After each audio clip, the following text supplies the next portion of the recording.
Chapter 499, Odin's Visit. Energy and food will always be at the heart of any civilization, Tony remarked, eyes gleaming as he surveyed the lab's hum of activity.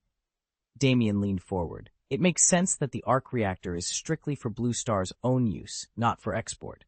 But you mentioned that our cuisine, especially Blue Star's famed delicacies, could command a premium on the cosmic market? Sonia nodded. Exactly. With Tony's transport technology, we can now ship perishables safely across vast distances. If we find a good buyer, we could start earning cosmic coins right away, relieving the pressure on Blue Star's coffers. Tony tapped a holo display. Our reactor isn't for sale, but the food is. Once other worlds taste Blue Star's specialties, demand will skyrocket. At first, prices will be high. No one else knows our secret recipes. Even if they reverse engineer them later, by then we'll have built a reputation and cornered the market. Damien smiled, imagining interstellar traders lining up for crates of sumptuous dishes. And if we export in volume, the returns could fund all sorts of development back home. He turned to Sonia with a playful grin. On that note, Sonia, if you had full access to Tony's technology, how would you reshape Blue Star's future? Sonia paused, considering. I'd start by upgrading our transport infrastructure, automating farms, factories, even kitchens. Then I'd channel those cosmic earnings into education and renewable energy. With stable food supplies and abundant power, Blue Star could become a hub of innovation rather than just a source of exports. Damien nodded appreciatively. A sound plan. Between the arc reactor's energy and our now exportable cuisine, Blue Star really could reshape its destiny. Behind them, the lab's lights pulsed in quiet agreement, heralding the dawn of a new era, one powered by fusion and flavored by the galaxy's finest dishes. Sonia leaned back, folding her arms thoughtfully. With Tony's technology in hand, developing Blue Star is mostly a matter of funding. It isn't inherently difficult. There are several ways to speed things up. If you've got enough cosmic coins, you can buy the specialized equipment you need directly from other civilizations. You won't have to import entire populations, just a small team of elite experts to build and deploy the core infrastructure of a scientific technological society. That alone will catapult Blue Star into the stellar age. After all, the universe's most advanced infrastructure is what we're tapping into. Tony stared at her in disbelief. Wait, are you saying we can just purchase pre-built facilities from alien civilizations and have their top scientists set everything up here? Sonia nodded. Exactly. Frankly, I thought our only option was to wait for Blue Star's own R&D to catch up and then sell the breakthroughs ourselves. A slow smile spread across Tony's face as he processed the implications.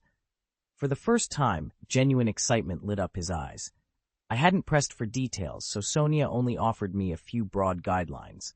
She assumed someone with your intellect would already know this, and she'd explained. That's why she didn't go into it before. You should study the full history of the Xandar Empire, she continued. It'll give you plenty of direction. You don't have to blaze every trail by yourself. To be on the safe side, Damien turned to Tony. Tony, have you ever looked closely at Xandar's history?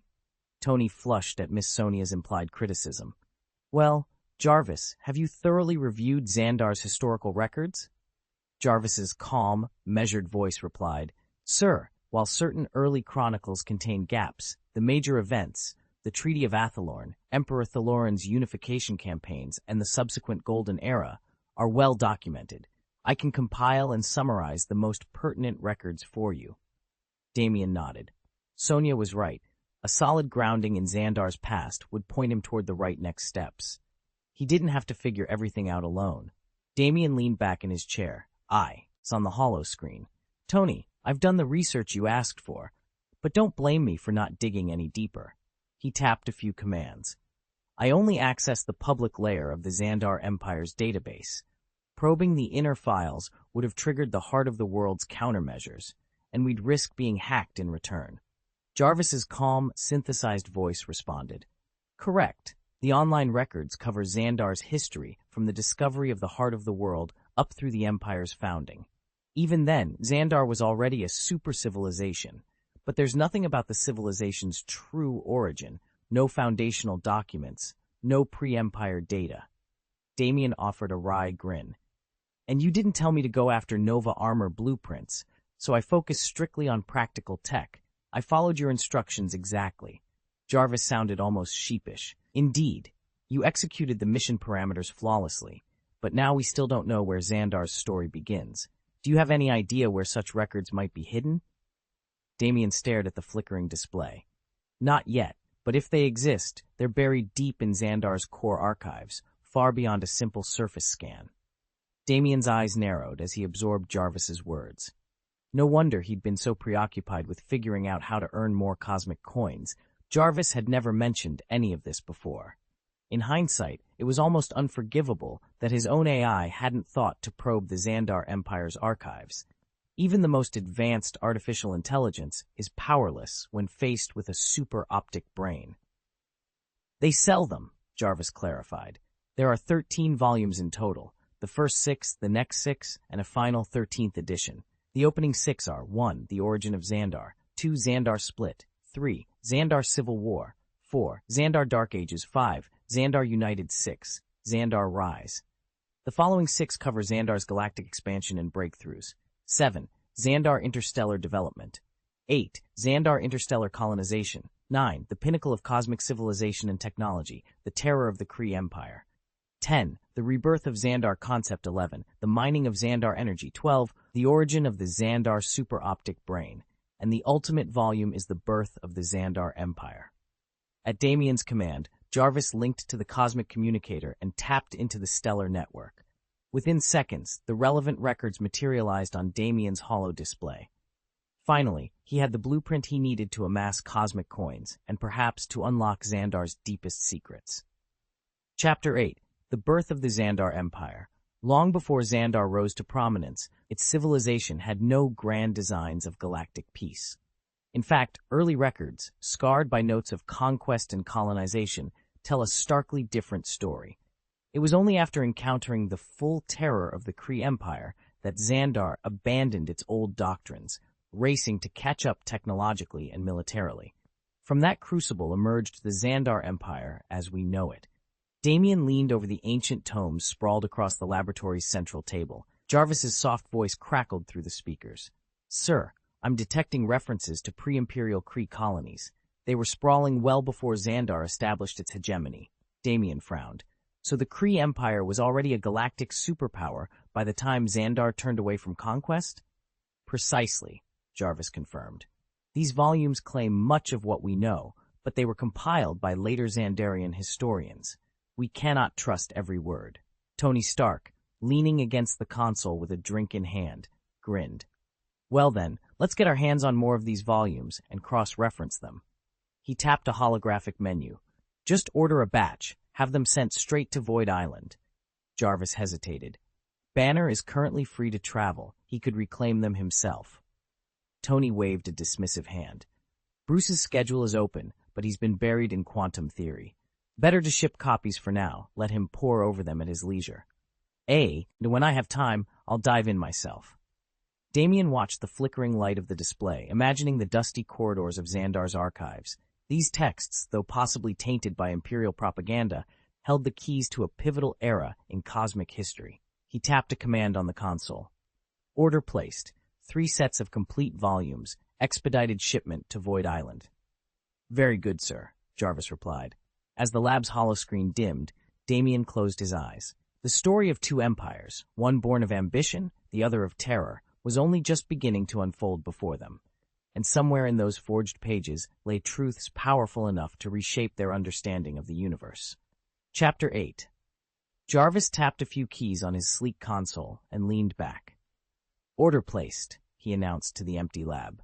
On the holographic display floated an official request to the Xandar Empire Historical Archives, a collection of high-resolution rubbings and transcriptions of ancient star charts. Though the Xandarian civilization began millennia ago, their technological breakthroughs still held valuable lessons for blazing a path forward on Blue Star. These newly acquired materials would fill in gaps in the research, providing empirical data that no earthbound archive could match. Across the Atlantic, in his New York villa, Bruce Banner reclined in the steaming waters of a private hot spring. He'd swiveled the temperature to a comfortable 104 degrees, letting the heat soothe his muscles after an 8-hour training session. He'd taken to daily practice ever since returning from Void Island, where Kyle had relentlessly driven him to his limits, but the intensity back home paled in comparison. Without Kyle's prodding and with Tony Stark tied up building his new factory, Banner's regimen was more self-directed these days. A sudden tickle in his nose interrupted his reverie. He sneezed loudly, then chuckled at himself. "Must be a pretty face thinking of me," he murmured. His phone, always within reach on the stone ledge, buzzed occasionally with texts from admirers. With his hulking alter ego safely under control, Banner had become something of a local heartthrob. The balance suited him. 8 hours of focused training, followed by evenings spent dining out or exploring the city's nightlife. Life on Earth, at least for now, felt remarkably uncomplicated. Meanwhile, several time zones away, Damien stood in the center of his own sprawling villa, surveying a wall-to-wall holographic map of the sun system. A soft hum filled the high-ceilinged room as the gravimetric stabilizers kept the display perfectly still. Blue Star, their newest outpost planet, orbited a yellow dwarf star on the fringes of the galaxy, a promising site for their joint venture with the Wakandans and the Xandarians. Damien tapped a series of icons. Data points flickered into view: mineral deposits, gravitational anomalies, indigenous life signatures. Despite Earth's best efforts, the prospects for large-scale terraforming had been too uncertain. That was why the Xandar artifacts were crucial. They contained centuries of analytic records detailing atmospheric manipulation and planetary core stabilization. With those insights, Damien could refine the terraforming models, accelerating Blue Star's transformation into a second home for humanity. He allowed himself a brief smile. Progress at last. Footsteps echoed softly behind him. Jarvis's voice, warm, unhurried, issued from the shadows. "Sir, I've confirmed that the Xandarian archive will begin digital transfer within the hour. They expect transcriptions to be complete by week's end." "Excellent," Damien replied, turning to face the AI project under reconceived embodied form. "Let me know the moment the files arrive. And Jarvis, please keep an eye on Banner. I know he's enjoying his downtime, but I'd like occasional status updates on his training metrics. He'll need to be at peak performance once we begin real-world tests on Blue Star." Jarvis's optics glowed reassuringly. "Of course, sir. I will also monitor Tony Stark, RK's factory output. I anticipate a synergy there once we move to prototype construction." Damien nodded, eyes drifting back to the Starfield display. He couldn't ignore the sense of anticipation mounting in his chest. Between Banner's powers, Stark's industrial genius, and the ancient wisdom of Xandar, they stood on the cusp of something monumental. Blue Star was just the beginning. Outside, the night settled over Damien's estate like a velvet cloak. Inside, the future shimmered with promise. "Thank you, Damien. If you hadn't told me about this today, I wouldn't have even known it existed." Damien waved a hand, expression casual. "I was just passing along a heads-up, hardly earth-shattering." Tony rubbed the back of his neck and cast a rueful glance toward Sonia's empty chair. "I wish I had your confidence. Xandar's empire is only 100,000 years old, but the civilization goes back centuries of thousands more. How's anyone supposed to keep track of all that history? Ancient deeds, modern reforms, wars, peace treaties?" "Don't beat yourself up," Damien said kindly. "You'll still have to dive into the archives, piece things together, and learn what you can." Tony offered a grateful smile. "Easy for you to say." "Maybe so," Damien admitted with a shrug. "To tell you the truth, I only came by for your latest gossip about Sonia." Tony looked surprised. "You did?" "Yeah," Damien said, leaning back. "I figured you'd have something juicy. Instead, I got a genuinely useful tip." Tony let out a soft laugh, warmth in his eyes. "I guess it's not every day you walk away from our chats with more than just rumors." Damien pushed his chair back and surveyed the cafe's low-slung decor. He and Tony had shared enough meals together, sometimes just to catch up, sometimes to brag about their latest triumphs. But Damien always walked away with more than a full stomach. Tony's offhand remarks often sparked new solutions to the problems churning in his mind. Today was no different. If Tony hadn't come all this way, Damien wouldn't even be thinking about exporting food off-planet. Jarvis hadn't the faintest idea how Xandar's civilization had evolved, so Damien had no real data to guide him. It left Tony to blaze the trail alone. Not that Tony lacked confidence. He was certain he could still steer Blue Star into the interstellar age without relying on food exports. It'd just take more time. "You had to drop everything to gossip with me?" Damien teased. Tony spread his hands, mock pious. "Believe me, I'm swamped. Taking 2 days off was a luxury I couldn't resist." Damien raised an eyebrow. "You playing hero on Blue Star now, too?" Tony leaned forward, eyes serious. "I knew you'd be around. I figured a face-to-face chat would do me more good than another celebrity resort. Besides, if Pepper saw me checking into some spa, she'd assume I was slacking off." Damien laughed. "Fair enough. With you holed up on Void Island these past few months, a little normalcy does you good." Tony nodded, picking up his coffee. "Exactly. And if I hadn't shown up today, I wouldn't even be entertaining the idea of exporting food. Jarvis can't reference the Xandarian archives, so it all falls on me. I'm confident we'll get Blue Star there either way, but without that extra boost, it'll just take longer." Damien took a thoughtful sip of his tea. "Then let's hear your plan." As they leaned in over the table, the roar of the cafe faded away. For a moment, it was just two old friends charting the future of an entire world. Despite his deep ties to Blue Star, Tony was as candid and dependable as ever. He leaned back in his chair and eyed Damien with a playful smirk. "You said you wanted to hang out, so why are we discussing business?" Damien stifled a sigh. He had no intention of excluding Tony from a friendly visit. It was Pepper who'd insisted he talk to Tony. That's exactly what Pepper suggested. She thought it'd help. Tony shrugged. "Frankly, I still don't get her logic, but if she believes this will spark something, I'm all for it." Damien leaned forward, warming to the subject. "Actually, I came because I've been brewing some new ideas, and I wanted your take." A grin spread across Tony's face. "Sounds good. How about we grab a bite first? Fuel for the brain, right?" "Perfect," Damien agreed. "I was hoping you'd say that." They settled at a small wrought iron table in Damien's sunlit rear courtyard. Plates of sandwiches and salads appeared, and the pair launched into an animated discussion of Blue Star's latest developments. Tony punctuated each point with a nod, offering sharp insights that only someone so deeply involved could provide. Just as Damien was sketching out a proposal on a napkin, the sky above them split with color. A column of prismatic light descended from the heavens, bathing the courtyard in shifting hues. Tony froze, fork midway to his mouth. Damien shot to his feet, eyes wide.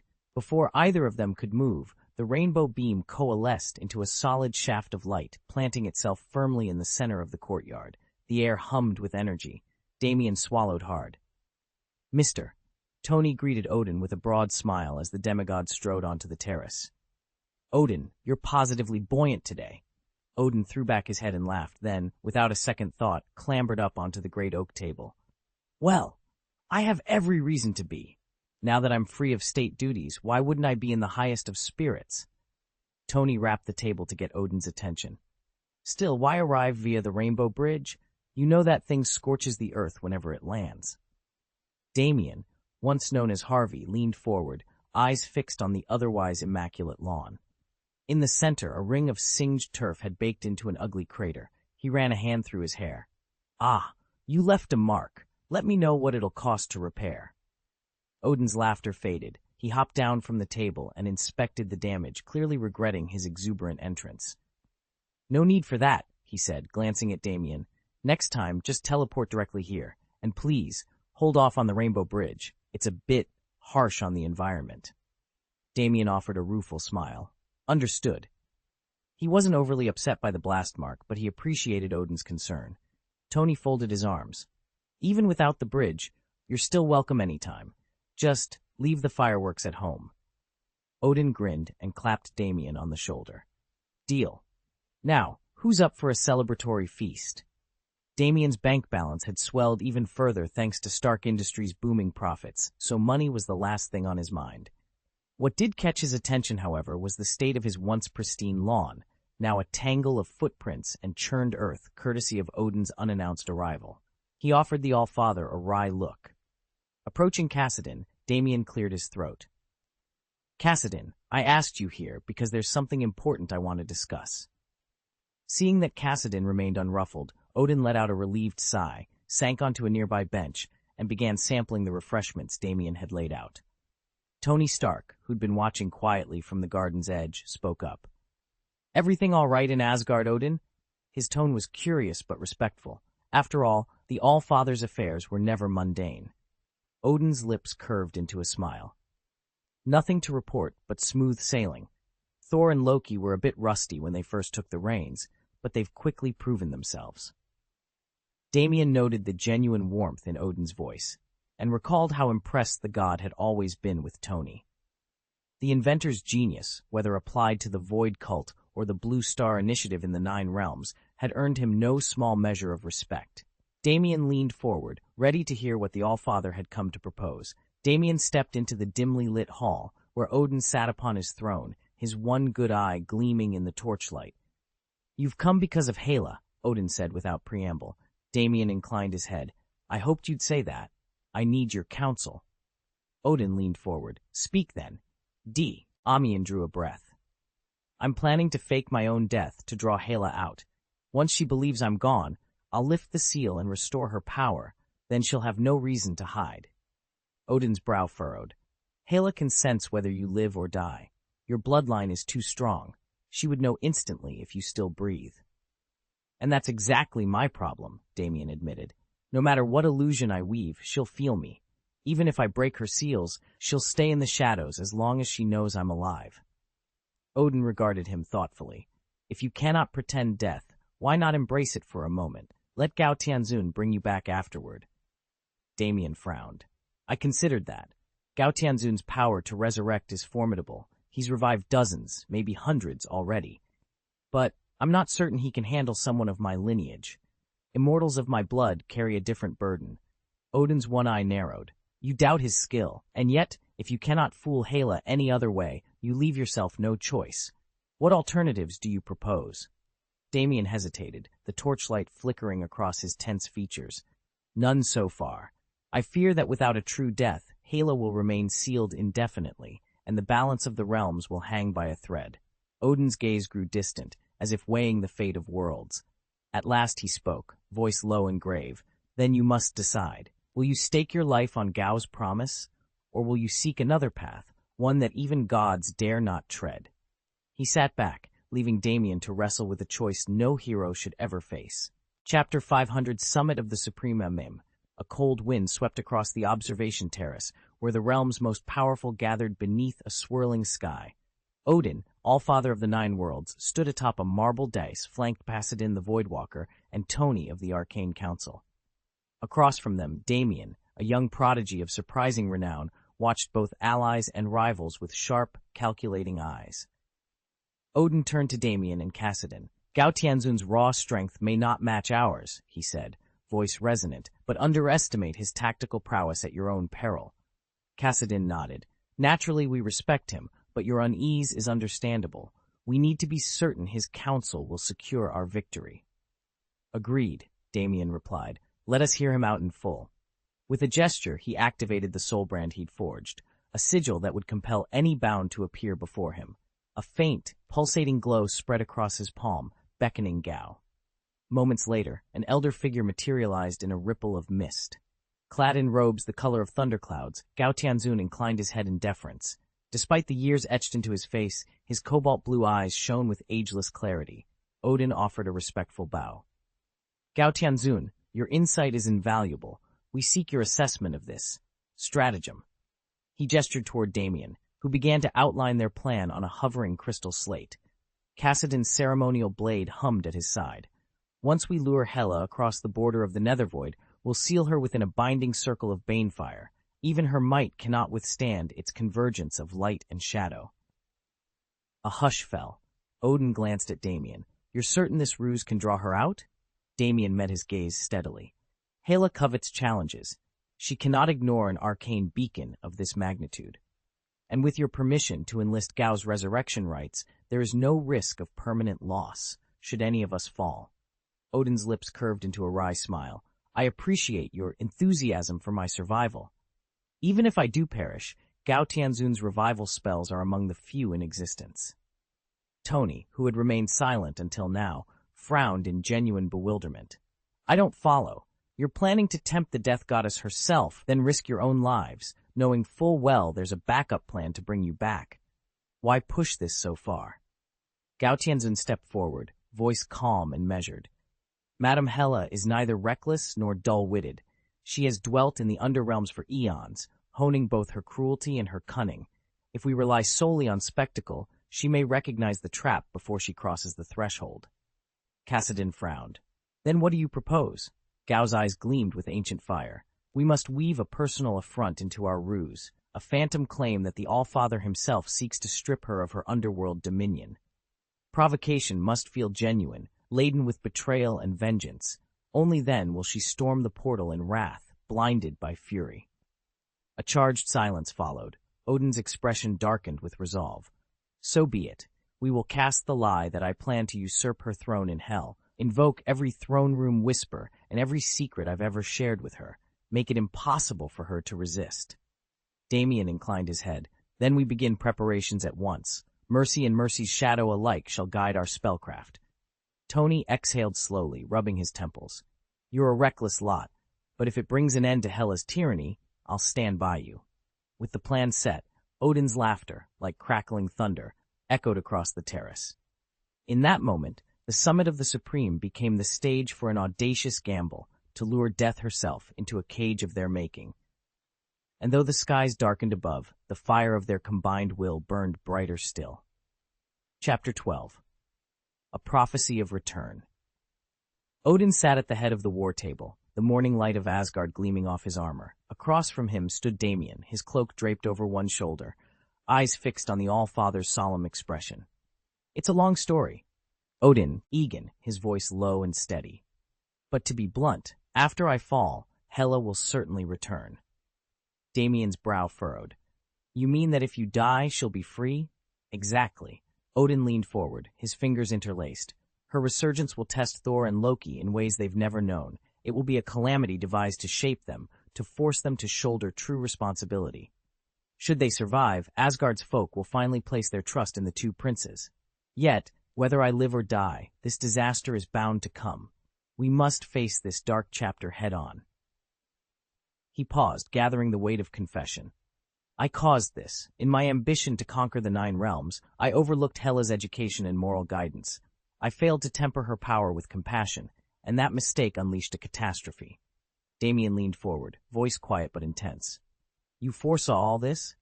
Not everyone can peer into the strands of fate. Odin's gaze grew distant, but I caught a glimpse. Hela's seal will break at my death, and her divine power will surge back to full strength. Damien drew a steadying breath. That is a terrifying gift. Odin's eyes softened with regret. Terrifying, indeed. Straightening in his chair, Damien nodded once. As he rose to leave, he knew the task ahead, to prepare Thor and Loki for the trial that would shape the future of all Asgard. It was inevitable, given her nature. Odin said with a slow shake of his head. Tony Stark frowned.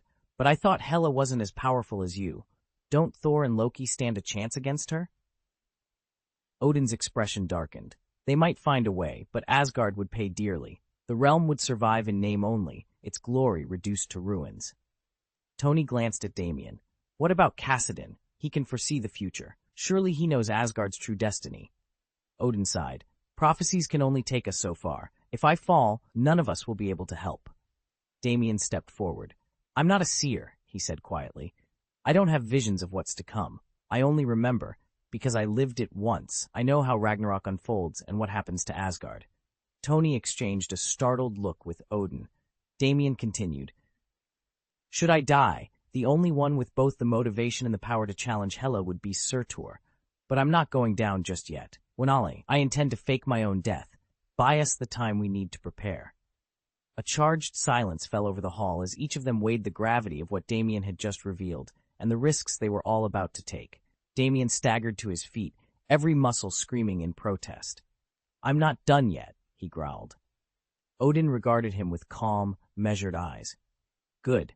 I never believed those omens spelled certain doom. Ragnarok may be coming, but that doesn't mean we can simply control Hela. Damien's brow furrowed. Then what do you want? To lure her back to Asgard? Odin let out a heavy sigh. If it were up to me, yes. Hela is my daughter. Her power is tremendous, and I would rather see her by my side than turned against us. But if there truly is no other way—" He let the sentence hang in the hushed throne room. Damien met his gaze.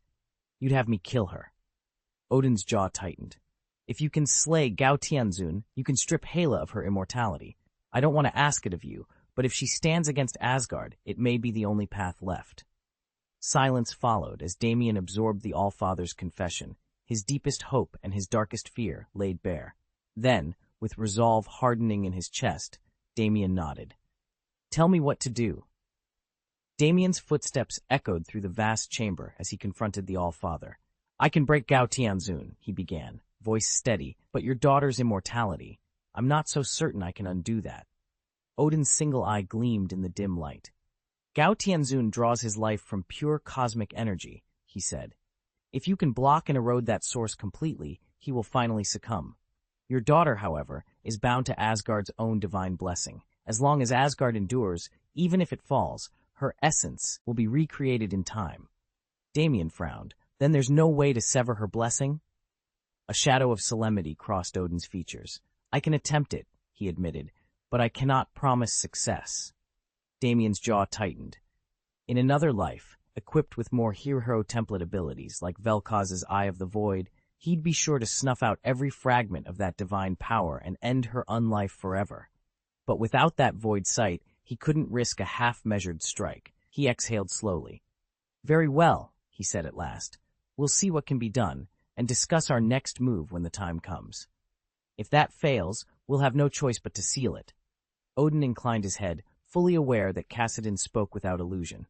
Tony, standing nearby, felt a chill run down his spine at the arcane jargon and the gravity of their plan. Hela, second only to the god king Odin in power, ranked among the universe's mightiest, and against the combined might of Kassadin and Odin, defeat was almost certain. Suddenly, a tall, slender figure appeared over Blue Star, guided by precise cosmic coordinates. The instant he crossed the threshold, a golden halo flared beneath his feet. Gao Tianzun seemed unfazed. He declined to linger in the sky, disappeared beyond the planet's curve, then re-emerged moments later on the surface, standing directly before Damien. Gao Tianzun bowed so deeply that his forehead nearly kissed the ground. "My lord, Lord Kassadin, god of the void, I humbly greet you," he intoned, every word dripping with reverence. He knew his very life now depended on Kassadin's whim. There was no margin for impertinence. As he knelt, a radiant sigil bloomed in Damien's courtyard. Through the golden glyph stepped a bald woman whose delicate features betrayed an otherworldly grace. Her arrival only deepened the hush that settled over the gathering. Gu Yi crept in behind Gao Tianzun, heart pounding as she passed the name Gao Yong etched in glowing runes. The moment Gao Tianzun knelt in reverence, she was already tracing the sigils to collapse the teleportation array. Kassadin, the god of the void, was no friend, and with his ascension looming, she had no wish to tangle with him. But before her fingers could complete the final ward, a surge of void energy ripped through the courtyard, overrunning her spells and sealing every exit. She twisted to reassert control, only to find the array locked stubbornly open in one direction, closed in the other. Escape was impossible. Damien, watching her struggle, offered a single measured bow. "Supreme Mage Ancient One," he called, his tone calm. "Since you've made the journey, why don't we sit and talk? I take it you're not here merely to witness the fall of Kamataj." His eyes held steady, unafraid. Gu Yi froze for a heartbeat, then squared her shoulders and stepped from the shimmering portal into Damien's marble courtyard. At her side, Tony sucked in a breath so sharply it sounded like a crack of ice. The Supreme Mage Ancient One stood before them, bald, her features impossibly delicate, her white robes whispering power. Yet Tony dared not utter a word. The vast chamber hummed with cosmic power. Around its circular table sat the greatest beings in the universe. Gao Tianzun, whose mastery of divine energy had never been challenged. God King Odin, the one-eyed sovereign of Asgard, the supreme mage known only as the Ancient One, and Kassadin, the void-touched wanderer who communed with eldritch forces beyond mortal ken. Even Tony Stark, Iron Man and reluctant herald of the void, seemed outmatched by the sheer presence of these titans. A ripple of light announced a new arrival. The teleportation array flickered and died as Kassadin's silent barrier intercepted the portal. Through the residual shimmer stepped Damien, once celebrated prodigy, now rumored ally of the Void cult. Conversation halted as every pair of eyes turned to him. Odin's storm-touched voice carried easily across the chamber. "Damien, you vanished centuries ago. Welcome home." Damien froze, taking in the sight of Din in full battle-forged armor, blonde hair swept back, cobalt eyes bright with recognition. He fought back disbelief. "Odin?" His tone was cautious. The gods rarely spoke to mortals so informally. Odin inclined his head, an unreadable smile twisting his lips. "It's good to see you again. Sit, unless you'd rather float in midair." Gao Tianzun's voice rumbled like distant thunder. "As long as you keep your hands to yourself, you'll find no one here who wants to harm you." With an almost imperceptible nod, Damien eased into the chair offered by the Ancient One. The venerable wizard, staff in hand, studied him with keen, glowing eyes. "When did you first make contact with the Void cult, Damien?" the Ancient One asked, voice steady but edged with curiosity. All at once, the silence crackled with tension. The Council of Elders awaited his answer, and perhaps the fate of countless worlds hinged on what he would say next. The Ancient One had always believed that Odin's life would fade soon after she passed the title of Sorcerer Supreme to Stephen Strange. And yet here he stood before her, unhindered by age, his hair reclaiming its golden sheen, his posture brimming with the vigor of his prime. It was as if time itself had granted him a second youth. He studied her across the chamber and offered a warm, rueful smile. "We haven't seen one another in centuries. Why don't you and I take a seat and catch up properly?" She hesitated only a moment before inclining her head and moving toward an ornate chair beside the hearth.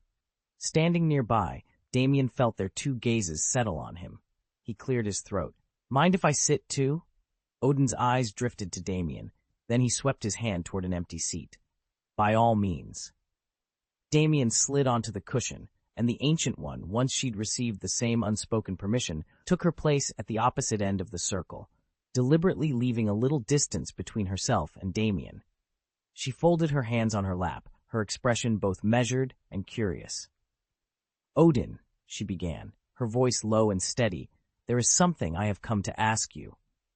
The Ancient One never imagined that her simple assignment, tracking Gao Tianzun to keep him from stirring up trouble on Blue Star, would lead her straight to Kassadin's lair, the Void God's domain. Now that she was here, uncertain whether to make a quiet exit, she had no choice but to fold her hands in her lap and wait. Of everyone in the chamber, only Damien sensed the full force of the tension. He knew he didn't belong among these exalted figures. He should be back at home. Facing Gao Tianzun wouldn't have fazed him. They'd crossed paths before. But with the Supreme Mage herself presiding over this gathering of immensely powerful beings, the atmosphere was suffocating. Damien glanced around, searching for a graceful excuse to slip away, but found none. So he sat, every muscle tensed, and braced himself for whatever came next. Chapter 501, The Domineering. Gao Tianzun, and Gu Yi took their seats at the front of the council chamber. The gathered Voidwalkers fell silent as Damien rose, his gaze fixed on Gao Tianzun. "Gao Tianzun," Damien asked, voice clear and steady, "can you truly resurrect Odin?" Gao Tianzun inclined his head in deference to the great Lord Kassadin, god of the void. "Honorable lords, reviving a being of Odin's caliber is not beyond possibility, but it will demand an immense expenditure of cosmic energy." He paused, letting the weight of his words hang in the air. To return Odin at his former peak, the process must be completed within 20 hours. If you allow up to 30 hours, I can still bring him back, but I cannot guarantee he will retain his full power. A murmur of surprise swept through the chamber. Reviving anyone within 30 hours was already a feat few could match. Doing so while preserving the unparalleled might of Odin was practically unheard of. Damien frowned. 20 hours to restore him completely. Are you certain of that limit? Absolutely, Gao Tianzun replied without hesitation. Under ordinary circumstances, my technique can revive a soul within 30 hours. Odin's cosmic signature, however, is off the charts. To reconstruct him at full strength, I need that shorter window and every scrap of energy I can muster. Even Gu Yi, seated beside Gao Tianzun, exchanged an impressed glance with the surrounding Voidwalkers. At the rear of the hall, Odin's spectral figure watched the exchange. After a moment of contemplation, he spoke. 20 hours is acceptable. If that guarantees my power remains intact, commence the resurrection immediately. Gao Tianzun bowed and rose to prepare the ritual. Around him, ancient runes glowed, and the air hums with gathering cosmic force. Time was short, and the fate of a god hung in the balance. Gao Tianzun stood before Odin and Damien in the vaulted hall of Asgard. He wasn't their equal in raw power, but as one of the universe's true pinnacles, he'd earned the All-Father's unwavering trust. After all, Gao Tianzun had communicated only through Damien, not with Odin directly. Any falsehood would have meant far worse than death. Odin's voice rumbled through the chamber. "You intend to fake your own death?" Gao Tianzun met his gaze calmly. "Yes, there are matters I must accomplish that demand my disappearance." Damien, formerly known as Harvey, nodded. He understood exactly why Gao Tianzun had come. "If this is your plan, we'll see it through." Odin inclined his head. "By my decree, you have my blessing." Turning to Damien, Gao Tianzun said quietly, "That is why I sought you out." Damien studied him, noting the resolve in his eyes. "Very well. When shall we proceed?" Exchanging a look with Odin, Gao Tianzun replied, "First, allow my sons a few months to restore order in Asgard. Once they've done so, we can stage my death." Odin's expression was firm. "Then in a few months' time, we will enact your will." Gao Tianzun folded his arms and met Gu Yi's eyes steadily. "Then I'll spend the next few months in the 9 realms. If anything comes up, just contact me directly." Gu Yi's heart skipped a beat. Implementing their strategy would take at least half a year. She'd assumed he'd head straight to Blue Star to oversee the operation. But what really stunned her was how casually he'd referred to Kassadin, the god of the void, as master. Word on the street was that Kassadin had once beaten the Supreme Mage so soundly that Tianzun had no choice but to submit, and even after a daring escape, the void god had recaptured and bound him. Few believed he could ever be anything but a slave to Kassadin's will. "No," Gu Yi said, her voice firmer than she'd intended. "You can't stay on Blue Star right now. It's far too dangerous." In just a few months, she intended to pass the title of Supreme Mage to Stephen Strange. With Dormammu's subtle hand guiding him, Strange could exploit the seal's lingering weaknesses long before it fully broke. That position, and the leverage it offered, would be crucial if they were to have any hope of outmaneuvering the Void God. Gao Tianzun inclined his head, a faint smile flickering across his lips. "I understand your worries," he said, "but the 9 realms hold their own perils. I'll be fine. Besides, staying close to Kassadin might turn the tide faster than any of us expect." Gu Yi bit back another objection. She knew better than to argue once Gao Tianzun had made up his mind. All she could do was pray that his bold gamble didn't tip the balance irretrievably in Kassadin's favor. Dormammu's reach in this universe is limited. He can't act freely here. His true aim is to seize the Blue Star as a foothold and then consume this reality from within. Gao Tianzun, however, remains blissfully ignorant of the planet's peril. Damien's voice rang out, calm but unyielding. "I've sworn my service to Odin, not for his sake or yours, but for the honor of my lord." Gao Tianzun laughed, a cold, mirthless sound. "A mere child of 1,000 years, and you dare think yourself a threat to me?" Damien met his gaze without flinching. "I answer only to my lord. Whether I stay or go is my decision alone, not yours." A cruel smile curved Gao Tianzun's lips. "Very well, I'll annihilate the Blue Star, imprison Dormammu within its ruins, and then we'll see which of us truly trembles." At Damien's refusal to bow, Gao Tianzun's expression grew even colder. Across the multiverse, he was known as an invincible tyrant, feared by all, feared by none, until the day he crossed paths with Kassadin, the living seal that had cut him off from the very energies he craved. Damien's arcane powers had laid low countless foes, but against Gao Tianzun's overwhelming might, they were little more than sparks before an inferno.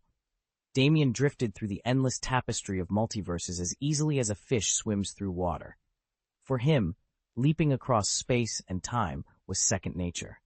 And yet, even he could not shake the scorn of Kassadin, the god of the void. No matter how many realms Damien visited, he could never confront Kassadin on equal footing. He lacked the power to defeat the Void Lord, and he could not flee from his gaze. Still, that didn't mean his strength could be dismissed. So long as Kassadin stayed his hand, whatever Damien did in this universe had the potential to shatter Earth into dust. On Earth, known here as Blue Star, another powerful figure stepped forward, the sorcerer Gu Yi. He lifted his staff and called out to Damien, his tone polite but urgent. My apprentice will arrive any moment. If you linger, he may mistake you for an enemy. Damien regarded him coolly. Your apprentice? He won't stand a chance against me. I suggest you clear the way, and quickly. Gui's eyes flickered to the side, as if considering some unspeakable ally. Dormammu, perhaps, but he knew better than to provoke Damien. He drew a slow breath, softened his posture, and chose his words carefully. I please, there's nothing you can gain by staying. Leave Blue Star, and I'll do my best to keep your reputation intact. This was a very new experience for the universe's supreme wanderer. Damien had grown accustomed to absolute deference. Even the gods had to negotiate with him, to give ground before his will. And yet here he stood, placated by a mortal's humble plea. It was only the weight of Cassidin's condemnation that had ever forced him to relent, and that yielding had sent shockwaves rippling through every corner of creation. Now, all eyes were on Blue Star, wondering whether this brief truce would hold, or if Damien would, despite every warning, choose to stay. Your apprentice can't even see clearly, so keep your nose out of our business, Gao Tianzun snapped at Cassidin.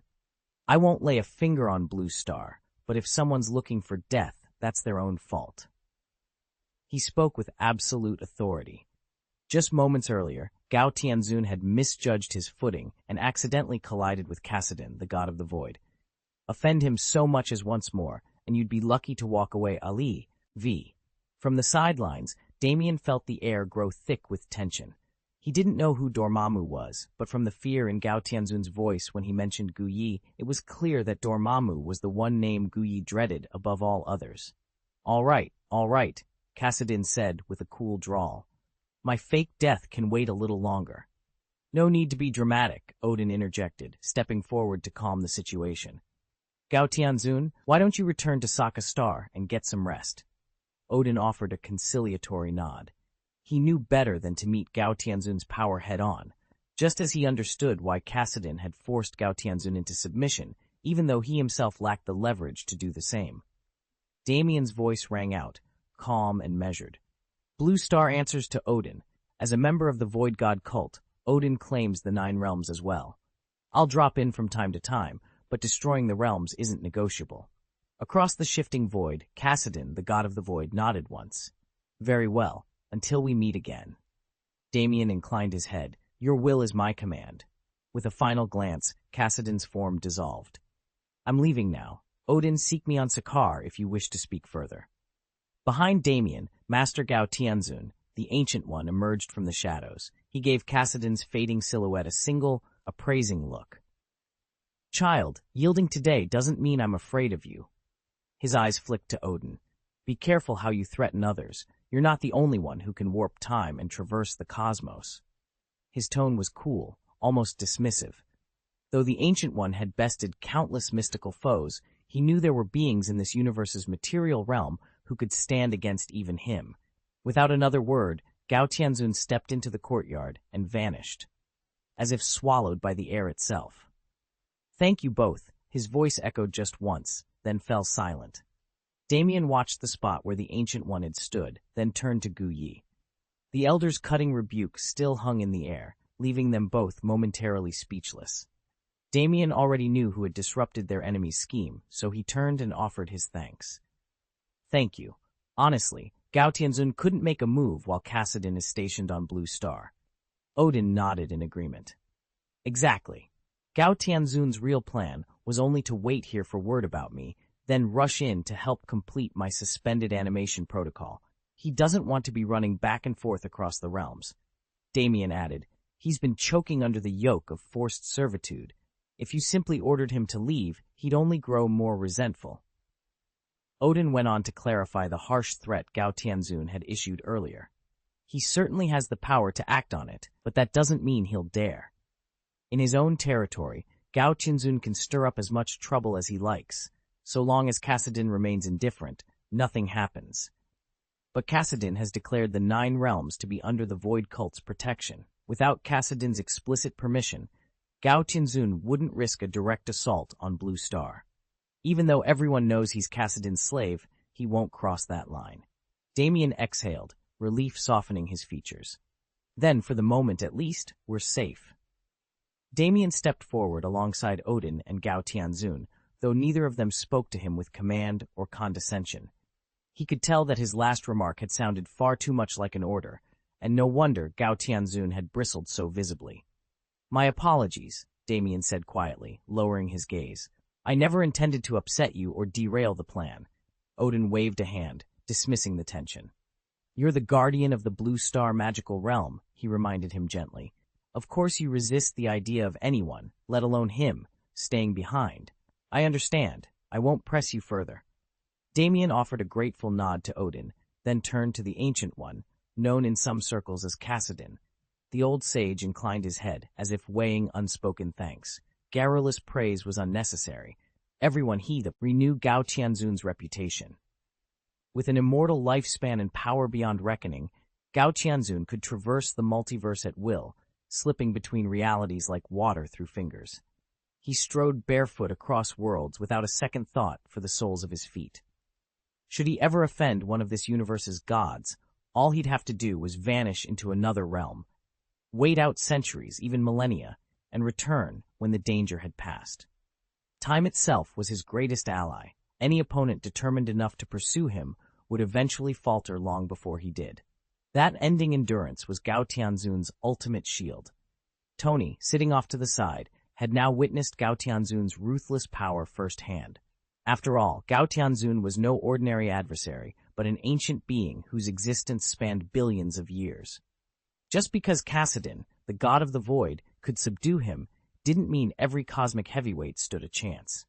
Supreme Mage Gu Yi, another titan among mages, had just proven himself utterly outmatched. In that moment, Tony fully grasped the yawning gulf between even the universe's strongest champions. This installment runs about 3,000 words, bringing our total to 10,000. If you've enjoyed it, please vote and subscribe. Chapter 502, Shifting Moods. "Thanks for understanding," Kassadin said. The Ancient One inclined her head in acknowledgement.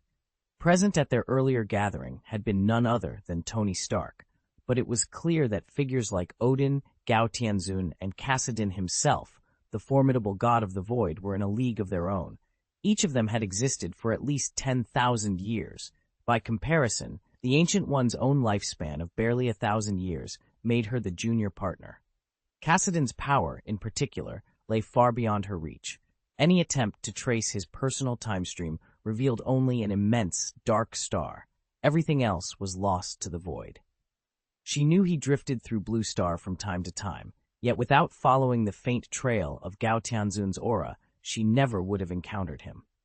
No one suspected that Kassadin's true identity was actually the legendary Damien.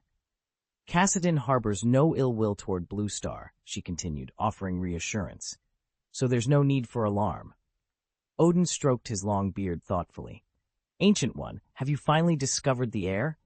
Damien cleared his throat and deliberately steered the conversation away from Gu Yi's anxieties. He understood all too well that the Ancient One had been scouring the cosmos for a worthy successor for centuries. To a god like Odin, 1,000 years was a mere breath. For a mortal-born sorcerer such as Gu Yi, even a century stretched into unbearable torment. His human psyche simply wasn't built to endure such spans of time. "Well," Odin's deep voice filled the hall, "this will be his final year. He's about to complete his training and assume the mantle," Damien added, watching Gu Yi's shoulders relax just a fraction. At that, the Ancient One exchanged a look with Kassadin. She paused for a heartbeat, then inclined her head. "It seems my own throne will soon pass to the next generation of Thor." A warm smile played across Odin's features. "I hope your apprentice will learn to feel at home here in Asgard." He swept his gaze over them. After all, Asgard is still very much a foreign realm to Blue Star. As Earth's Sorcerer Supreme, the Ancient One replied with guarded calm, "I must remain cautious. If I allow myself to become too entangled in Asgardian affairs, the delicate balance I protect could be upset." She understood Odin's well-meaning invitation, but her own misgivings lingered just beneath the surface. Damien had always kept his distance from Asgard, determined never to become entangled in its intrigues. Every time Asgard stirred trouble on Blue Star, He found himself powerless to act, bound by an old friendship he could not betray. Damien had even looked ahead, glimpsing Loki's future machinations. He knew those schemes would unleash disaster, but they would also reopen the lines of communication between Asgard and Blue Star. In the end, that renewed alliance would strengthen Blue Star's material realm, so Damien harbored no ill will toward Loki. Then Kassadin, the god of the void, crossed into this universe. His arrival warped the course of the Battle of New York. Though the bond between humanity and Asgard was restored, the scale of the catastrophe was remarkably smaller than before. Odin regarded Damien with a half-smile. "You're still as old-fashioned as ever. Never forget, Blue Star falls under Asgard's protection." Damien raised an eyebrow, "And ensuring its safety is precisely Asgard's duty, Your Majesty." The Allfather chuckled, unfazed by Damien's tone. "True enough, you've acted as its guardian far longer than I have. But tell me, whose fault were the recent disturbances on Blue Star?" Damien met Odin's gaze without hesitation. "My lord?" Odin's expression darkened. "Loki's. My son's meddling unleashed the chaos you've been struggling to contain." Damien inclined his head, neither denying Odin's past sacrifices nor shirking the facts at hand. "I acknowledge your efforts, Your Majesty. Now let us focus on what comes next." Ancient E's eyes narrowed as she studied the rejuvenated, the full form of Odin. "Before anything else," she said, "I want to know when you first pledged yourself to the Void cult." According to her visions of the future, Odin was doomed. Even a god could not escape time's decay. He was destined to die within the year. Hela, the goddess of death, would break free of her bonds and unleash Ragnarok upon Asgard. But now there were no signs of his death at all. He stood before her, as vibrant as ever. Odin's lips curved in a wry smile. "Just over a year ago," he admitted. "I was preparing for death when news reached me that my son had crossed paths with Tony Stark." He paused, recalling the tale. "After Thor and Loki returned from their visit to the Void Cult with Stark, they told me there might be a way to extend my life. Naturally, I seized the opportunity." He met E's gaze steadily. "I negotiated terms with Kassadin and accepted the Void's blessing." A pleased smile spread across Odin's face. In his eyes, it was a masterstroke. By forging this pact, he would no longer live each day under the shadow of his looming demise. Instead, he would confront time on his own terms, and Asgard would endure by his side. Instead, Odin would remain to watch his son grow and to see Asgard's glory bloom anew. "You've already lived for tens of thousands of years," Damien said, "and yet you still crave more life?" Damien had heard rumors of the Void's blessing, but he'd never grasped its full extent. Now he realized it could grant near immortality. If Odin refused to join the Void cult, Damien could do nothing to force him. Odin had returned to his peak strength. No trick or spell Damien possessed could match it. All the same, he could not understand why Odin was so eager to keep living. "As long as you still have unfinished business in your heart," Odin replied coolly, "who wouldn't choose life over death?" "Odin, look at Gao Tianzun," Damien pressed on. "He's thrived for millennia, and you've done the same." Odin's smile was unreadable. The precise means by which he and other ancient deities extended their lives remained hidden from most mortals. To Earth sorcerers, the methods of the Ancient One were a mystery. But to gods like Odin and Gao Tianzun, it was common knowledge. Damien himself, the Ancient One, had drawn on Dormammu's power to prolong his years. The two immortals regarded one another in silence, caught between the promise of endless life and the burdens it carried. Damien sank into his chair, voice low and tense. "My heart is burdened with doubts," he admitted. "When those doubts finally fade, I will naturally follow." Guyi leaned forward, his expression calm but firm. "The death you speak of is only the death of the flesh," he said. "Your spirit endures." Damien shook his head. "Why not find a place to rest, some peaceful realm suited to your strength? Why chase after death?" From the shadows, Odin rose and spoke in a measured tone. "Eternity beyond death isn't what you imagine. The world of souls is far more monotonous than the living realm. Even if everyone and everything you hold dear falls to ruin, you'll be forced to watch helplessly. You cannot step in, cannot alter their fate." Odin's words echoed in the vaulted chamber. He was one of the universe's true apex beings. He and his peers had all mastered the rites of eternity, the ritual that carries a soul beyond mortal limits.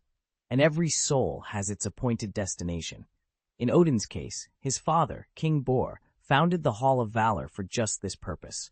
When Odin's final breath comes, he will enter it without question. But a lesser soul like Gu Yi will face a harder choice. Upon death, he must either forge a new dominion in the spirit world or bind himself to a greater power. The supreme deity Gu Yi now seeks, the big boss, as they half-jokingly call him, of those titanic gods, the very beings most likely to grant true unending existence. Odin paused, gaze drifting past them. "And all I can do," he said softly, "is stand by and watch." Odin frowned. "How am I any different now?" The Ancient One regarded him calmly. "You worry that saving one group of people, averting one disaster, might set off an even greater catastrophe elsewhere, so you hold back, unwilling to interfere again." Odin sighed. "That's the burden of wanting to do it all yourself." "But once your physical form perishes," she continued, "this universe, its material realm and its magical fabric, will persist without you. Whether you care for it or not, you will have no say in its fate." She paused, her expression inscrutable. Yet deliberately embracing death might not be the worst choice. Damien watched them both before speaking in measured tones. "A limited foresight can enrich a life, but unbounded foresight breeds only tedium.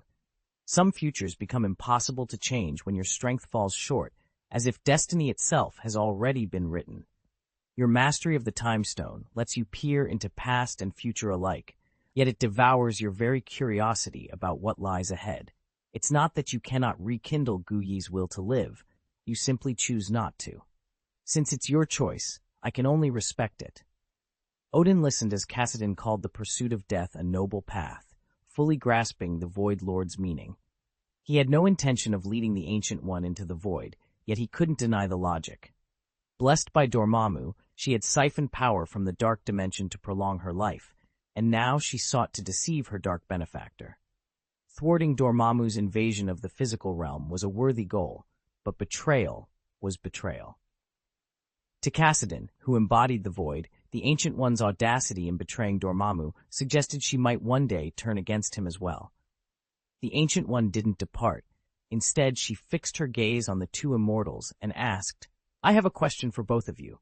How have you, Kassadin, god of the void, and you, Odin, Allfather, endured countless ages and yet still cling to life? Have you never felt loneliness?" She had known solitude for millennia. The silence of empty halls, the weight of unchanging centuries, it had driven her to the brink. Yet these two titans, so entwined with fate and cosmos, appeared untouched by the same ache. The Ancient One remained, waiting for their answer, determined to understand what sustained them where she had almost lost herself. When Odin spoke of survival, he did so with resolute calm. "Even if I fall in battle, I will not feel lonely. My father and my queen await me in the Hall of Valor." He paused, a gentle pride softening his stern features. "And Asgard, this world, is all I care to protect. Because of that, I am never alone." Across the chamber, Gu Yi listened closely, recognizing the depth of Odin's conviction. He realized there was no point of comparison between Odin's unbreakable bond with his realm and Gu Yi's own path. So Gu Yi turned his gaze toward the Ancient One, who in turn fixed her attention on Kassadin, the god of the void. What really interested her was Kassadin's response, his thoughts on purpose, loneliness, and the price of power. "Different visions," she murmured, "different mindsets, different pursuits. That is all." Damien, formerly known as Harvey, stood quietly at the edge of the conversation. When Gu Yi reiterated that even in death he would not truly be lonely, Damien felt Gu Yi's eyes on him. He lifted his chin and spoke in a steady voice. "I've known for years that anyone who ascends to the pinnacle of power must walk a solitary path. Across all the billions of lives in the universe, only a few ever reach that summit. The higher you climb, the fewer people remain who can keep pace with you or share your purpose." A hush fell over the assembly as Damien's words lingered in the air. Each of them understood that greatness demands sacrifice, and that true solitude often walks hand in hand with supreme power. Creatures with boundless lifespans and those born to live and die within a single century see the world in fundamentally different ways. Damien frowned. "What's the real difference between us? Can you give me some advice?" Gu Yi's gaze sharpened. He leaned forward as if weighing Damien on an invisible scale. The truly strong are always alone. He paused, letting his words settle. The loneliness you feel is part of the path you chose. If you can't bear it, it only proves your mind hasn't caught up to your power. Damien met his old teacher's eyes coolly. It's true I've grown stronger, but what of the heartbreak? Watching friends, family, even disciples age and die while I remain unchanged, that sadness is unbearable. And the silence that follows, when there's no one left who truly understands you. At the memory, Guyi's expression softened, a flicker of regret crossing his features. If you still can't accept it, he said quietly, then perhaps seeking death is the only way out. Damien's jaw tightened. He understood the bitterness in Guyi's voice. When his mentor first embraced immortality, he had done so unprepared for the emotional toll. Now Guyi spent his centuries searching for a worthy successor, someone who could carry on his legacy, someone who might escape the hollow triumph of endless years. They sat in silence, two immortals bound by power and by loss, each weighing the cost of a life without end. Damien had walked the earth for millennia, yet no one truly understood him. He could forge alliances, even a deep bond with Odin, but the All-Father still couldn't grasp the Ancient One's loneliness. As Odin himself admitted, he had never known that hollow ache. Kassadin, the god of the void, offered a surprising prescription. Damien needed to learn what it meant to live for himself, rather than for others. All his suffering sprang from self-imposed chains, endless compassion, and the unbearable weight of everyone else's burdens. Yes, only a single mortal might span more than 1,000 years, but Damien wasn't alone among the long-lived. There were witches and sorcerers who, having claimed their own freedom, never felt lonely no matter how many centuries passed. Hearing this, Damien realized Kassadin had already said all he intended to. Though the Void God knew exactly how to transform his outlook, he offered no further guidance. Damien bowed his head in thanks. "Thank you," he said quietly. Kassadin inclined his head in return. "Farewell." Damien rose and, understanding there was no forcing another's compassion, turned away. For the first time in 1,000 years, he carried with him the knowledge that to end his loneliness, he would have to learn to live, for himself, alone. Guyi stepped through the glowing golden portal and vanished. Gao Tianzun followed a moment later, leaving only Tony, Odin, and Damien behind. At last, Tony cleared his throat. "Kassadin, are you really not going to try to pull the Ancient One into the void?" Damien, known to most as Kassadin, shook his head. "Frankly, bringing her directly into our ranks is a tall order, but if we can win over her disciples, we'll gain far more leverage for the Void Cult." Tony frowned and shot Damien a skeptical look. "She may be young," he said, "but she's no lackey you can bend to your will." Before Damien could respond, Odin stepped forward. Having known the Ancient One personally, he understood Kassadin's strategy better than anyone. "Let's not overlook her background," he said. "She wasn't always the enigmatic sorceress of legend. She once guarded the Blue Star magical realm." Tony blinked. "Her past deeds are heroic. Why wouldn't we pursue her directly?" Odin waved a dismissive hand. "We're not here to rehash old glories. The Ancient One has glimpsed countless possible futures. Those visions forged her unyielding resolve and bound her tightly to the magical worlds she protects. Trying to bend her now would be like trying to reshape steel with bare hands." He turned to Damien. "Instead, let's focus on her apprentice. If we gain the pupil's trust first, the master follows almost naturally." Damien nodded thoughtfully, but then frowned. "The Ancient One already suspects we'll target her student. She'll watch for any move we make." "That's exactly why we need to be subtle," Odin replied. "As members of the Void God cult, we understand discretion. We plant the seed of doubt in the apprentice's mind, and when the time is right, her loyalty will shift. Once that bond is broken, the Ancient One's defenses weaken." Tony exhaled slowly, glancing between Donovan and Odin. "All right, we woo the apprentice first, then the master. Let's hope it's as simple in practice as it sounds." Damien allowed himself a small, confident smile. "The path into the void often requires more patience than power. Let's get to work." With the Void God cult firmly under his sway, Damien saw only advantages and no weaknesses to its power. What could she do now that she knew the truth? That knowledge changed nothing. He wasn't the same boy he'd been 8 years ago. Ancient E's magic withered against him, utterly ineffectual, and if he chose, she wouldn't survive 3 seconds. Today, the first of the daily 4,000-word updates would be sent out, heralding a new era under Damien's unchallenged command. Chapter 503, Living for Yourself is Not Selfish.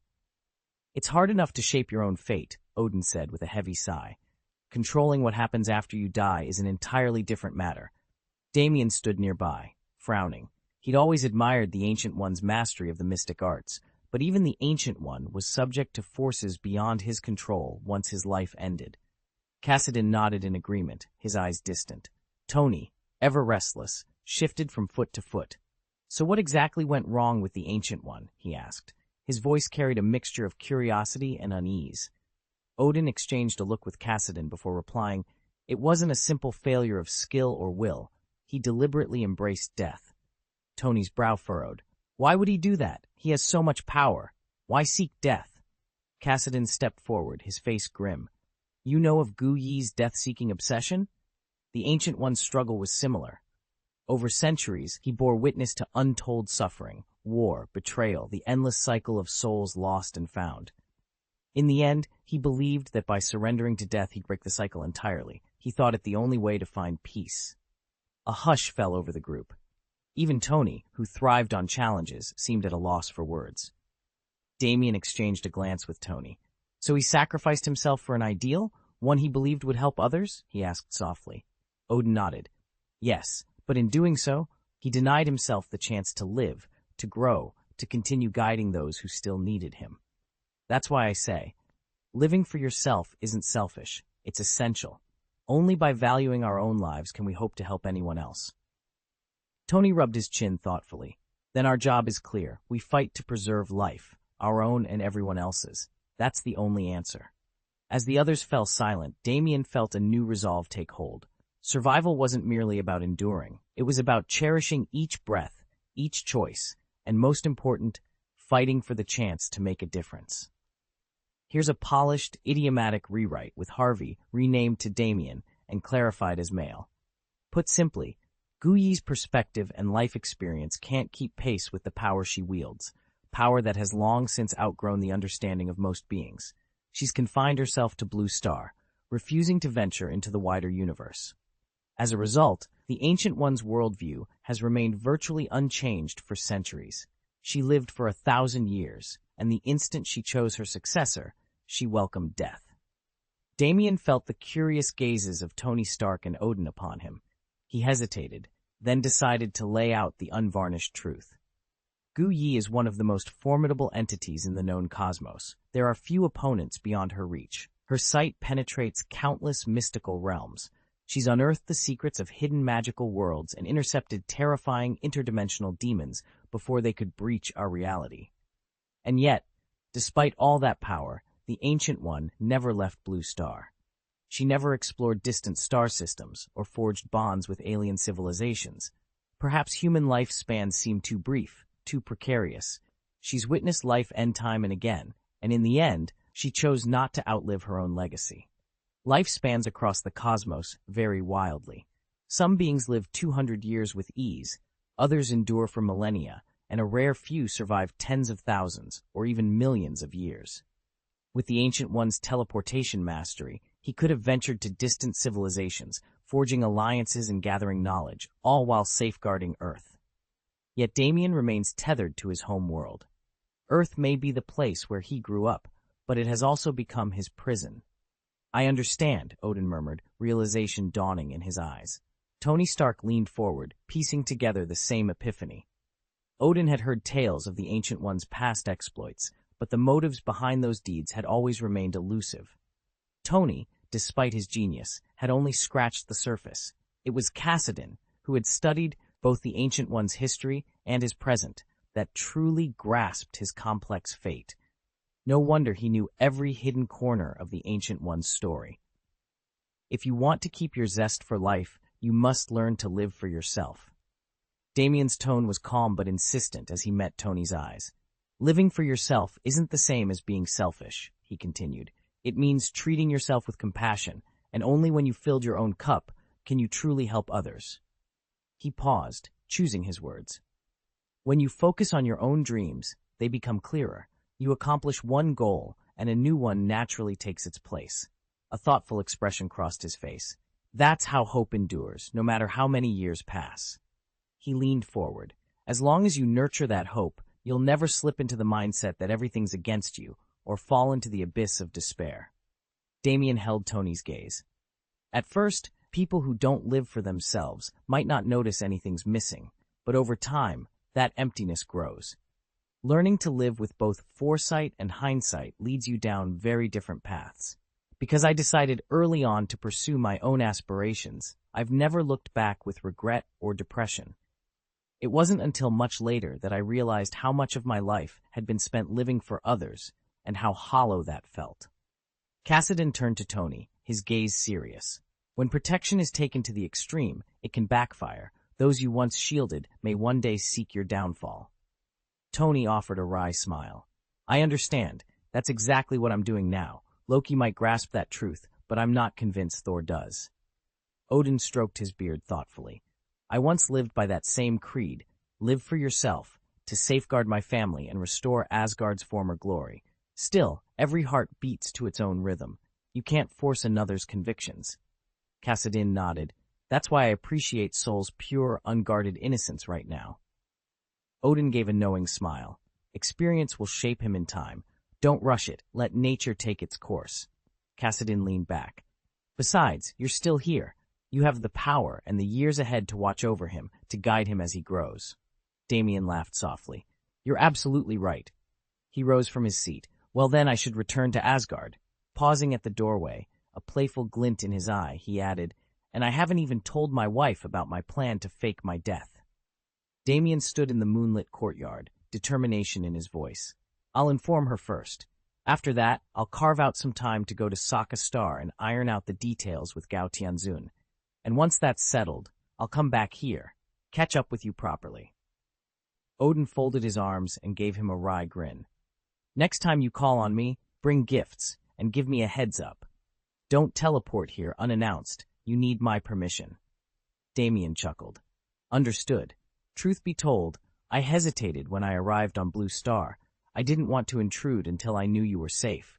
But once I saw you were all right, I came straight over. He glanced toward the dark horizon.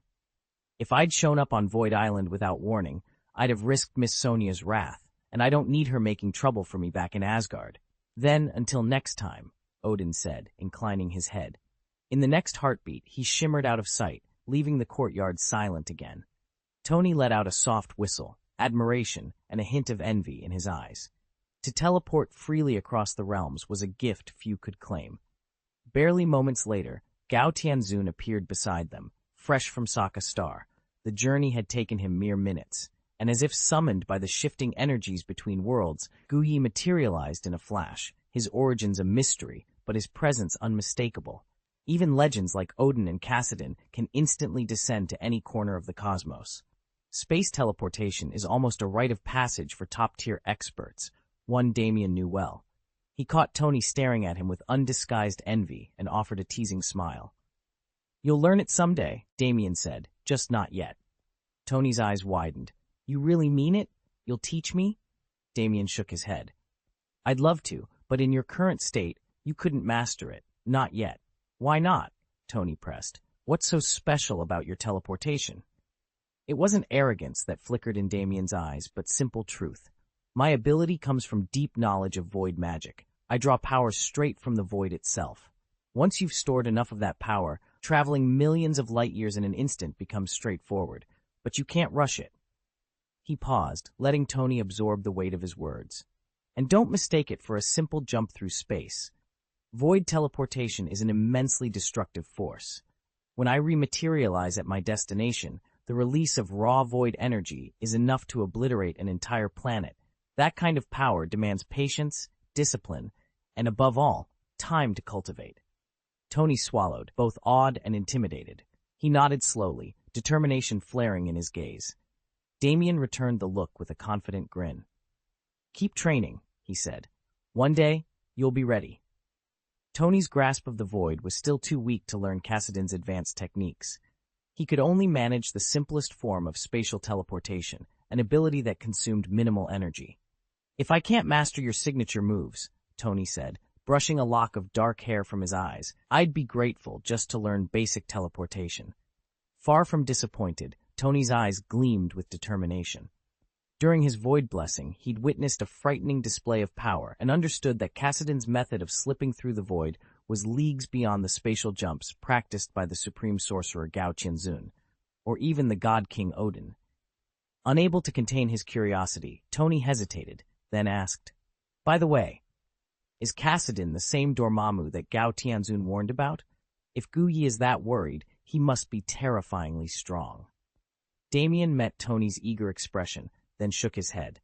"That's more than you're ready to understand," he said quietly. "Your power is still far too limited. Knowing too much, too soon, will only put you in danger. And don't breathe a word of today's events to anyone." He fell silent, waiting until Tony gave a solemn nod. "Come on," Damien added, turning away. "Let's head back." Tony gave one last glance at the fading twilight before following Damien down the winding path home. "All right, I'll head back and sort through everything I saw today," Damien said at last. Tony gave him a curious look, but didn't press the matter further once Damien admitted his own strength was too low to make sense of it all. Tony had dropped by simply to kill time and chat, never expecting to stumble into a gathering of peak powerhouses. He still felt dazed by the snippets he'd heard from Cassidon, Odin, and the others, talk of Dormammu, of eternity, of the afterlife. He recalled Lacey once mentioning eternity as one of the universe's primeval gods, an existence so vast it never truly manifests in this world. Although Tony's knowledge was sketchy at best, the day's revelations had blown his horizons wide open. After bidding Damien goodbye, Tony climbed into his sleek luxury car and headed back to Stark Manor.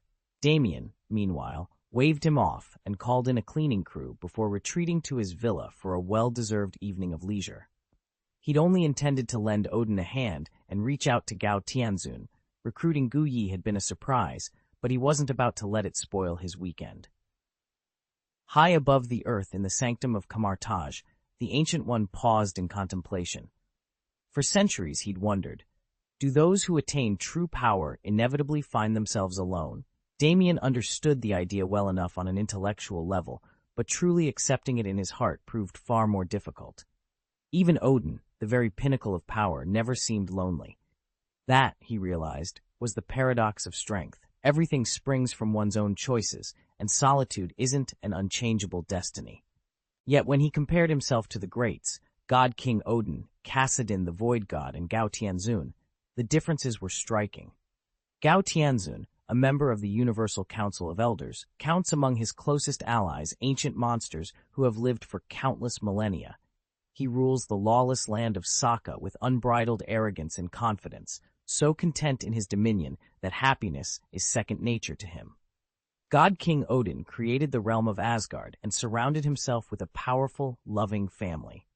As for Cassidon, Damien knew little of the Void God's private life, but the rise of the Void God cult spoke volumes about his influence and purpose. These supreme beings, despite their immeasurable power, shared a crucial common thread. Each had a passion or ideal large enough to fill their lives with purpose. Damien envied them that hope. Even if he longed for such fellowship and meaning, he knew forging those same bonds would be no easy feat. All three of them shared one enviable gift, the power to lengthen another's life. But when it came to his own longevity, Damien had no choice but to delve into forbidden black magic, siphoning Dormammu's dark energies to keep death at bay. Unless he could unite every mage of the Kamartaj under his leadership, they too would be drawn into that corrupting embrace, and he would be forced to stand by as his apprentices perished one by one. Second update, 3,000 words, delivered. Chapter 504, Just Tell Me If You're Surprised. Guyi knew she possessed considerable power, but after witnessing the true titans she'd just encountered, even her abilities felt meager by comparison.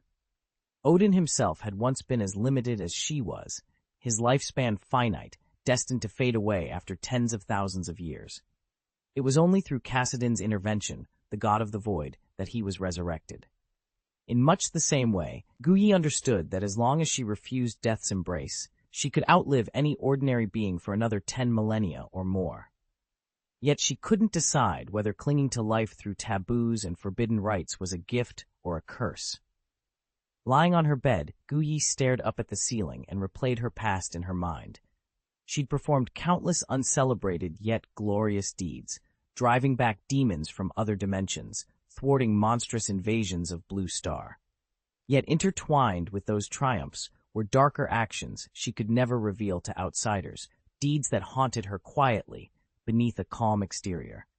The weight of secrets she carried had become inseparable from her identity. Over the long sweep of millennia, Guyi had watched humanity crawl from primitive tribes to the heights of modern civilization. She had witnessed brothers turn against one another, entire nations teeter on the brink of genocide, and the fragile hope that, time and again, humanity somehow endured. And now, as shadows of new threats gathered on the horizon, she wondered if her endless lifespan was truly a blessing, or if it condemned her to bear sorrow long after the world she loved had changed beyond recognition. As long as no monsters or demons from the magical realm breach the barrier, the Ancient One will not lightly meddle in humanity's affairs. It's one of the fundamental tenets of time magic. You never twist the weave of reality unless the threat is dire. A single chronal alteration can send shockwaves through every corner of the universe, and too much interference could even destabilize existence itself. Cassidin, however, knows no such restraint. The Ancient One is convinced he understands her as well as she understands him. Perhaps he even glimpses her future, because Cassidin exists outside the flow of time. If even Gao Tianzun once subdued him by sheer force, she can hardly feign surprise at the astonishing feats he's capable of. Now that Cassidin has revealed her identity and acknowledged Stephen Strange as her successor, she finds herself powerless to thwart his designs. And without the Time Stone, which proves useless against an entity like Cassidin, she is deprived of her prophetic advantage, unable to steer events toward the future she once envisioned. Damien closed his eyes and felt a familiar ache settle in his chest, sorrow laced with a helplessness he hadn't known in years. Somewhere beyond their reality, Cassidin, a voidwalker from a distant dimension, had slipped into this universe. There was no ritual left, no seal strong enough to banish him. All Damien could do was watch, powerless as events trended toward the future Cassidin craved. That sense of looming fate was almost unbearable. Just over 2 months remained. Soon they would learn whether deliverance or destruction lay on the other side. He blinked fiercely and brushed a single tear from his cheek. Could Stephen Stark shoulder the mantle that had fallen to him? Damien didn't know, and he was certain he himself no longer had the strength to stand against the mounting pressure. If aligning with the void was the only path to survival, then so be it. If you can't defeat your enemy, you join him. Yet to side with Cassidin, this dimension-devouring demon, was the very outcome the Ancient One had warned against. If Cassidin chose to unravel the universe, Damien would be nothing more than an accomplice. He swallowed hard. More than anything, he just wished to escape this world's suffocating quagmire and find some sliver of peace before it was too late. Damien stared out at the silent city below. The afterlife might be dull, but at least here he couldn't feel so helpless or heartbroken. As soon as the summit of the world's greatest minds adjourned, Damien dashed back to his lab. He was determined to shepherd Project Blue Star into the interstellar age before chasing down his loftier dreams. But first, there was one more detail to arrange. He tapped Banner's number on his comm. Bruce Banner had just finished a grueling workout and was about to shower before heading out. The call startled him. "Damien? Everything all right?" "Perfect," Damien replied, a grin in his voice. "I'm heading back to Void Island. I've picked up something special for you." Bruce wiped sweat from his brow. "A surprise? You know I hate surprises. You'll see soon enough." Damien's tone was playful, but his resolve was firm. "Just finish up here, bring Blue Star back to the lab, and join me as soon as you can." "I owe you one," Bruce said, half exasperated, half amused. "All right, sign me up. I'll be there." Damien ended the call and leaned back in his chair. The hardest work was still ahead, but at least now he had a reason to look forward to tomorrow. "Okay, I'll head back now," Damien said. He caught the curious gleam in Tony's eyes, and intrigued by the promise of a surprise, abandoned his plans to go out and meet friends. "Don't worry, I'll be back quickly." Tony's grin widened. "The round trip won't take more than a day. I've got it all set up." Damien tapped his chest confidently. Within minutes, he'd made his way to the private island, climbed aboard the sleek space battleship moored at the dock, and launched into hyperspace.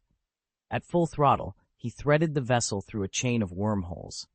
His augmented physiology shrugged off the stresses of near-light-speed travel, and in less than 24 hours, he emerged above Xandar's Void Star Island. On the dock below sat a stack of a dozen large crates, the surprise Tony had mentioned. Damien's curiosity was piqued, but he resisted the urge to pry open the boxes on the spot. After a quick meal in the island's cafeteria, he secured the crates aboard his ship, punched in the return coordinates, and sped back toward Blue Star. From departure to homecoming, the entire mission took just 34 hours. Damien delivered the mysterious cargo exactly as Tony had requested, on schedule and in perfect shape. Damien arrived at Stark Manor just after lunch, hauling more than a dozen hefty crates into Tony's workshop. With a raised eyebrow, Tony quipped, "You sure work fast." Damien shot him a sidelong grin. "Try to sound believable when you praise me." Fine, Tony waved a hand. "But one of those boxes is for me, right? Mind if I open it?" "Go ahead," Damien replied, leaning against a workbench. Tony hesitated, then asked, "This is the surprise you mentioned?" Without a word, Damien pried the lid off the nearest crate. Tony peered inside, and stopped short. Neatly stacked were thick, leather-bound volumes and abridged manuscripts, rare histories of Xandar. Tony blinked. "You tracked all this down?" "None of it's online." "I had to buy the originals," Damien said, flipping through the first book. "No digital copies exist." Tony folded his arms. "If you don't believe me, try to find these in the archives." Damien let the book slip shut, a thoughtful look on his face. "Doesn't matter. Even if I can't pull it up on the net, these are the real deal." He met Tony's gaze. "Thanks for trusting me with this." Tony cracked a small smile and nudged the nearest crate. "Well, I had to surprise you somehow." Banner set 13 massive tomes on the table, each one thicker than an open hand, and looked up at Tony. "This research will determine whether we can bring Blue Star into the interstellar era as quickly as possible." Tony gave him a playful nudge. "Sounds important. I've been looking for something to do around here anyway." Banner rolled his eyes. "Just admit it. You weren't busy enough and wanted more work." Tony threw up his hands in mock surrender. "Guilty as charged. Thanks for noticing my idle state and giving me a proper assignment." Banner forced a tight smile. "Good, because I need you to read through all of these volumes, extract the lessons we can apply back home on Blue Star, and develop an actionable plan. Once we leap into the interstellar age, we'll finally free ourselves from Blue Star's limitations." Tony stared down at the daunting stack. 13 books, full of historical case studies and strategies. "Got it. I'll start digging in right away." Banner nodded. "The sooner you begin, the sooner we can push forward, together." Damien paced back and forth in the lab, frustration radiating off him in waves. "I swear, I've been buried here every day while you two just play around." Tony glanced up from his workbench, amusement dancing in his eyes. "Hey, you've got to understand. It's hard to stay focused when you're the only one pulling overtime." Bruce Banner folded his arms, tilting his head. "You know, Damien, you can't begrudge Steve a little free time. Outside of his morning drills, he's hardly got any responsibilities." Damien stopped mid-step. "Right. How could I forget? Steve's busy polishing his shield. Whatever. I'll handle this myself." Bruce gave a small, empathetic smile. "You don't need to apologize to me. Just try not to rub it in so much around Steve. You'll bruise the guy's self-esteem." Tony wiped his hands on a rag and leaned against the table. "Look, I get why you didn't ask Steve to help with the Xandarian archive. Sure, he's reliable. Whatever he takes on, he nails it. But digging through an ancient galaxy-spanning civilization, that's not exactly his wheelhouse.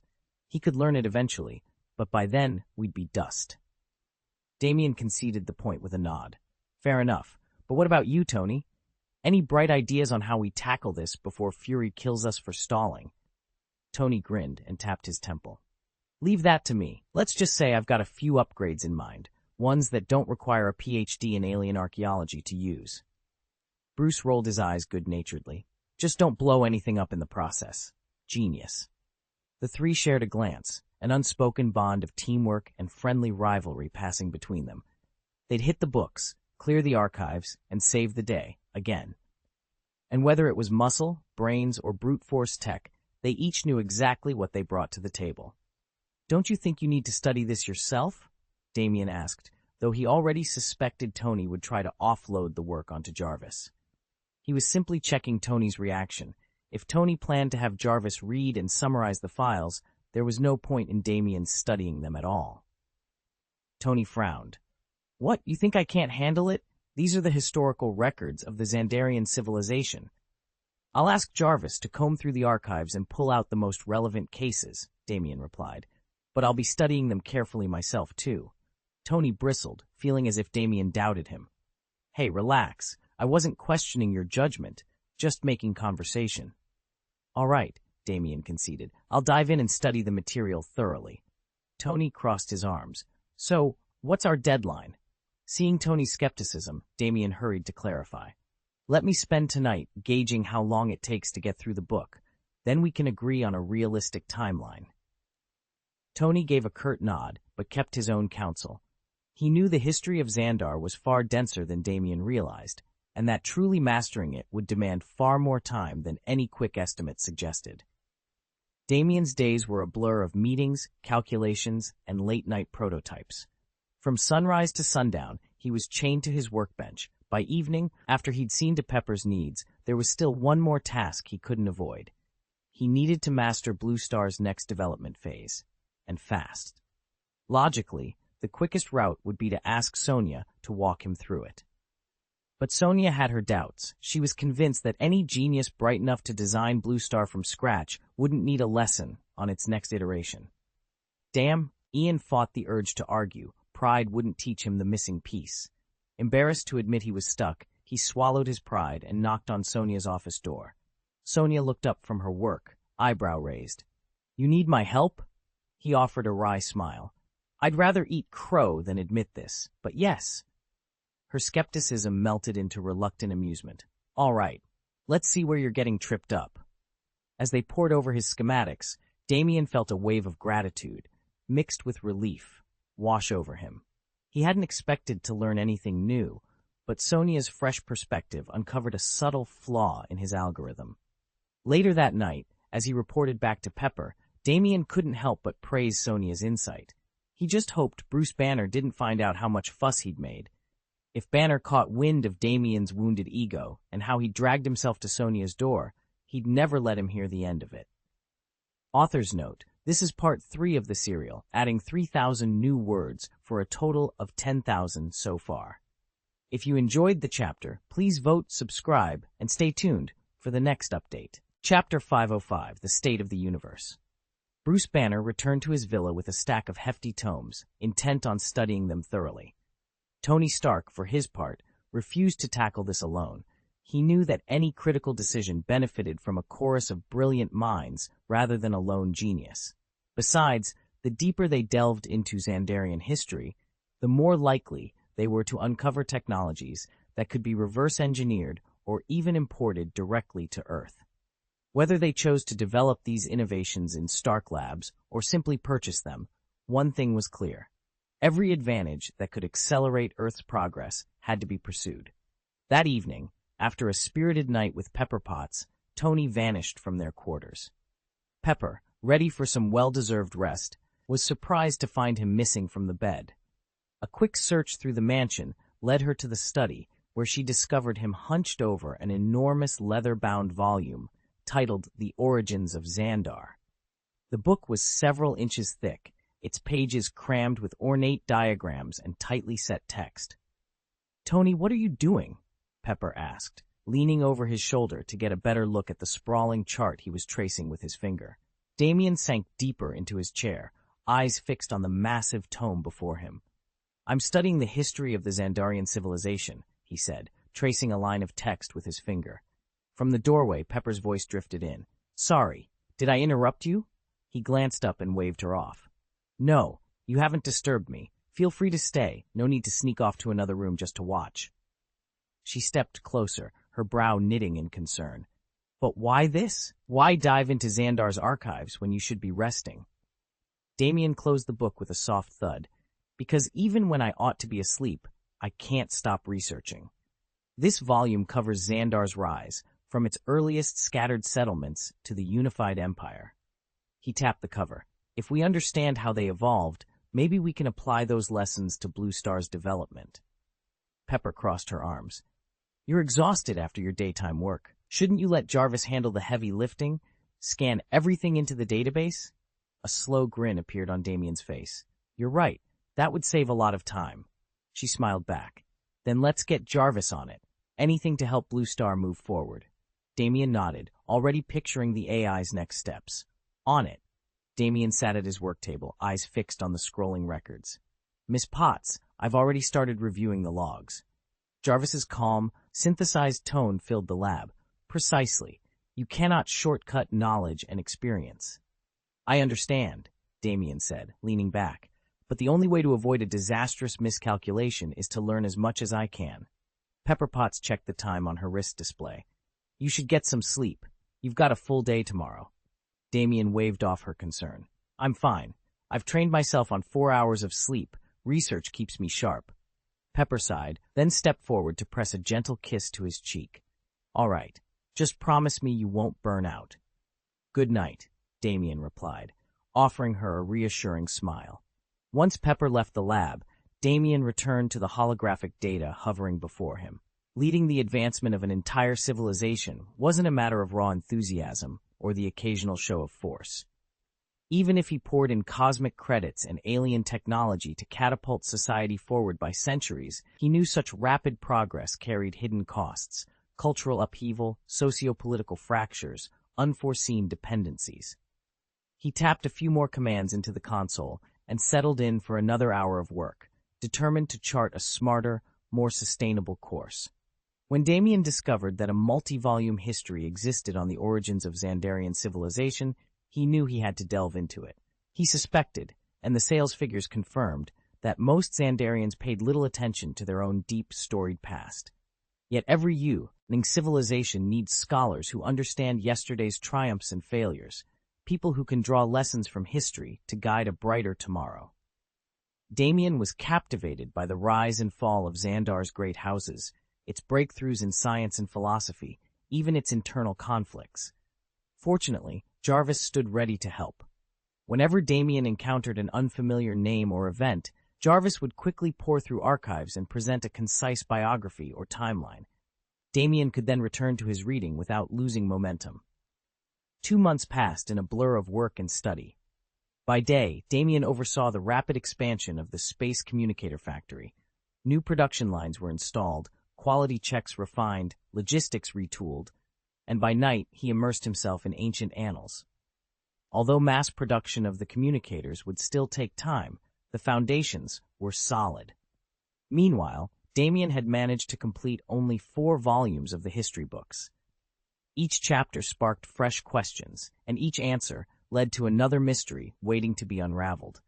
Each volume took Damien about 2 weeks to study, and he'd already worked his way through every single one. What had begun as a tedious but necessary chore unexpectedly turned into a source of genuine excitement the deeper he immersed himself. Not only was he exhilarated by the unfolding knowledge, he also developed a clearer understanding of the universe's grand patterns. At its height, the Xandarian civilization had slipped into decadence. Prosperity bred comfort, comfort bred complacency, and even the soldiers grew arrogant and indolent. That era of ease lasted only until Xandar's exploratory fleet crossed paths with the Kree Empire, the undisputed masters of cosmic advancement. It was like a grandson challenging his grandfather. Xandar's proud warships were powerless. Their soldiers' combat skills were decisively crushed. For the first time, the Xandarians confronted the full force of Kree technology and, by contrast, the fragility of their own civilization. That stark revelation jolted Xandar awake, setting the stage for a dramatic rebirth. During the colonial era of Xandar's history, complacency and mediocrity ran rampant. Factions splintered the once unified civilization, prompting a multi-generational intellectual revolution. Over decades, new ideals were forged that rallied the populace into a second age of frenzied research and development. In abandoning their vast colony network, despite the higher standards of living it had produced, Xandarians realized that true progress lay elsewhere. They turned their attention to the so-called energy planets, worlds rich in untapped power. Although these planets had been discovered centuries earlier, the civilization's comfortable lifestyle meant no one was willing to shoulder the enormous costs of exploration and exploitation. As a result, the project remained shelved for over 1,000 years. Once the drive to develop these energy planets finally resumed, technological advancement accelerated at an unprecedented pace. The culmination of this renaissance was the creation of the super-optical brain known as the heart of the world. Damien sat alone in the archive chamber, the hollow screens before him replaying the rise and near fall of the Xandar Empire. As he traced their technological breakthroughs, he could almost feel the exhilaration that once swept through Xandar's cradle world. In a matter of decades, they had unlocked faster-than-light drives, refined energy manipulation reactors, and pioneered graviton shield arrays. These innovations gave birth to the Nova Corps and to stellar-class battleships capable of subduing entire star systems. By the time Xandar's flag flew in every quadrant of Andromeda, they had transformed from a fledgling civilization into a full-fledged empire. But the empire's gilded veneer concealed an uncomfortable truth. The official histories, detailed, unflinching, cataloged the relentless campaigns of conquest, the forced annexations, and the mass displacements of innocents. Old cultures had been stamped out in the name of universal order, their sacred texts and social structures erased to make way for Xandar's will. The records offered no excuses, they simply told what happened. For Damien, the lesson was stark. True strength is never built on illusions of invincibility or on the suffering of others. Xandar's ambition eventually brought them into collision with the Kree Empire across the galactic void. At first, the clashes seemed disastrous. Entire flotillas lost to precision Kree counterattacks. Yet the Kree were heavily engaged on multiple fronts and never fully committed their armadas to the Andromeda theater. That strategic overextension granted Xandar the precious time it needed to regroup, innovate new defenses, and shore up its far-flung holdings. Had the Kree turned their attention sooner, or harder, Xandar might have suffered the same fate as so many civilizations whose names are now known only to archaeologists, wiped out, their worlds laid to waste. Studying those records, Damien came to believe that the universe obeys a ruthless law of survival. In the cosmic jungle, there is no room for weakness or complacency. Empires rise on ambition and the will to adapt, but they endure only as long as they remember the price of power and the danger of ever taking it for granted. As the archival lights dimmed around him, Damien closed the final holoscreen.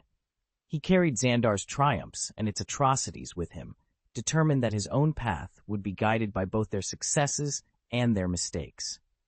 The Xandar Empire once pursued interstellar colonization, forging new settlements across the stars. But with each technological breakthrough, it found it no longer needed to claim new worlds simply to sustain a comfortable existence. Freed from expansion for its own sake, Xandar adopted a new purpose, safeguarding other civilizations, granting them the chance to endure and flourish. This philosophical shift transformed the Andromeda Galaxy into a realm of unparalleled prosperity and stability. Since the Milky Way lies side by side with Andromeda, even weaker societies in our own galaxy now enjoy Xandar's protective umbrella. Meanwhile, the great powers of both galaxies have gathered their finest champions, apex-level warriors whose mere presence maintains the cosmic balance. Under Xandar's watchful eye, advanced civilizations are forbidden from launching unauthorized raids or waging full-scale interstellar wars on the worlds of lesser races. Blue Star, Earth, has been a fortunate beneficiary of this grand accord. Damien now realizes that, although humanity's technology still lags far behind the galactic elite, Earth has nonetheless produced individuals of astonishing power and resilience throughout its history. In the vast tapestry of the cosmos, nearly every advanced civilization reveres its own planetary deity, but gods as formidable as those in the Milky Way are extremely rare. As Damien ascended to the very summit of universal power, an authority forged on Blue Star, he finally grasped the true scope of his home's divine legacy. He saw how Olympus's mighty Zeus and Asgard's all-father Odin stood among the most celebrated deities, and how Blue Star's own ancient god had earned a place beside them. that primordial patron, once clashed with the Celestials themselves, ageless beings who have existed since the universe's dawn. When Damien surveyed the broader galactic order, he recognized two great currents shaping reality. On one side stood the champions of technology, the Kree Empire and the Xandar Consortium, who prized scientific advancement above all else and scorned reliance on divine or mystical forces. On the other side reigned the cosmic gods, led by the Celestial Clan, whose powers made even the most advanced machinery seem trivial. Between these two poles lived countless intelligent species, each neither miraculous nor magically endowed, measured instead by the sophistication of their technology. Within this hierarchy of gods, titans, and mortal civilizations, Blue Star itself boasts more than just a single planetary guardian. Alongside its ancient deity, a handful of other big bosses stand ready, each a prodigy of power, each a pillar of the world Damien once called home. And now that he shares their strength, Damien is determined to learn their secrets and to carve his own place among the legends of the universe. Humans, the only sentient inhabitants of Blue Star, are, by cosmic standards, almost negligible. Scanning the universe's hierarchy, they rank no higher than ants. Their civilization has yet to break free of planetary confines. They haven't even entered the interstellar age. In short, they're a low-tier species, still imprisoned by their own world. Yet Blue Star enjoys extraordinary protection. It lies under the watchful eye of Odin, All-Father of Asgard, and falls within the jurisdiction of the Xandar Empire's cosmic order. No alien civilization may enter its space, or sow chaos, without express authorization. Should any trespassers appear, they dare not employ planet-shattering weaponry.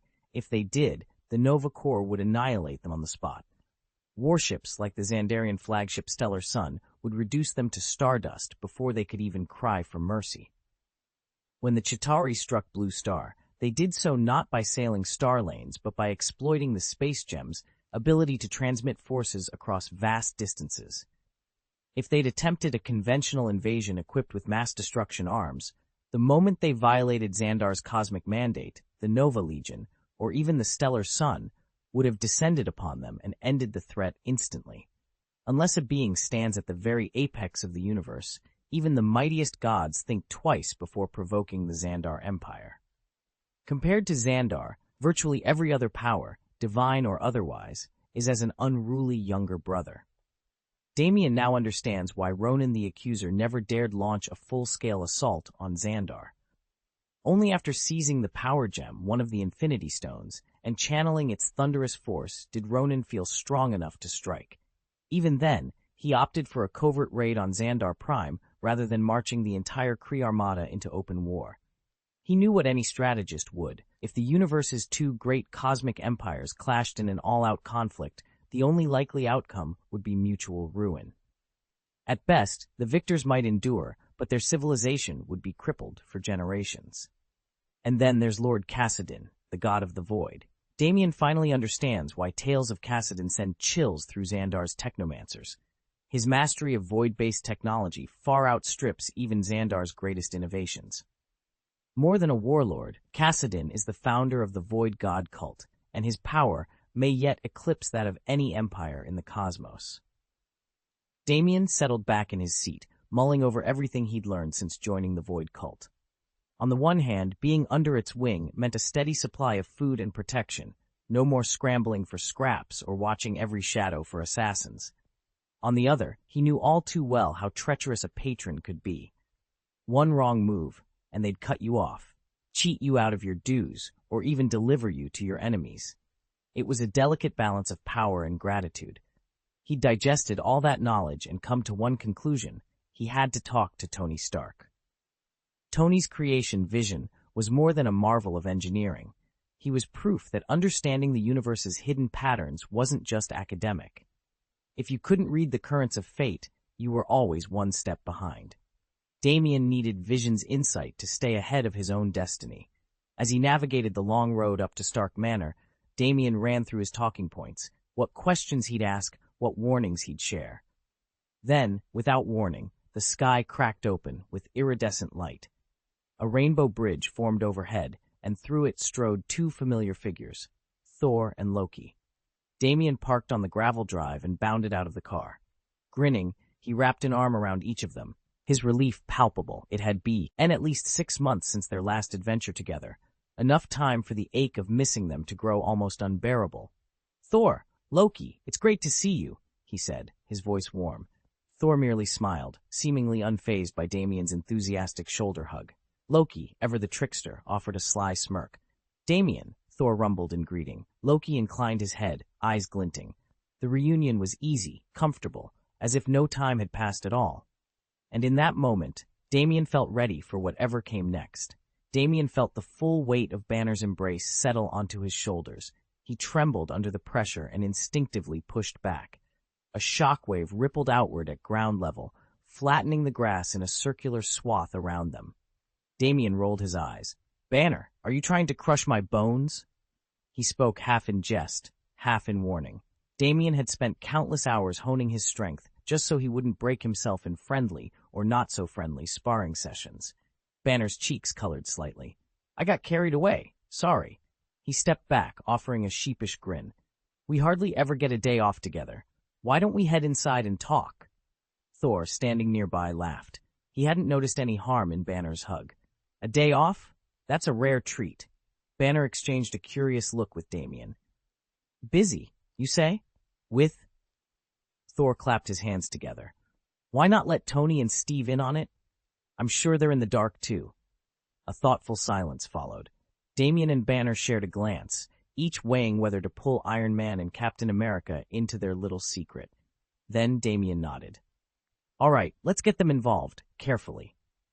Together, the trio strode toward the compound, their playful banter echoing behind them as they prepared to bring their friends up to speed.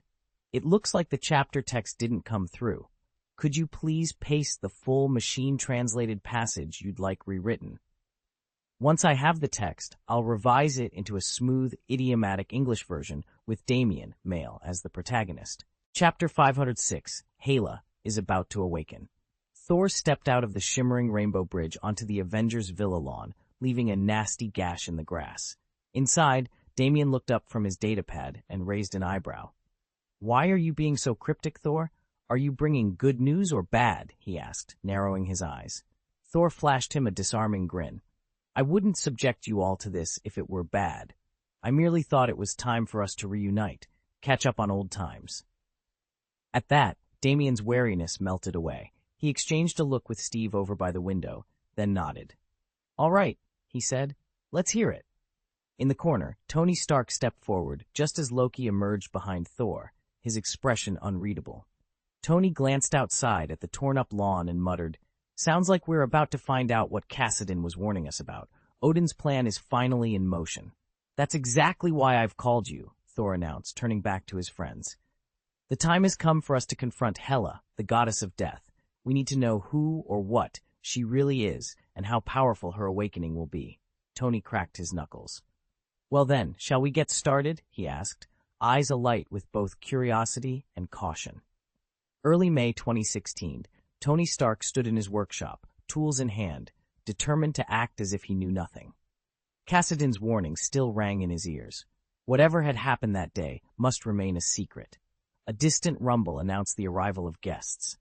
Tony looked up just as the hangar doors swung open. "Look what the wind blew in, our prodigal son," Thor boomed, clapping Tony on the shoulder. "Half a year with no word." Tony set down his wrench and offered a grin. "Great to see you too. I've got big news. Come on, let's round up Steve." Loki drifted into the bay behind Thor, casually leaning against the wall. "The private island, then?" he drawled. "Exactly," Tony replied, already heading for the jet platform. Moments later, JARVS's intercom announced departure as the sleek Stark Industries craft lifted from the ground. Aboard, Bruce Banner leaned toward Saul with a worried frown. "What's going on? You're being awfully secretive." Saul merely smiled. "All in good time, Bruce. You'll know soon enough." Less than 20 minutes later, the jet descended toward the secluded laboratory island. Below them, the facility's glowing arc reactor cast undulating patterns on the water's surface. Inside the compound's gym, Steve Rogers dropped his guard at the sound of engines. He set aside his dumbbells and wiped sweat from his brow, just as the doors slid open. Thor marched in first, chest heaving. Loki followed, still looking bored. "Tony, Banner, and Saul filled out the back of the room. Thor, Loki, you two back from the Nine Realms? Steve asked, flexing one arm. We are, Thor replied with a grin. And it seems you've been busy these past months. We've come with questions, and maybe some answers. Steve offered them a wry smile and nodded at Tony. Then let's get to it. Damien finished his quick shower, washing away the day's grime, then stepped out into the great hall, where everyone was already gathered. He brushed damp hair back from his forehead and offered them a warm smile. Don't be too surprised by what I'm about to tell you, he began, his tone light. He took a steadying breath, then announced, After the new year, I'll be returning to Asgard to claim the throne. Loki has been named Protector Prince. Mother was pleased with our work over the past few months, so pleased that she's granted us a few days' leave. Loki and I decided to use it by coming here to see you. He glanced around the room, looking for their reactions. Steve Rogers and Bruce Banner exchanged stunned looks before Steve found his voice. You're inheriting the throne already? He asked, eyebrows raised. Bruce nodded slowly. It does seem early, but you and Loki have earned it. Congratulations. Tony Stark, who'd already caught wind of the news through Cassandra, raised an amused eyebrow. Well, that's big. Congrats, Damien. Damien's smile faltered as he noted their polite but restrained responses. He had expected a little more excitement from his oldest friends. For a moment he wondered if he'd said something wrong. Then he squared his shoulders, determined to enjoy the reunion despite the lukewarm reception. Damien slipped into the war room just as the last echoes of the door sliding shut faded away. Before him stood Thor and Loki, their expressions unreadable, while Tony Stark leaned casually against a console, arms crossed. Bruce Banner fiddled with a datapad, and Steve Rogers watched the newcomer with a curious tilt of his head. Loki was the first to break the silence. There's something more important than our plan to conquer Asgard. Thor nodded gravely. Brother and I have been debating whether it can even be done. Loki turned smoothly to Tony. I was told my only mission here was to discuss that matter. Tony raised an eyebrow. If you want our help, just say so. None of this dancing around the point. Bruce looked up from his datapad, frowning. Dancing around the point? What's that supposed to mean? Tony smirked. Jarvis mentioned you were thrilled to see it. Bruce blinked. Thrilled? I'm not sure what you're talking about. Exactly, Tony said. Words matter. Just say what you mean. Bruce set the datapad aside and straightened. All right, if I can get back to Void Island and recover it, then yeah, I'll be thrilled. Tony exchanged a triumphant glance with Loki. There we go. Bruce's voice turned dry. Thrilled with what, exactly? Thor, unable to resist, grinned. And don't forget the women on that island. Bruce's cheeks flushed. Thor, watch yourself. At this, Steve stepped forward and gave his fellow Avenger a pointed look. Let's keep it professional, please. Damien watched them all carefully, his mind racing. Whatever it was, it mattered more than the fate of Asgard itself, and he had a feeling this conversation was only the beginning. Where did you go? Steve asked, folding his arms as he glanced at me. I was sent to Void Island to fetch Tony's books, records of the Xandar civilization. Steve raised an eyebrow.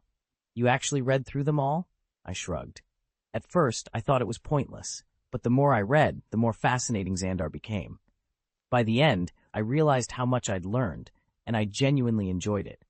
Steve frowned. Why does Tony want you studying Xandar's history anyway? I shrugged again. No clue, but let's hear what Thor needs before we worry about Tony's motives. Thor's eyes flicked between us. I don't care about dusty old scrolls unless they help with our mission. Damien glanced at Thor, concern in his voice. Our mission is exactly why I'm here. Father said only Loki and I can solve it. Thor's expression turned serious. Only the two of you? Saul let out an exasperated sigh. What on earth is he plotting now? I leaned forward, intrigued. That's what we need to figure out. Damien stopped pacing and faced his brothers. Father intends to break the seal, imprisoning our sister Hela in just a few days, he said, his voice tight. The moment she's free, she'll come for Asgard's revenge. Loki and I must find a way to contain her wrath. Loki leaned against a pillar, his pale eyes reflecting torchlight. Father claims that if we fail, he himself will step in, contain the damage, keep the risk within bounds. Damien's jaw clenched. All that proves is how far short our strength still falls. Saul, seated on a low bench, ran a hand through his hair. Odin's lost his senses, he muttered. He really thinks unleashing the goddess of death is a good idea? Nearby, Steve Rogers stood silent until now. Ever since his talk with Valkyrie, he'd come to respect the power and danger of Asgard's mightiest. He swallowed and asked, Hela, goddess of death. I've heard the name, but what should I know about her? Damien exchanged a glance with Loki. She was our father's firstborn, destined to rule beside him, he began. But when her hunger for power grew too fierce, Odin imprisoned her in hell. She's wrath made manifest. No mercy, no reason. If she returns unchecked, she'll raise Asgard to ash. Steve's face grew grave. Then we'd better find a solution, quickly. Loki's lips curved into a thin smile. Indeed, if we fail, the fallout won't just be Asgard's ruin. It'll threaten all the 9 realms. Damien nodded. Then let's not waste another moment.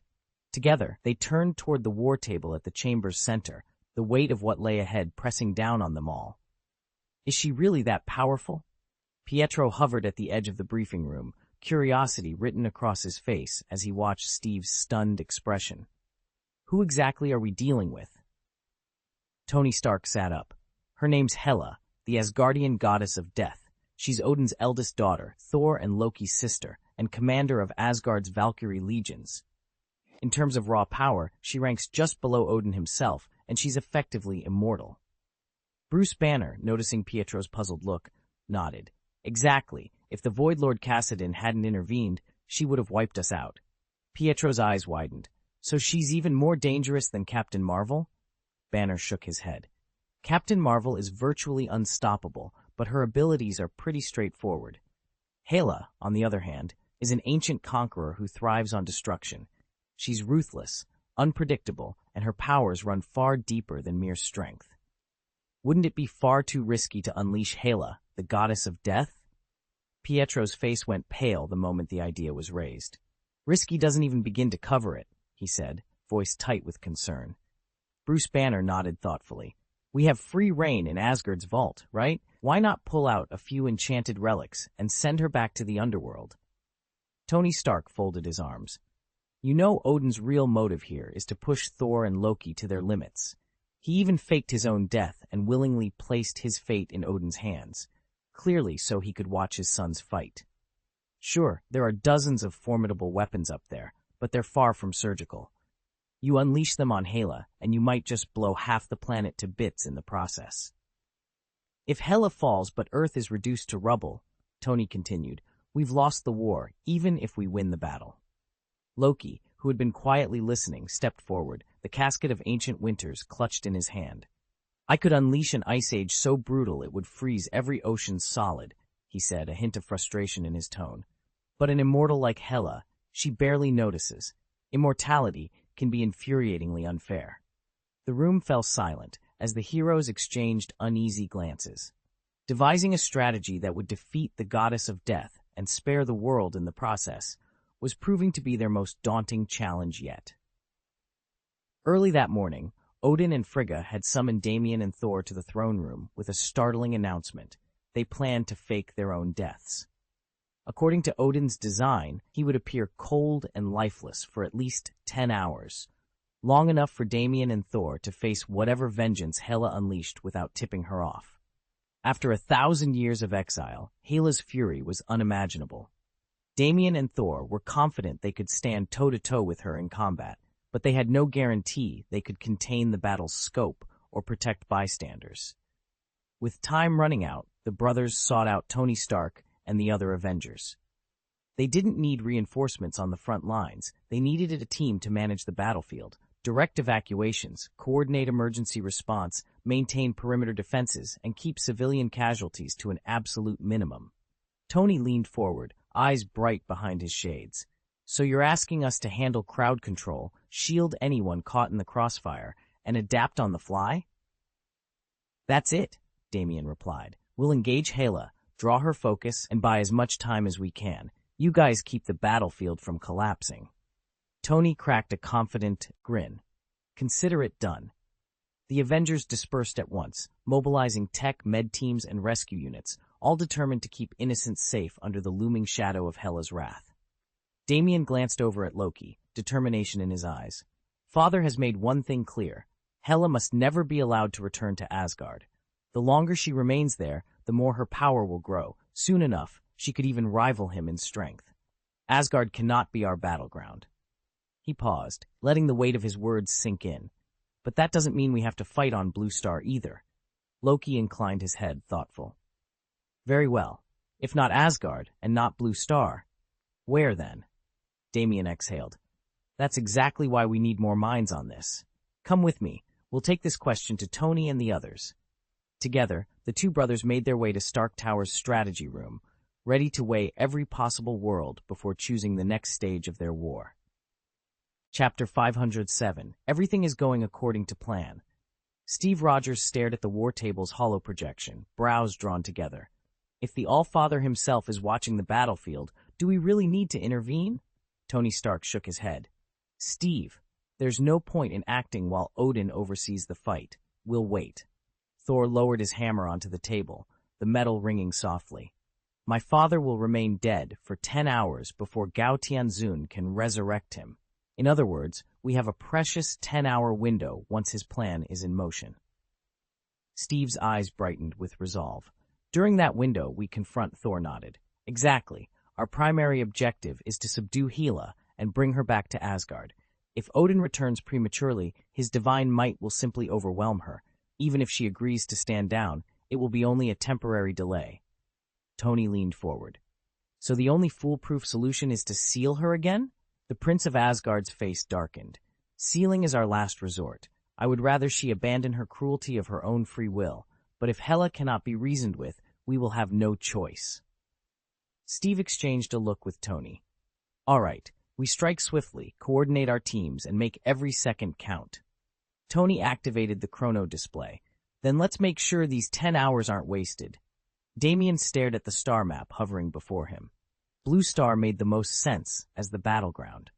If Odin, the so-called God King, really had faked his death, it was only because he knew Kassadin, the Void God, was watching every move. And he wasn't the only one. The Supreme Mage, the Ancient One, would be tracking these developments too. Hela, Goddess of Death, might not recognize Kassadin by sight, but she would certainly know of the Ancient One's power. Even if she dared to break the seal and manifest herself on Blue Star, she'd hesitate. She couldn't risk offending one of the universe's 4 peak powerhouses. In truth, Hela was on the verge of rebirth right now. Odin wasn't the lone sentinel. The Ancient One and Kassadin stood guard, and their presence was enough to paralyze most threats. Gao Tianzun, however, had simply grown complacent. He'd chosen not to dismantle Blue Star, and all because he respected or feared the Void God's scrutiny. Odin had faked his own demise for weeks, secure in the knowledge that Kassadin was monitoring every clash between Thor and Loki. Even a 10-hour war couldn't escape the Void God's influence. With Gao Tianzun in play, no amount of collateral damage could truly threaten the planet. Raising the dead was child's play for him. Worst came to worst, it would only cost him some resources, a tab Tony could easily cover. For now, that delicate balance of power was the only thing keeping Hela from ripping the universe apart. And Damien knew, if the piece here fell apart, there'd be no turning back. Tony flicked through the figures on his tablet. Honestly, just injecting some cash into the right pockets and their fortunes will skyrocket. By the way, if you hadn't mentioned the Supreme Mage, I'd have completely forgotten he even exists. Banner looked up. Doesn't Blue Star still have someone important in charge over there? Thor nodded. This plan should work. Steve frowned. But is Gao Tianzun really willing to bring people back to life? At once, Banner, Thor, and Loki exchanged glances. Loki was the first to speak. It all hinges on what Kassadin, the god of the void, wants us to do. Thor added, because only Kassadin can command Gao Tianzun. Loki shrugged. Until that order comes, we can't be sure. Still, on Blue Star, if we pick our timings and positions carefully, we can keep any collateral damage under control. Tony tapped his chin, recalling Gao Tianzun's ruthless streak. He hadn't shown even a shred of respect to Supreme Mage Gu Yi, and had threatened to obliterate Blue Star entirely. Clearly, to him, the planet and its people were meaningless. But whether it was Kassadin or the Ancient One pulling the strings, once Hela goes on her rampage, she'll be stopped, pet immediately. We've secured a stretch of land, completely uninhabited for thousands of miles, Tony announced. At his command, Jarvis projected a three-dimensional hologram above the conference table, pinpointing a series of isolated islands scattered across the ocean, each far from any continental landmass. Satisfied, Tony continued, "This should give us plenty of room, no matter how far Hela, Thor, or Loki send each other flying." Steve Rogers studied the map. "Tony, can Hela fly?" Thor's lips curled into a half-smile. "She doesn't just fly, Captain. She can teleport as well." Tony raised an eyebrow.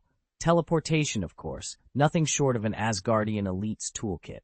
Bruce Banner folded his arms. "When does Odin intend to put this plan into action?" Loki leaned back, smirking. "Father said he'll begin testing Thor and me whenever he sees fit." Thor glanced at the digital clock ticking down in the corner of the hologram. "We have 4 hours to prepare." Banner did a quick mental calculation. "It's already been 2.5 hours. That leaves about 90 minutes, so roughly 1 o'clock. Loki nodded. "Thor and I have already chosen our battlefield. Let's make sure we're ready." Damien took a deep breath and met the gazes of the gathered Asgardians. "My father will stage his own death," he began, voice steady. "The moment he does, Hela will shatter the seal and return to our world." Thor and Loki exchanged uneasy looks. After a tense beat, Loki spoke. "Father is determined, but is this truly necessary? It feels cruel." Damien grimaced. "Loki and I both have our doubts, but this is Odin's decision. We cannot stop him. All we can do is prepare and hope we survive what comes next." Thor crossed his arms, eyes hard. "He's wagering his life on Gao Tianzun's mercy." He paused. "Then Hela will test us, push our strength and courage beyond anything we've faced. If we fall, it means we still lack the polish worthy of Asgard's heirs." Steve Rogers frowned. "Only 4 hours to prepare? And you're really putting Odin's resurrection in the hands of this Gao Tianzun?" Tony Stark shook his head, irritation flickering across his features. "Gao Tianzun doesn't exactly have a reputation for altruism. What if he doesn't bring Odin back?" Damien met Tony's gaze without flinching. "My father knows the risks, but he believes this trial is necessary. Hela's return will force us to rise to a higher level, or prove we're not ready to defend Asgard." Silence fell over the hall. 4 hours remained before Odin's grand and dangerous performance would set the wheels of fate in motion. And when those wheels turned, there would be no turning back.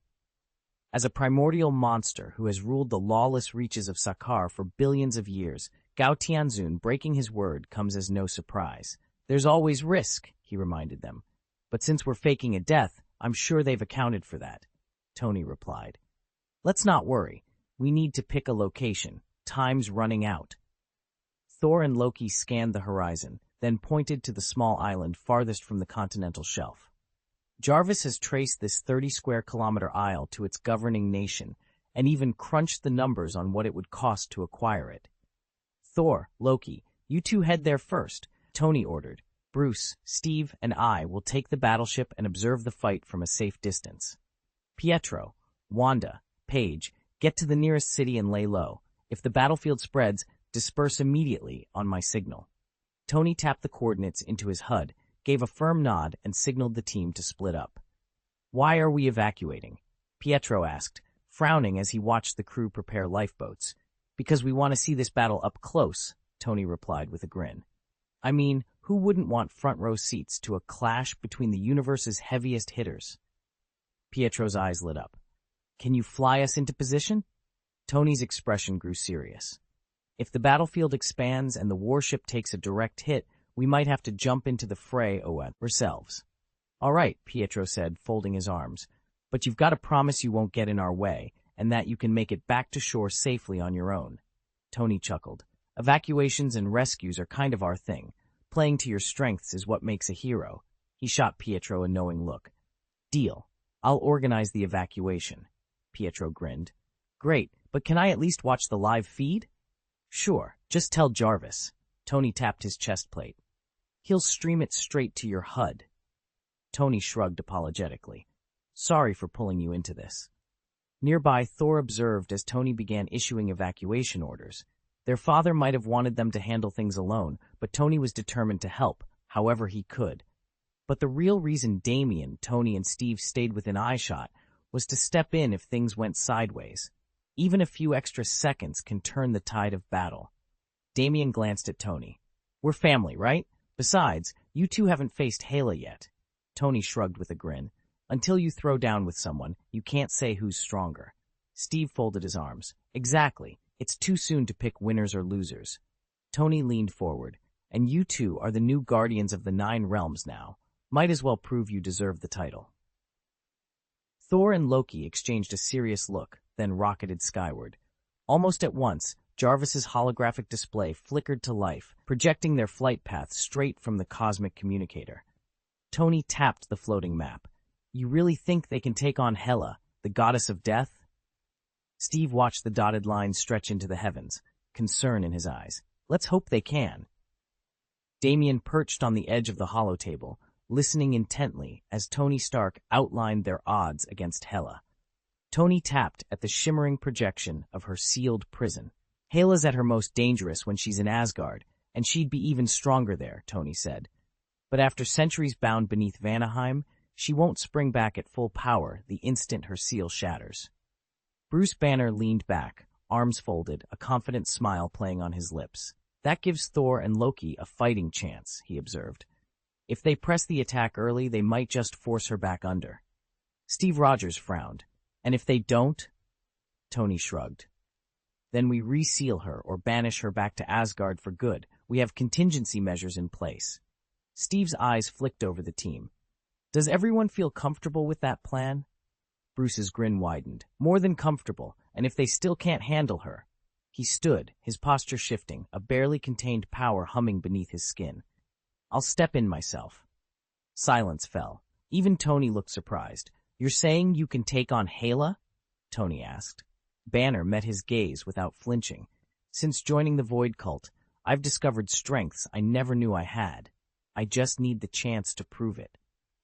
Damien's heart skipped a beat. He'd seen Bruce transform into the Hulk countless times, but this new incarnation, tempered by the Void's energies, was a different beast altogether. As the holotable faded and the meeting broke up, one truth rang loud and clear. No matter how the battle with Hela turned out, Earth's defenders, led by Thor, Loki, and now a more powerful Banner, were ready to face her head-on. If Thor can't defeat him, I doubt I stand a chance either, Damien admitted. He paused, then added more confidently, but I'm certain I can hold Hela off. Even though my regeneration and stamina don't match hers, as long as she can't land back-to-back, crushing blows, I can keep her occupied for 10 days straight. Damien shook his head and smiled. He was taken aback by Odin's strategy, but he raised no objections. Note, the third installment runs about 3,000 words, bringing the total to around 10,000. If you enjoyed it, please vote and subscribe. Chapter 508, I Am the New King of Asgard. Tony Stark, Bruce Banner, and Steve Rogers boarded the Warbird and set a course for the remote island they'd been assigned to investigate. Exactly 1,000 miles out, the ship came to a hover. Jarvis's satellite array sprang to life, projecting a high-definition image of the island onto the holo display before them. Good grief, Tony murmured, leaning forward. Odin looks real. On the screen, Odin had discarded his battle-worn armor in favor of a simple white robe. His face, framed by a grizzled beard and a single eye patch, was lined with deep wrinkles. He sat alone on a jagged rock, slumped as if he were a frail old man on his deathbed. Not a hint of the All-Father's legendary power seemed to emanate from him. If I didn't know he'd recently returned to full strength, Steve said, eyes narrowing, I'd swear he was on his last legs. Bruce nodded in agreement. From this vantage point, he doesn't look like he could lift a hammer, let alone command armies. Tony flashed them a sardonic grin. Never judge a person by how they look. Steve, you should know that better than anyone, especially after your run-in with Lacey. Steve cracked a wry smile. In a universe teeming with superhumans and gods, first impressions can be deceiving. If you accidentally offend someone who hides their true power, you'll pay for it with your life. Damien had witnessed Odin in 3 very different guises. The regal old king bowed by time, the imperious middle-aged ruler in the prime of his reign, and the fully restored youthful deity, every bit as bold and charismatic as his legends claimed. Of the 3, the rejuvenated Odin was the most confident. His assuredness made him approachable, and the aura he projected was remarkably easy to be around. Just how formidable he truly was could be gauged by watching Kassadin. Standing side by side with the two cosmic heavyweights, Kassadin and the inscrutable Gao Tianzun, Odin's youthful incarnation was more than a match for any threat. Against their combined might, even Hela's relentless scheming looked futile. No matter how fiercely she struggled, she remained nothing more than a pawn on a cosmic chessboard. She might survive the encounter, but there was no way she could ever exact vengeance on Asgard or realize her grand ambitions. Gao Tianzun, by contrast, appeared as nothing more than a tall, thin elder, exuding no hint of menace. Yet his reputation spoke for itself. His power was said to stand at the very pinnacle of the universe. "Well," Damien said at last, meeting Steve's gaze, "I'll be a lot more careful about whom I cross from now on." Steve nodded gravely. "Good plan." Meanwhile, Damien reclined in his manor, leisurely slicing into a ripe watermelon as he watched the island's shores in the distance. Across from him, Gao Tianzun occupied a guest chair, calmly peeling fruit and gazing out at the same scene. "Odin is far too generous," Gao remarked, his voice measured. Damien glanced over. "Too generous? In what way?" Gao set down his fruit. With Hela's power unleashed, he could subjugate the entire universe. Every realm, every civilization, brought under Asgard's banner. He'd make Asgard the greatest empire the cosmos has ever known. He studied the island's silhouette. Hela, the goddess of death, was born to conquer. As long as Asgard endures, she cannot die, and the longer she remains within its halls, the more divine energy fills her, nearly infinite. A single strike from her hand could lay waste to whole fleets. Damien nodded slowly. He could see why Gao admired her strength, and why Odin feared it. "If I had a daughter with such gifts," Gao continued, "I would never seal her away, but my own heirs fall short of her ability. After all," he sighed, "what's the use of power you cannot fully control?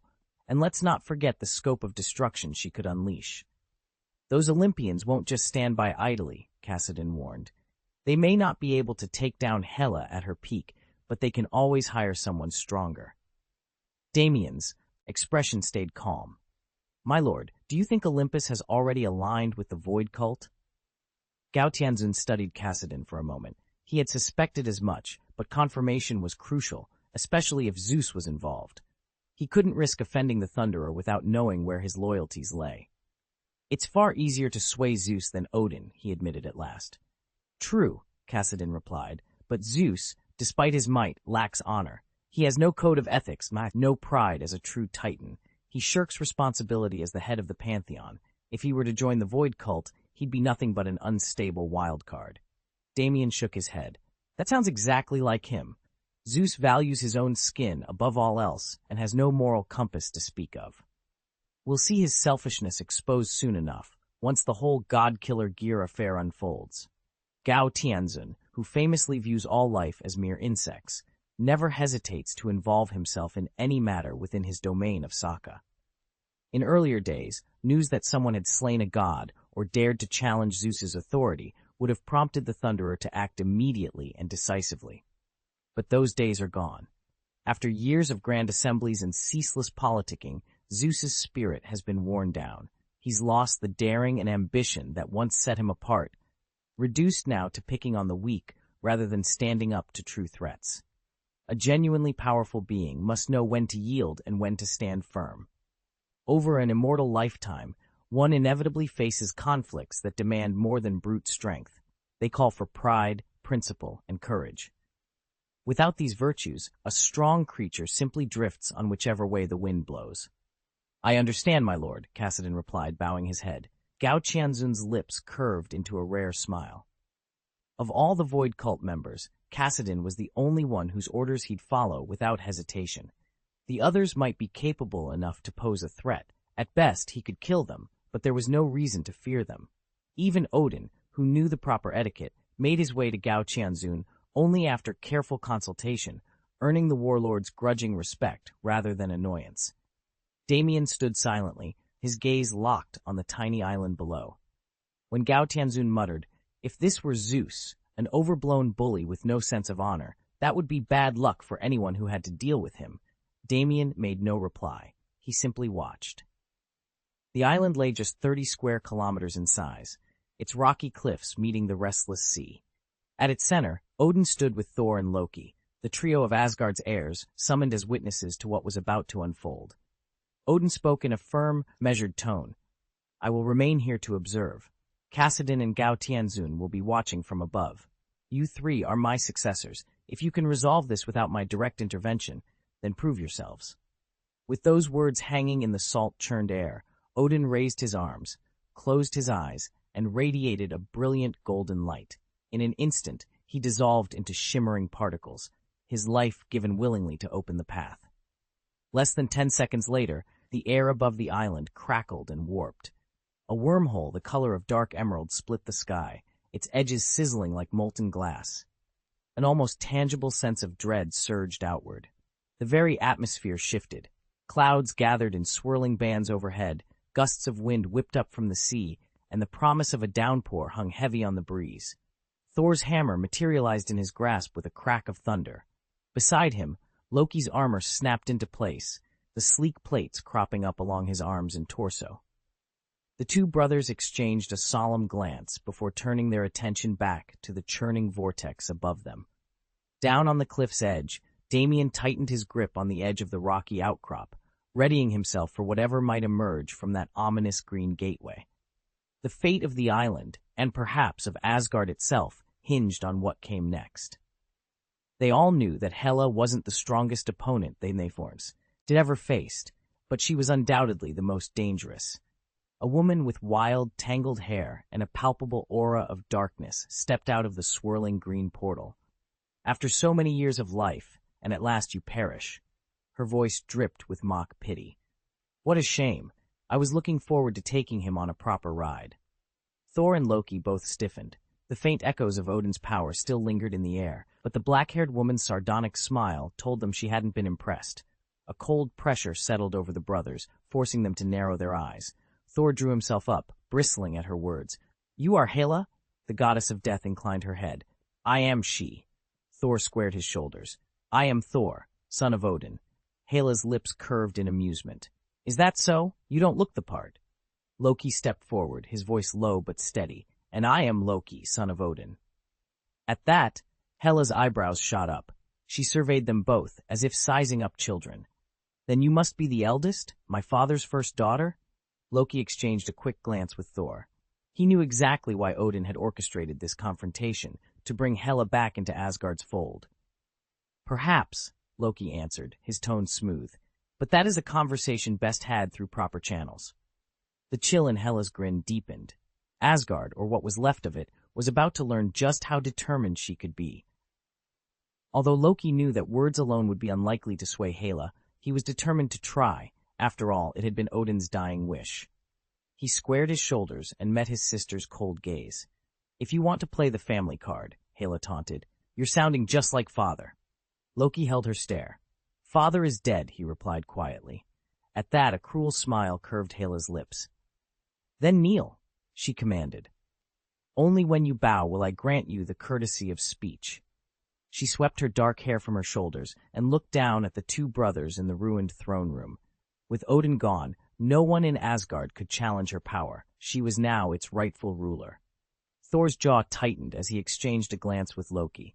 They both knew their sister's history. Ruthless, tyrannical, unforgiving. And now she claimed the crown. "What did you say?" Thor asked, voice low but steady. Hela's laugh echoed through the chamber. "I said, kneel before the Queen of Asgard, worship me, or leave." Thor and Loki shared a brief, resolute nod.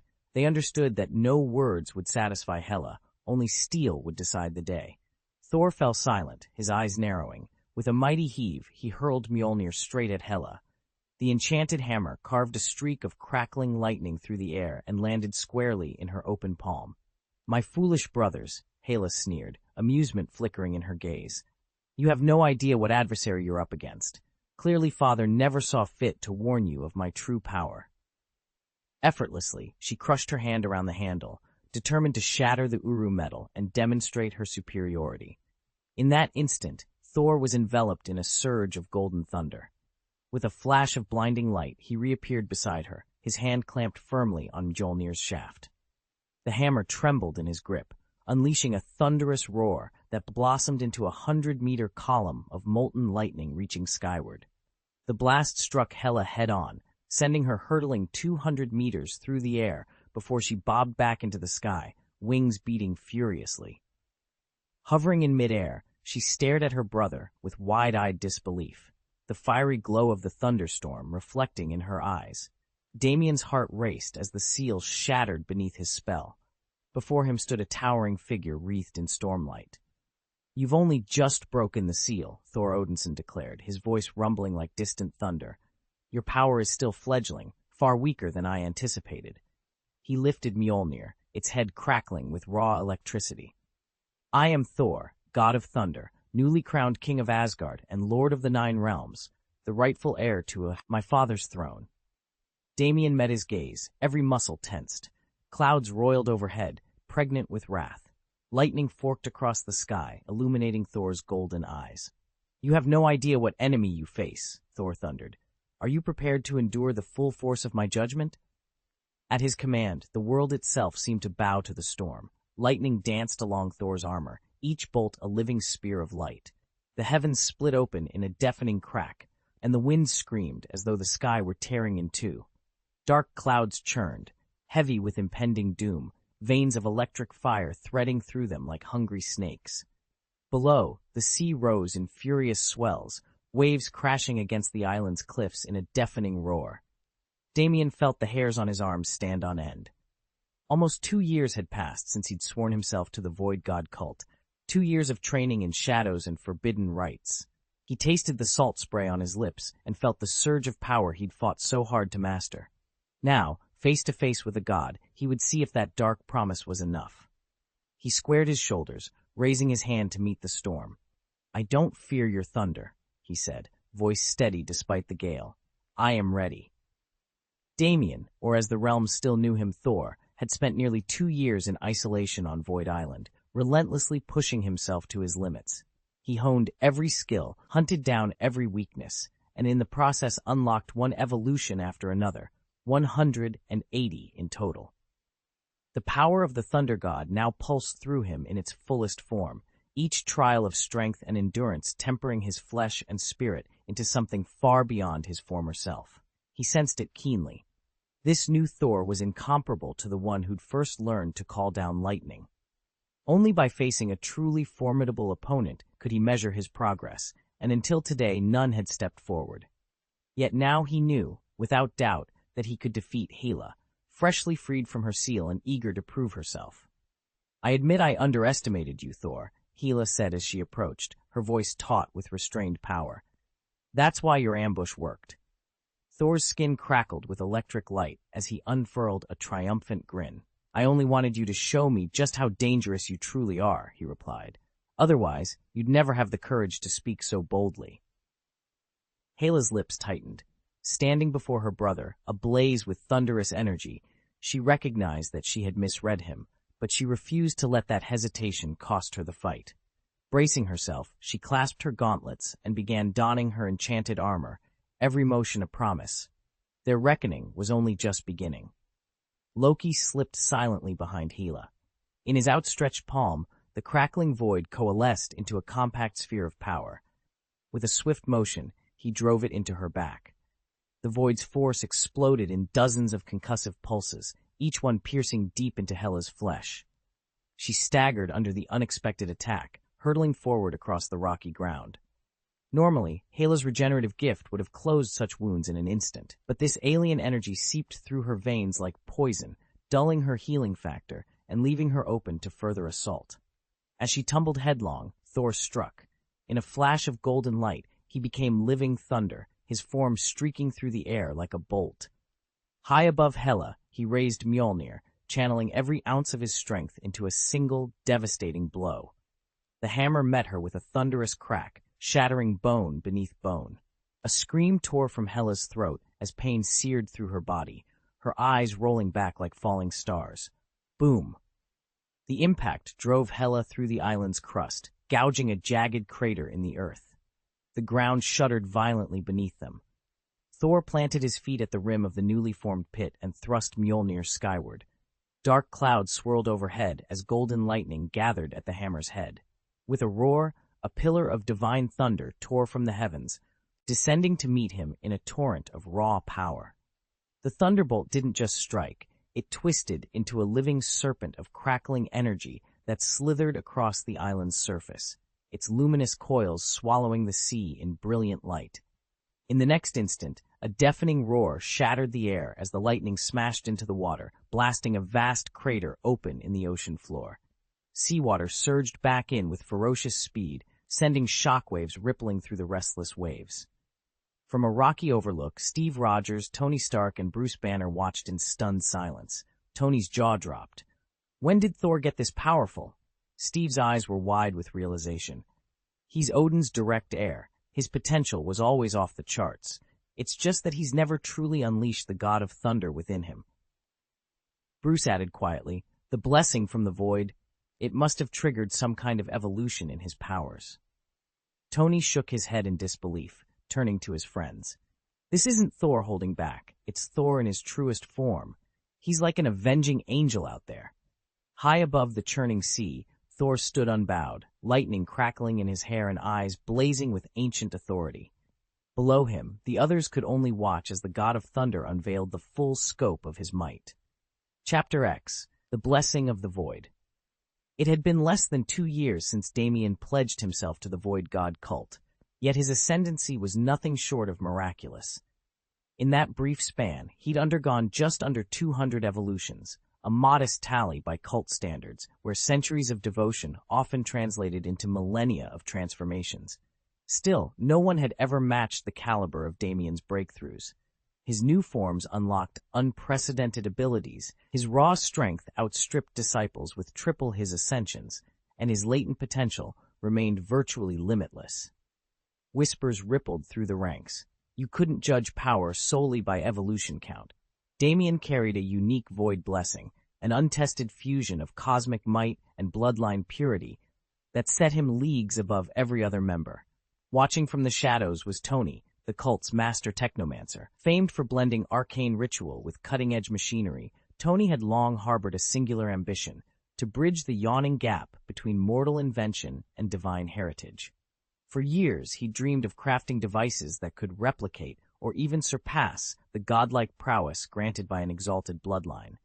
Damien's rapid rise made that dream feel tantalizingly close. Determined to accelerate his research, Tony announced a new regimen. Beginning today, he would publish a daily compendium of his experiments, 4,000 words of analysis, schematics, and trial logs, released without delay. Each entry would chart his progress toward one audacious goal, ushering in an era where human ingenuity could contend with the powers of the void itself. As the cult's great hall buzzed with anticipation, Damien stood at the threshold of his next transformation.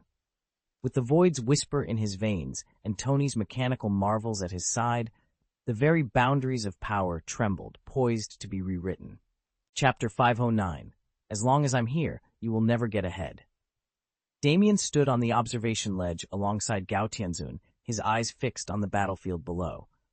Lightning crackled around Thor as the god of thunder unleashed another devastating strike. Across from him, Hela summoned tendrils of shadowy energy, her immortal form twisting and regaining shape with every blow. Gao Tianzun watched Thor's display with admiration. I envy you, he murmured. Pure cosmic blood running through your veins. You were born for this power. No mortal artificer could ever grant such a legacy to his heir. Damien dipped his head in agreement. It would be best if they settle this themselves. Odin's greatest hope is for Thor and Hela to exhaust each other. He paused, eyes narrowing. Even now, Thor has grown exponentially stronger. His latent potential is finally awakening, yet Hela remains nearly untouchable. An outright victory over her is impossible. Her immortality shields her from any one decisive blow. Gao Tianzun turned to him, curious. Then you're content to watch, to let them clash endlessly? Only for as long as it suits our purpose. Damien's voice was calm, almost casual. If Thor can match Hela blow for blow, that will suffice. If he wounds her and she cannot finish him, this dance will continue until one falters, or until I decide to intervene. Below them, the sea heaved and foamed, massive waves slamming into jagged rocks. Far off, thunder rolled, a reminder that among gods and titans, the storm never truly sleeps. The cavernous void at the island's center suddenly flared emerald. Thor and Loki's eyes snapped shut. They skidded backward just in time. In an instant, a column of green light shot into the sky, vaporizing the surrounding seawater. The heavens and the earth beneath it all took on an eerie jade tint. Within a 5-kilometer radius, stone fractured into dust. Beyond that, boulders and soil lifted, then shattered under the overwhelming force. Reality itself seemed to warp. Hela's dark hair floated upward as if caught in a silent gale. Her face twisted in a feral snarl, the murderous gleam in her eyes dropping the temperature by degrees. Even weakened, her power and authority were absolute. No brash young god like Thor dared to challenge her. With a guttural roar, she unleashed the energy surging within her veins. Shockwaves rippled across the sea. Emerald orbs of raw power hurled outward, crashing down like lethal rain. Caught in the storm, Thor and Loki were buffeted through the air, battered but unbowed. Rather than meet her head-on, they wheeled and dodged, seeking cover from the relentless hail of green energy. Their father had let slip a critical detail. Even if Hela wasn't at full strength, the divine energy still coursing through her was immense.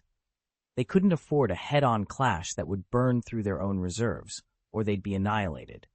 Now, Hela's power cascaded outward, pulverizing the 30-square-kilometer island into dust. Had Thor and Loki been unable to fly, they'd already be buried under the debris, cut off from any chance of escape. Instead, the brothers hurtled through the air, weaving around waves of crackling green energy, desperately parrying each devastating blow. Thousands of miles away, Tony, Steve, and Bruce Banner felt a bone-shaking roar ripple across the sky. A green orb of unimaginable force enveloped the island, and with it came an oppressive, almost sentient pressure. The three Avengers exchanged grim looks. Hela, the Norse goddess of death, stood among the most formidable beings in the universe. Even diminished, her power was nothing short of terrifying. 2,000 years of confinement had only fueled Hela's fury toward Asgard. Now that Odin was gone, two young princes, Thor and Loki, dared to step forward and challenge her. The very thought was intolerable. She swept her hand in a wide arc. In an instant, the air around her rippled, and a vast storm of giant swords materialized, each blade crackling with barely contained energy. Before the weapons even took flight, their keen edges sent a shiver through Thor and Loki, as if the metal itself threatened to pierce their souls. Thor staggered back, eyes wide. Her power? It's still overflowing? Loki's face turned ashen, cold sweat trickling down his temple. He recognized the technique at work, a classic artifact-splitting spell drawn from Asgardian lore. By channeling her divine essence into a single enchanted weapon, she could spawn countless smaller copies, each potent enough to fell an army. Loki had dabbled in similar magic, but never on this scale. Hela's reserves of divine power were immeasurable. Even her weakest blades would wreak catastrophic destruction. Together, the brothers braced for the onslaught. But deep down, they knew they were facing an enemy unlike any they had ever encountered. Thor sized up the whirling hail of blades and knew he couldn't dodge them. Hela controlled every weapon with her will, and any blade he knocked aside would simply return. His only option was to shatter her conjured arsenal at its source. Loki, hearing Thor's plan, slipped back to a safe distance. He wanted to join the fight, but he knew he wasn't powerful enough for this final clash. From his vantage point, he watched Thor step forward, Mjolnir crackling with raw energy. "Hela," Thor roared, voice echoing across the waves, "Asgard will not bow to your darkness." He unleashed the storm. A roiling sea of lightning stretched from earth to sky, the air alive with thunder. Across from him, Hela's green radiance flared in defiance. When the two forces collided, sky and sea burst into gold and emerald. The shockwave vaporized the island's surface in an instant and drove a wall of seawater high into the air. Before the island could collapse, it was swept away by that tremendous surge, crashing far out to sea. It was as though two gods were locked in a furious, cataclysmic duel, each unleashing the full breadth of their divine power. Thor gripped Mjolnir as he descended the stone steps. A storm of thunder surrounded him, golden lightning rolling like crashing waves. With a mighty roar, he unleashed a bolt that slammed into the sword of the night sky, hammer and blade locked in a shower of sparks. In an instant, he stood before Hela and swept Mjolnir in a powerful arc. Hela laughed, her voice ringing coldly through the hall. You foolish brother. Asgard fell to Damien, the ancient immortal, and me. Now it's time to reclaim what we've lost. Without hesitation, she met Thor's lightning-fast assault head-on. Both hands clenched around the sword of the night sky, she lunged forward, trading blow for blow. Melee combat was her domain, her finest art. Thor, barely 2,000 years old, had grown up in the pampered calm Damien enforced. How could he hope to match her, a battle-hardened warrior forged in blood and war? Yet as their weapons clashed, Hela felt a jarring weakness. A sudden chill crept through her veins, as if her own power was being drained away. No matter how fiercely she swung the night sky blade, she could not force Mjolnir from Thor's grasp. For years, Hela had wielded Mjolnir herself and knew precisely how much power it could contain. Yet now, as she watched Thor's hammer pulse with a strange purple glow wrapped in crackling golden lightning, she realized something was very wrong. What new force was this? She didn't have time to answer her own question. With a roar, Thor brought the hammer down, shattering Hela's crossed blades in midair and driving the weapon straight into her face. The impact echoed like thunder, and Hela was sent careening through the sky before crashing into the sea below. Dazed and wounded, she sank into the chill depths. Immediately, she felt that same alien energy Loki had spoken of seeping into her veins, an energy so unfamiliar it stung like acid and slowed her healing to a crawl. Divine power and Asgardian magic she knew well, dark energy too. But this was something else entirely. It pulsed with a cold hunger, probing every nerve until her chest ached with each heartbeat. What had come of Asgard in the 2 millennia she'd been gone? Whatever lay behind this violet thunder, it was far beyond the realms she'd once conquered. Summoning the last reserves of her godly might, Hela fought to expel the intruder from her soul. Yet the strange force only tightened its grip, feeding off her pain. Clenching her teeth, she let her darkness boil to the surface. Shadows swirled around her gauntleted fists as she prepared to break free of the watery grave and unravel the secret that now threatened even the Queen of Hell. Hela's lips curled into a disdainful smile. If you truly possess the qualities of a king, I wouldn't hesitate to hand the throne over to you. Thor's reply cut through the murmur of the court like crashing surf. But you are ruthless, Hela. You scorn family above all else. You are utterly unfit to wear the crown. Then came a thunderous roar, as if the sea itself had turned against her. Waves of sound tore through the ocean floor and slammed into Hela's ears. In a heartbeat, the waters parted where a bolt of golden lightning had struck, and Thor stood before her, eyes cold as a wintry night.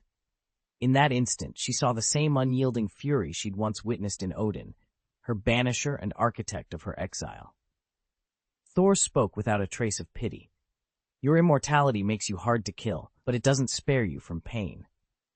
Unfazed by her shock, he reached out with his left hand and seized her ankle. Though their skin barely touched, he could feel her madness like a living thing, an absence of love, an embrace of only the harshest laws, the law of the jungle, where might makes right and mercy is nothing but a cruelty. Hela's pride was as boundless as her lust for conquest. She bowed only to power and answered no argument but force. Damien knew there was no talking her down, only one way to break that haughty spirit, meet violence with violence. The instant Hela saw him advance, her eyes flashed with rage. Summoning the sword of the night sky, she lunged, aiming straight for his heart, but the blade never reached him. A living storm of violet lightning erupted around Damien, swallowing the sword in a sizzling roar. The crackling energy writhed and throbbed as if intoxicated by its own power. Hela staggered back, disbelief etched on her face. Immortal or not, Damien called over the thunder, his voice cold and unwavering. I don't care how mighty you think you are. As long as I stand, you will never gain the upper hand. He flexed his left hand, now encased in a gauntlet of pure purple lightning. In a heartbeat, crackling arcs leapt from his fist to her leg, shattering bone with savage precision. Hela cried out, collapsing to one knee beneath him. Damien's gaze held no malice, only resolve. He would never forget the vision Miss Sarah had shown him, the fate of a world left in ruin if he failed. And now, more than ever, he could not afford to lose. Miss Sarah noted that the Void cult still lacks any thunder-based void magic, and expressed her hope that Damien would fill that gap.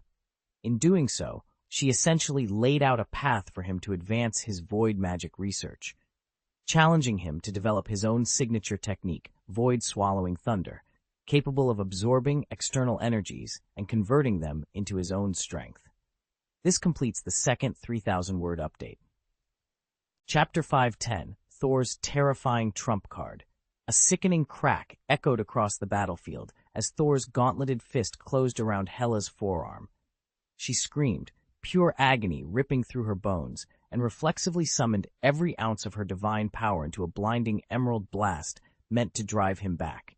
But instead of recoiling, Thor's form was engulfed in violet lightning that burned brighter and fiercer. Bolts of purple thunder danced over his armor and along his flesh, crackling with a ferocity Hela had never witnessed. And then she felt it, a scorching, insatiable drain. Her energy was being siphoned away. The divine power she poured into the attack vanished in an instant, drawn straight into Thor as though he were a bottomless well. Heat lanced through her thighs, searing flesh and sinew, and Hela staggered, breathless with shock.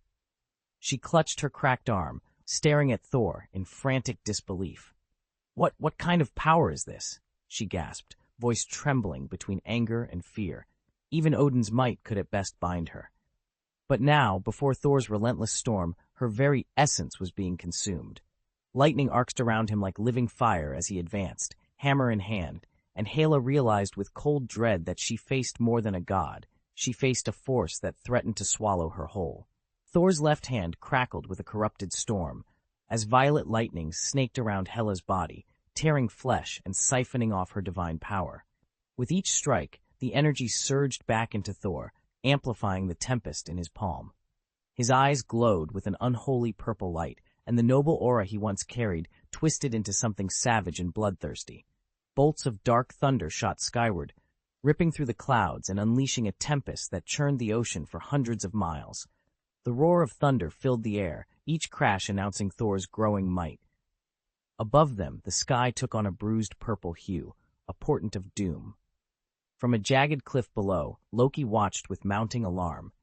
Part of him had relished seeing Thor finally gain the upper hand against Hela, but now dread outweighed delight.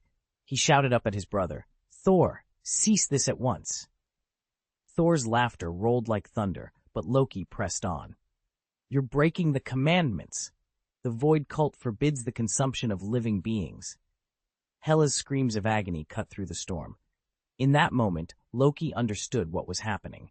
Thor's violet lightning was literally devouring Hela's body, her blood and divine essence feeding the storm's power.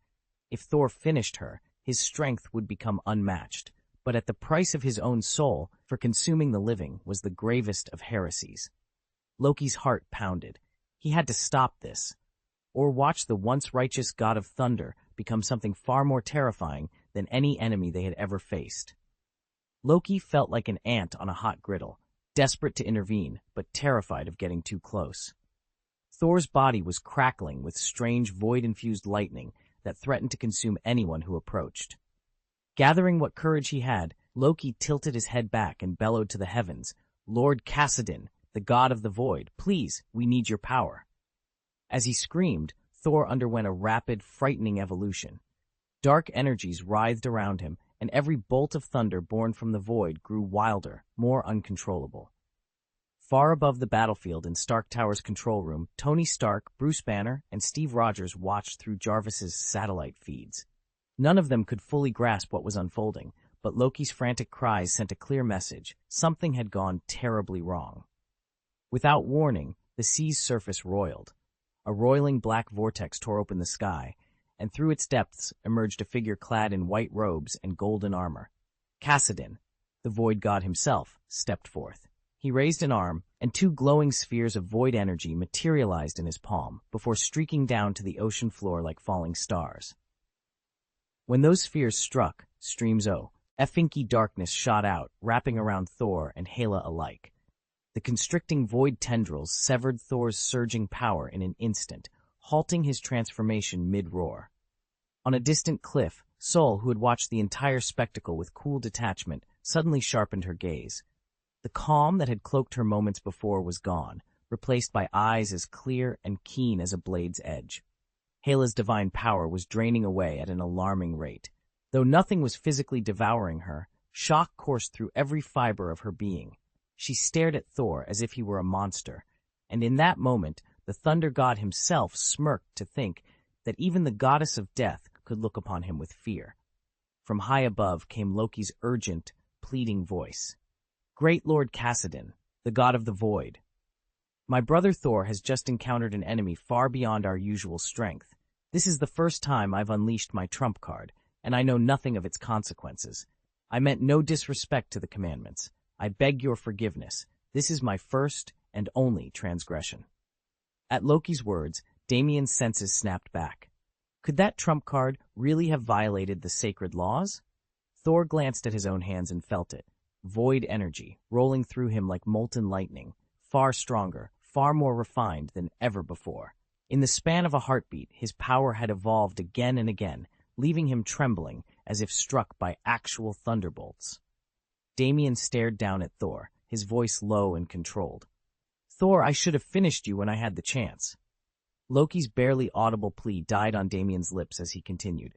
"But the technique you wielded, Nianzai, was never meant to devour living beings. Its sole purpose is to absorb raw energy. What you unleashed just now was a forbidden use of that power, and the first offense of its kind. You only resorted to it because Hela could not be defeated by ordinary means." He paused, letting the weight of his words sink in. "I'll spare you this time, but you must never employ that move in close combat again. If you find yourself backed into a corner, use it only as a last-ditch defense. Otherwise, you'll become a monster consumed by hunger for power, and at that point, even I won't be able to save you." Thor's eyes fluttered open, pain and exhaustion flickering across his features. Behind them, the echo of the void thunder roiled, a storm born from emptiness itself, capable of swallowing tremendous forces. With every battle, it grew stronger, its rapid evolution threatening to overwhelm the wielder's very soul. Damien's gaze hardened. "Hela's divine might is vast. Your void thunder couldn't contain her for more than 10 seconds. You nearly lost yourself to that power." Silence fell, broken only by Thor's ragged breaths and the distant crackle of dying energy. Damien turned away, knowing that from this point on, the god of thunder had a harsh lesson to learn, one that might decide the fate of them all. Thor's evolution counter jumped from 180 to 236 in the span of 10 seconds, more than 50 transformations in that blink of an eye. Such terrifying speed was made possible by Thor's ability to devour powerful foes without suffering any penalty. Saul already felt half-consumed by the abyss of desire. In the Void Cult, daily feasting is not just a pleasure but a ritual. Every delicious meal lifts the spirit and triggers an evolution. Yet with each metamorphosis, the waiting period until the next one stretches longer. When you crave another surge, you're forced to swallow foul ores or giant insects, effective catalysts, but utterly revolting. In those lean intervals, hunger gnaws at you, and the power you eventually gain feels all the more precious because you've earned it through suffering. But Saul didn't feel grateful. He felt intoxicated. Damien, too, could chase the fastest possible evolutions by devouring every strong opponent in his path. He understood that the same ferocious method Thor employed would propel him forward just as relentlessly. Damien had never allowed himself to resort to such extreme measures unless his life truly hung in the balance. As long as any other path remained open, he refused to embrace a last-ditch gambit. "Thank you, Lord Kassadin, God of the Void, for your mercy and patience, and for granting me a chance to live," he intoned, his voice resonating through the swirling sphere of void energy. "I vow to carry your teachings in my heart. Never again will I call upon this power unless I stand face to face with certain death." At those words, Thor, guarding the perimeter of the magic circle, bowed deeply and knelt beside him, head lowered in solemn gratitude. It was fitting, for this technique had been born from Miss Sarah's vision. The fusion of void magic with thunder, crafted specifically to counter their imagined foe, Hela. Though Hela herself professed confusion at its design, Thor admitted he, too, had never fully grasped its intricacies, until now. After all, Hela's strength lay in her fairy palace enchantments and unparalleled swordsmanship, bolstered by her immortal nature and near infinite divine might. With that knowledge clear in both their minds, Damien and Thor rose together, resolved to face whatever challenge awaited them, no longer unprepared, but armed with the power of the void itself. Damien had spent countless hours mastering the cosmic principles that govern creation and destruction. From those fundamentals, he forged the void-devouring thunder, a storm of pure, ravenous energy that didn't just obliterate its target, but literally consumed it. Given enough time, it could tear Hela apart, stripping away her divine immortality, draining her godly essence, and sealing off any chance of escape. And yet, that had never been his intention. Damien's goal was far more modest, to defeat Hela on the field of battle and force her to bow before their father and the Valkyrie Legion, acknowledging the crimes she'd committed against Asgard. He never dreamed that his own weapon would prove so fearfully potent that it might swallow every ounce of her power, and even her flesh and bone, to augment his own strength. Damien knelt on the cold marble floor of the Judgment Hall, head bowed before the throne of Lord Cassidon, the god of the void. A tense silence fell as Cassidon's voice, deep and unyielding, filled the chamber. You shall escape the death penalty, but the guilt of your crime cannot be erased. For your first breach of the commandments, however unintentional, the next 3 months will bring you but 1 meal every 3 days. Let the hunger you endure serve as the price for your transgression. Only through such suffering will you learn true discipline. If ever I discover that you did not act under duress, if you yield once more to desire and deliberately use forbidden power to consume your enemies, then you will be the first to stand condemned in this hall. And know this, the fate of the first condemned is a horror beyond death. Damien's heart pounded as he listened. 5 meals a day had always been his norm. The thought of subsisting on a single, scant meal every 72 hours was unthinkable. Yet he had violated the sacred laws, and by some mercy of the void, he would not die for it. He lowered his head still further and spoke in a measured, respectful tone. Thank you, Lord Cassidon, God of the void, for your mercy. Though relief washed over him, Damien dared not voice a single complaint. The price of his mistake had been set, and now he would pay it in full. Very good. Damien studied Soul's expression. There was no trace of displeasure, only a flicker of regret, and that was all the approval he needed. Had Thor shown any resentment, it would mean he still hungered to devour foes and grow ever stronger in battle. But since the creature's conscience remained clear, Damien chose to hold off on punishment. Let Thor feed for a while, let him transform into a true monster, and only then would he mete out justice. After all, the Judgment Hall of the Void God cult sorely needed a drastic example to keep the faithful in line. Thor hadn't concho, sly broken any divine commandment. No one had anticipated his technique would prove so devastating. As long as he accepted the sentence without protest, Damien saw no reason to press further. As for you, he said, turning to Hela, who hovered inside the void orb, divine power blocked and draining fast. Your fate is for that immortal you worship to decide. He watched Hela's shock-stricken face. If he had not intervened, her end would have been far worse than death. He had witnessed Thor voraciously consume every scrap of the year's worth of divine energy she'd painstakingly gathered. Now powerless, she could only wait and pray to her so-called immortal patron. Damien leaned back, satisfaction glinting in his eyes. The first move had been made, the warning shot was fired, and soon enough the true reckoning would begin.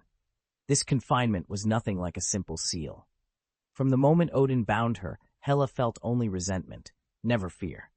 She knew that the instant her father died, her bonds would shatter and she would emerge, unstoppable. Such ruthless ambition kept despair at bay, even as she languished in exile for 2,000 years. Once the mightiest force in the universe, she could now only watch helplessly as her power leaked away, day after day. That steady erosion of her strength gnawed at her sanity, threatening to drive her to madness. In this third installment, I've added 3,000 words, bringing the story to 10,000 words in total. If you've enjoyed it, please vote and subscribe. Chapter 511, Immortality is a Punishment. Hela still hadn't fathomed what it truly meant to allow the ancient immortal to confront her. Before she could react, a tall, slender man in a flowing golden robe appeared at the edge of the battlefield. His palms glowed with a deep, starlit energy, and shafts of golden light rained down from the sky, converging into a single, radiant beam. Hela's heart thundered. This power, this unmistakable brilliance, could belong to no one but Odin. Yet Odin had fallen. His power should have dissipated along with him. How, then, could it be gathering anew? Under her startled gaze, the golden rays coalesced into a towering figure. He stood impossibly tall, his long blonde hair cascading over shoulders clad in gilded armor.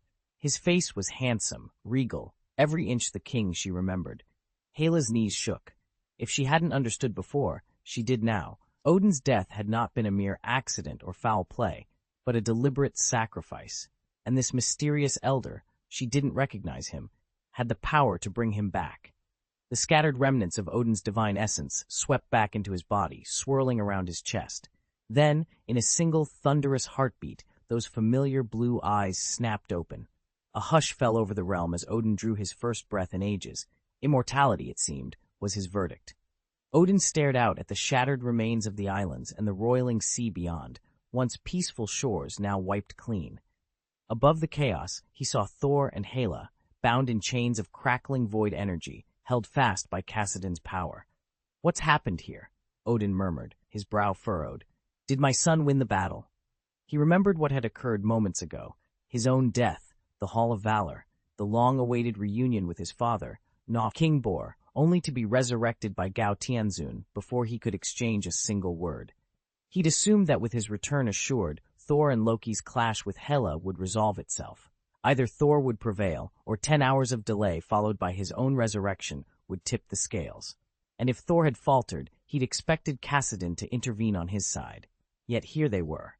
Thor had clearly emerged victorious, but at a terrible price. Thor did win. Kassadin's calm voice carried across the wind. But in the process, he violated the commandments of the Void Cult. Odin's eyes narrowed, dread settling in his chest. "If he's broken the cult's laws," he said quietly, "will you send him to the Judgment Hall on Void Island?" Odin stood before the Void's judgment, the chamber's vacuum stretching infinitely around him. Had any member of the Void Cult, no matter how numerous, ever dared to break its sacred commandments, they would have fallen before him. Yet above Odin loomed Kassadin, god of the Void, whose word was absolute law. In all the years of service, Odin had never once dared challenge those edicts. Now, having tasted the power of the Void's blessing, Odin felt a fierce pride. Never in his wildest dreams had he imagined one of his own blood would defy the cult's decrees.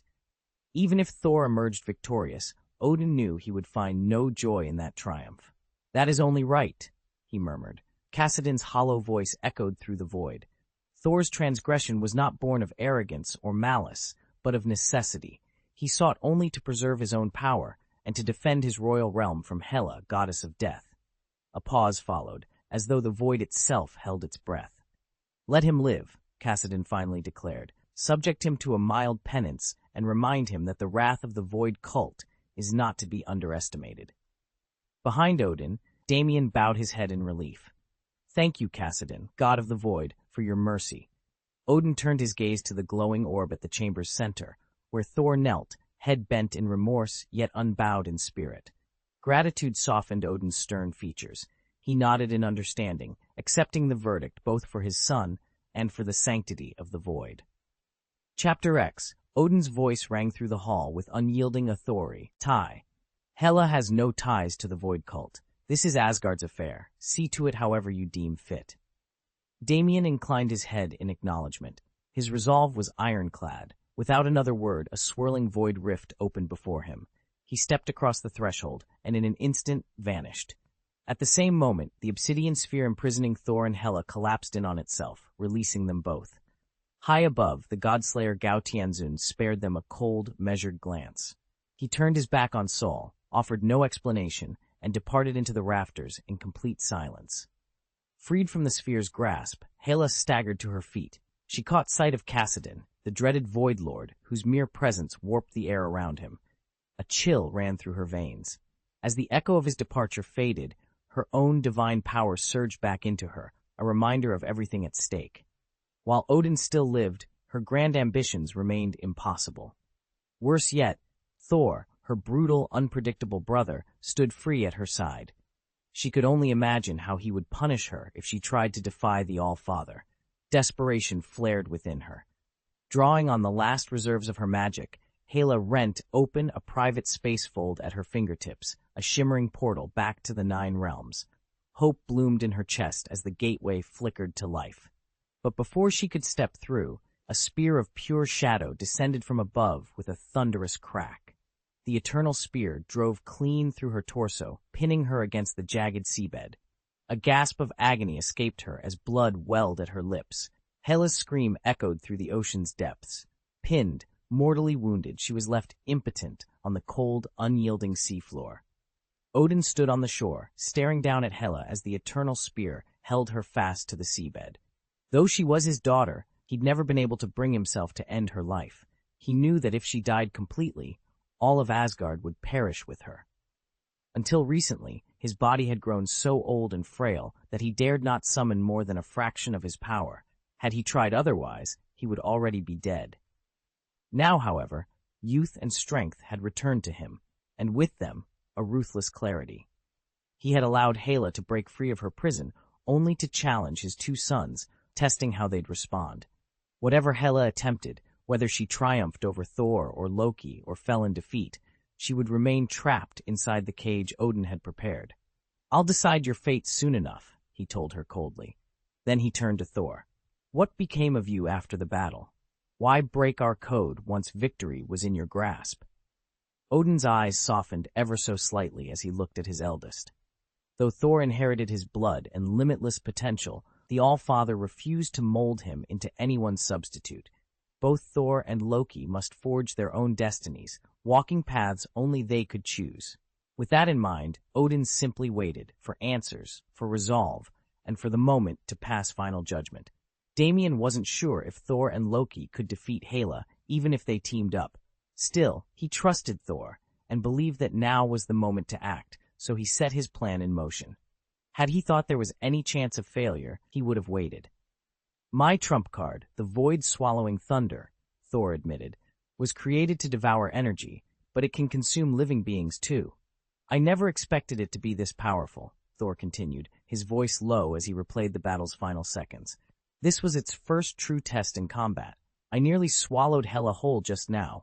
If Loki hadn't called on Lord Cassidan's aid, I would have consumed Hela completely and died with her."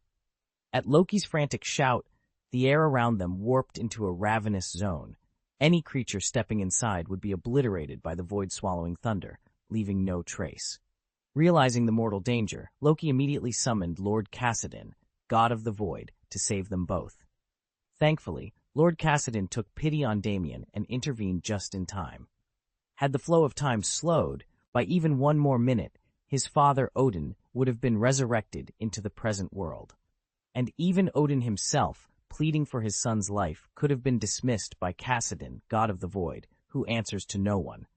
Damien's survival had hinged entirely on Loki's battlefield instincts and the unexpected mercy of Lord Cassidan. Now he truly understood the horror of the void's blessing. Its devouring power was the very foundation of the void. If unleashed without restraint, it could consume everything in its path and warp time itself in an instant. Cassidan knew all too well what such power could do, which is why he had made it an absolute taboo. Odin stared in disbelief. "It doesn't just swallow energy," he murmured. "It can consume living creatures too?" His gaze drifted downward to Hela, stranded far below in the ocean depths. Even without a full scan, the devastation was plain to see. The void had completely eaten away her right foot. The wound wasn't a clean slash or a brutal twist, it was pure corrosion. By rights, Soul's power should have skyrocketed the moment the damage took hold. Yet Odin never paused to ask Thor how he had pulled off that devastating strike. Instead, the All-Father issued a single, uncompromising decree. "That move is forbidden from this day forth. Should you ever unleash it again, Asgard itself will pay the price." Odin's caution extends even to Cassidan, the god of the void. Cassidan can literally consume other potent beings and evolve at a terrifying pace. But the All-Father understands the peril that comes with such rapid ascension. In their many private conversations, Cassidan confessed that true mastery of power requires an equally steadfast state of mind.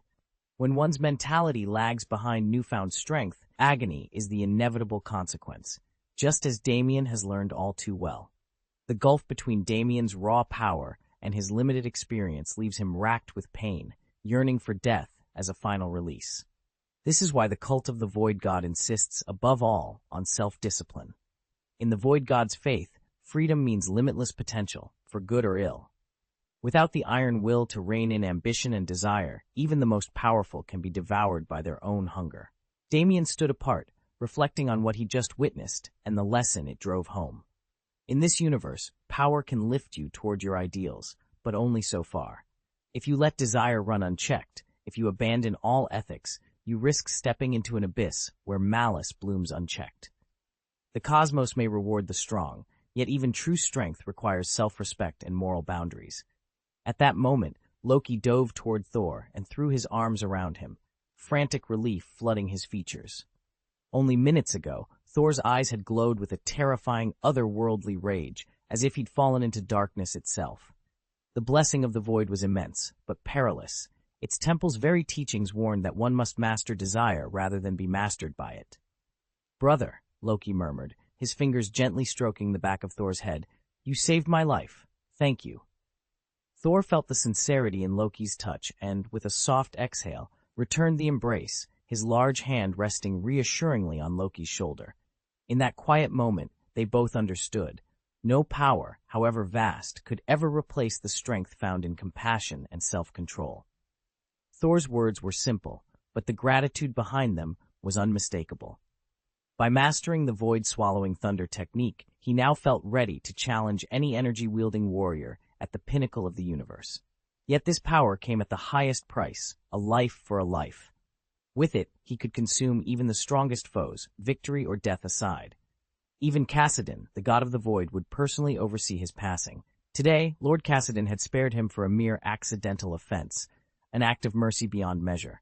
That single warning was clear: offend again, and he would meet certain doom. "You actually call me brother," Thor said softly. Loki shook his head, voice firm. "I refuse to let your life end in vain." He paused, excitement leaping in his voice. "And Asgard needs you to lead." Loki's position in Asgard was second only to Thor's, powerful enough for him to shape the kingdom as he pleased. His plan was simple. Once Thor had mastered every facet of his new abilities, he'd find someone else to take the helm, freeing himself at last. But if Thor fell, Loki would have no choice but to claim the throne, and whether he was strong enough to defend Asgard alone was a question he dared not answer. Loki had no intention of spending the next several years exiled somewhere in the Nine Realms. He hauled Thor to his feet. "Father," he called out as he steadied him, "what will you do with Hela?" Thor's gaze rested on Hela's chained form, dragged beneath the sea. His voice was tight.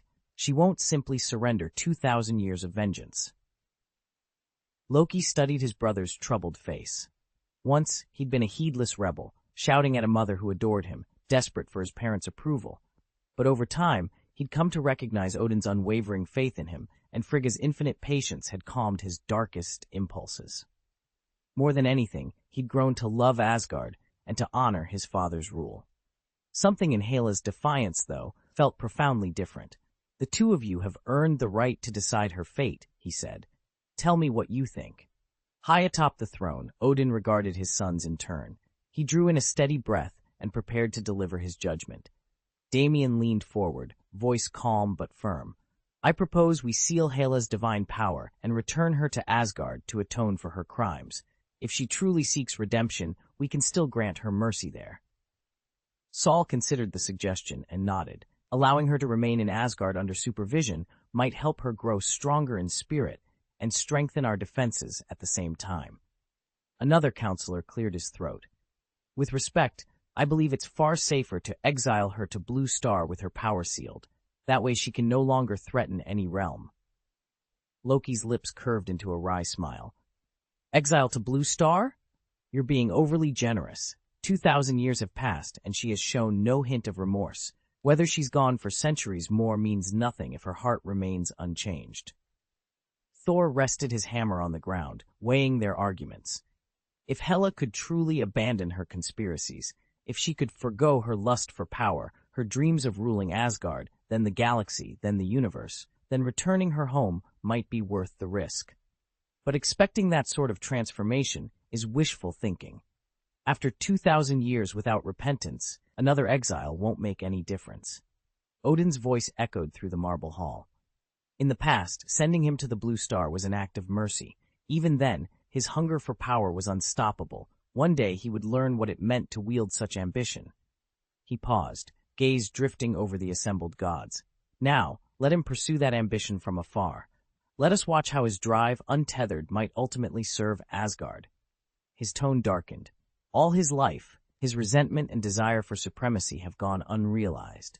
Immortality is a gift beyond measure. It stirs limitless ambition in the heart. Yet what torment could be greater than boundless desire paired with insufficient power? Odin leaned forward, eyes burning.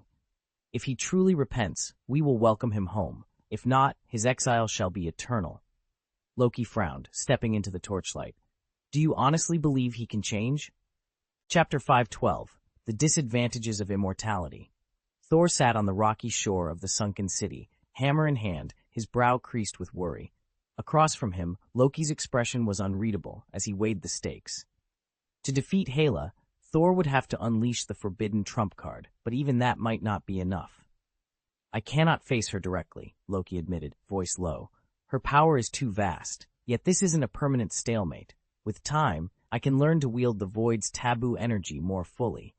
You know as well as I do how fearsome that power is once one surrenders to its blessing and its curse. Thor glanced at him. You would hold back until you conceal her divine strength? Loki nodded. Precisely. As I grow, her influence will wane until she is trapped. I've studied her mind. Nothing tortures her more than watching her enemies grow stronger while she remains helpless. She might even injure herself in her frustration. Thor pondered this, the wind whipping cold salt spray around them. Finally, he exhaled. Immortality as punishment, a cruel fate. But if you believe you can contain her alone, I will trust your judgment. Unseen beneath the waves, Hela's keen senses picked up every word. Even at the ocean's bottom, the ripple of their conspiracy reached her ears, her enemy's scheme unfolding over her head. Hela's triumphant roar died on her lips the moment she saw the All-Father's hand raised against her. After everything she'd endured, after reclaiming the wellspring of her power, she was about to be stripped of it all once more. Memories of her earlier exile flashed before her eyes, the cold cruelty of mortal realms, the bitter taste of powerlessness. Back then, at least, she had enjoyed physical prowess greater than any mere human. Now, even that small mercy was in jeopardy. Odin still lived, and the clever ruse Thor had just used on him could never be employed again. Meanwhile, Thor himself would grow only stronger with each passing day, especially under the aegis of his father. Someday soon, when Thor stood at Odin's side, Hela knew she would have no hope of victory. She would be forced into the shadows, her ambition and hatred coiled like a viper in her heart, helpless to act while her brothers basked in the light of Asgard's adoration. She stumbled forward, voice cracking with desperation. No, you cannot seal my power. I will not fight you, father, she pleaded. I won't turn against Asgard. She dropped to her knees. Please, don't take my divine power away. Tears streamed down her cheeks as she dared to use the name she had long forsaken. Father, Odin, please, have mercy. At that single word, the throne room fell deathly silent. Odin paused, every line of his ancient face etched with surprise. For centuries, his daughter had neither knelt before him nor called him by name.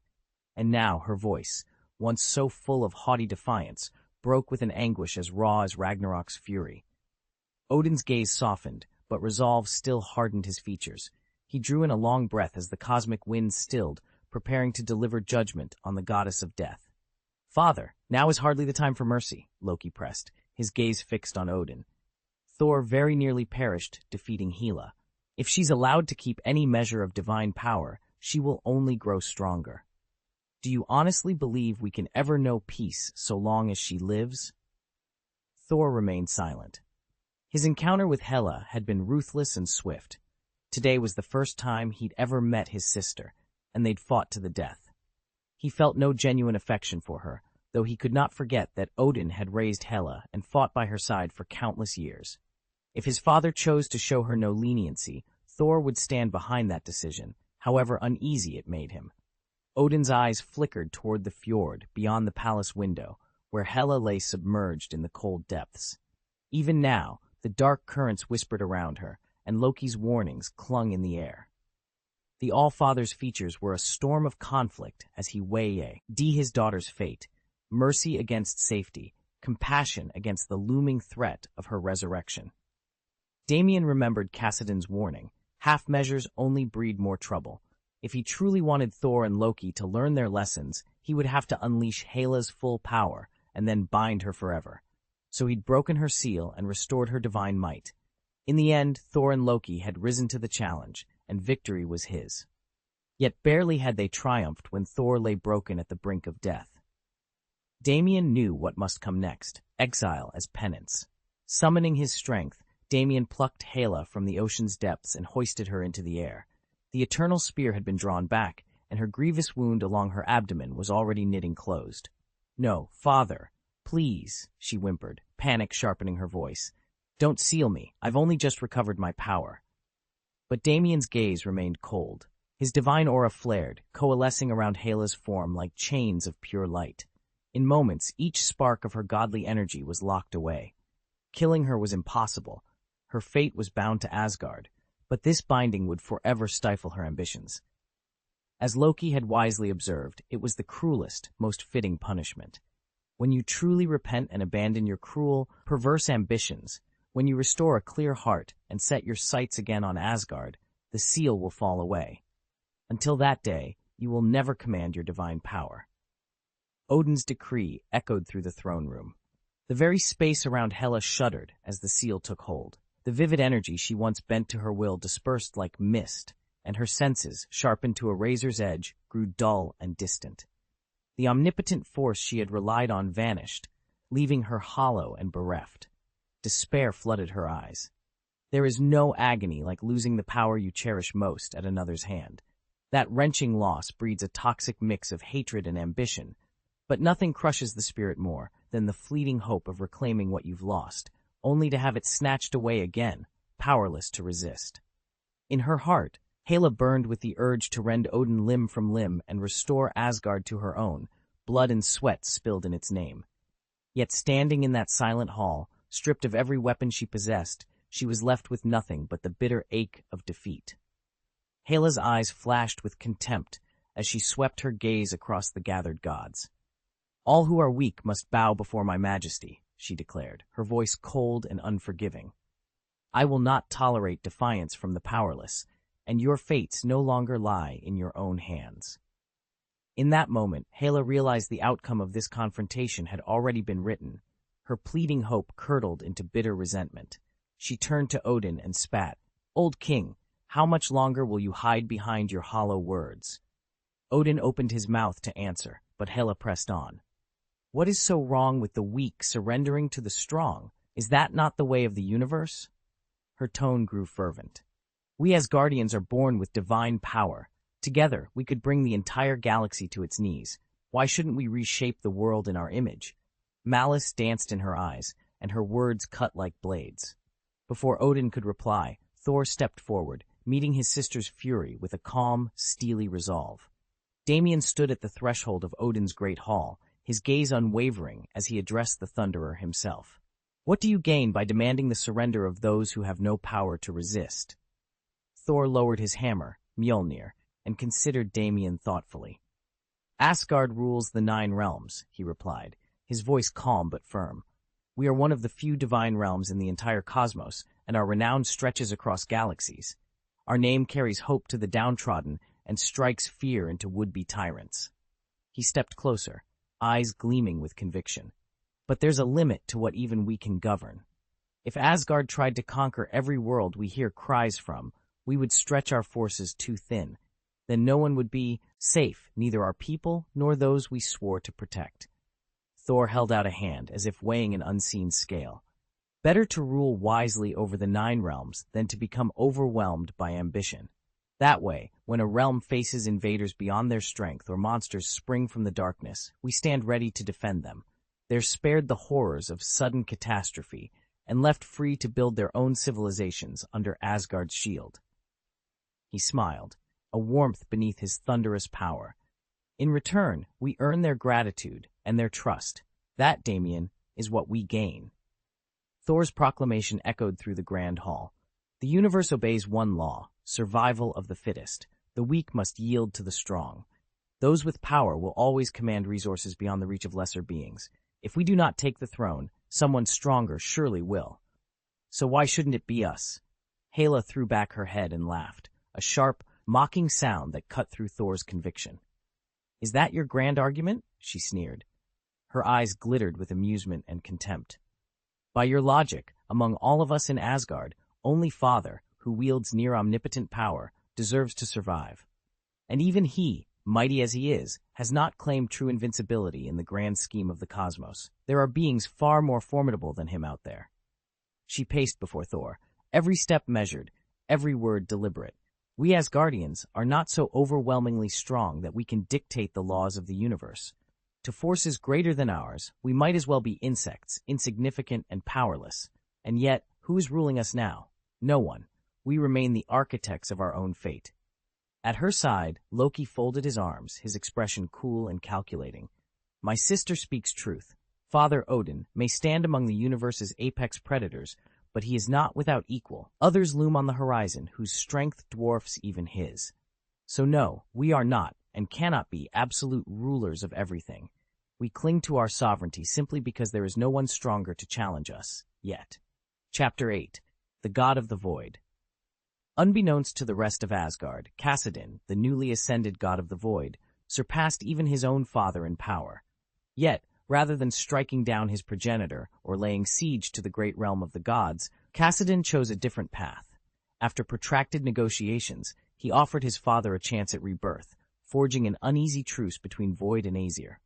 From that day forward, all of Asgard was obliged to show proper deference to Lord Kassadin.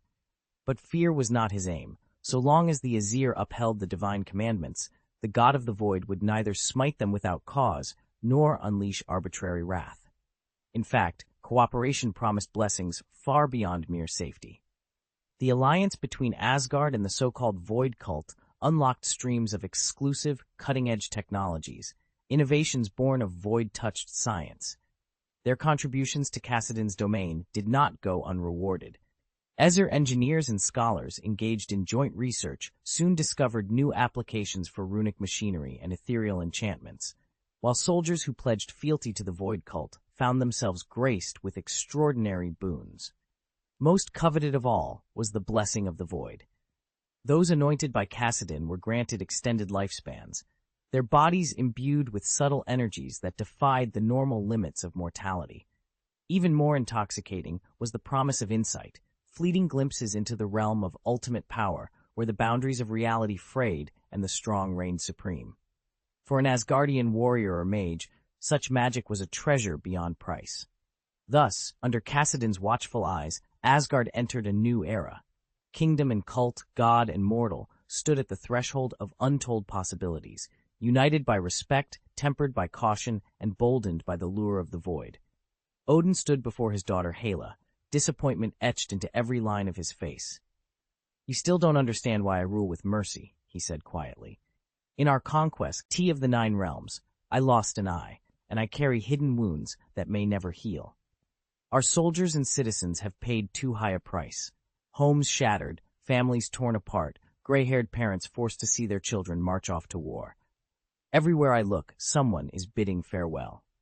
He paused, searching Hela's unyielding gaze. Set aside your gift of immortality for a moment. Ask yourself whether I have the strength to keep fighting. Yet we press on, conquering realm after realm, heedless of whether we can govern them. At this rate, Asgard cannot endure. With a heavy sigh, Odin lowered his head. That is why I chose to stop. After all these years of slaughter and expansion, I finally permitted Asgard to rebuild. He lifted his gaze to meet Hela's, regret weighing down his voice. You've never known the fear of death or felt the agony of loss. Because you cannot empathize with mortals, your pride has twisted into arrogance. I fear you will never change. Silence fell between them, thick with sorrow and unspoken futures. Chapter 5 or 13, She has never been defeated. As long as your remorse is genuine, one day you will be welcomed back in Asgard. I don't believe you, Hela replied coolly, her voice laced with defiance. Perhaps we'll meet again, if fate allows. Before she could answer, Odin swept in, brushing her aside with a mere flick of his hand. In an instant, Hela found herself flung through the void toward the gleaming surface of Blue Star, the very world on which he'd kept vigil over her every move. Ever since her exile, he'd watched her closely, hoping that somewhere within her ruthless ambition lay a spark of repentance he could nurture.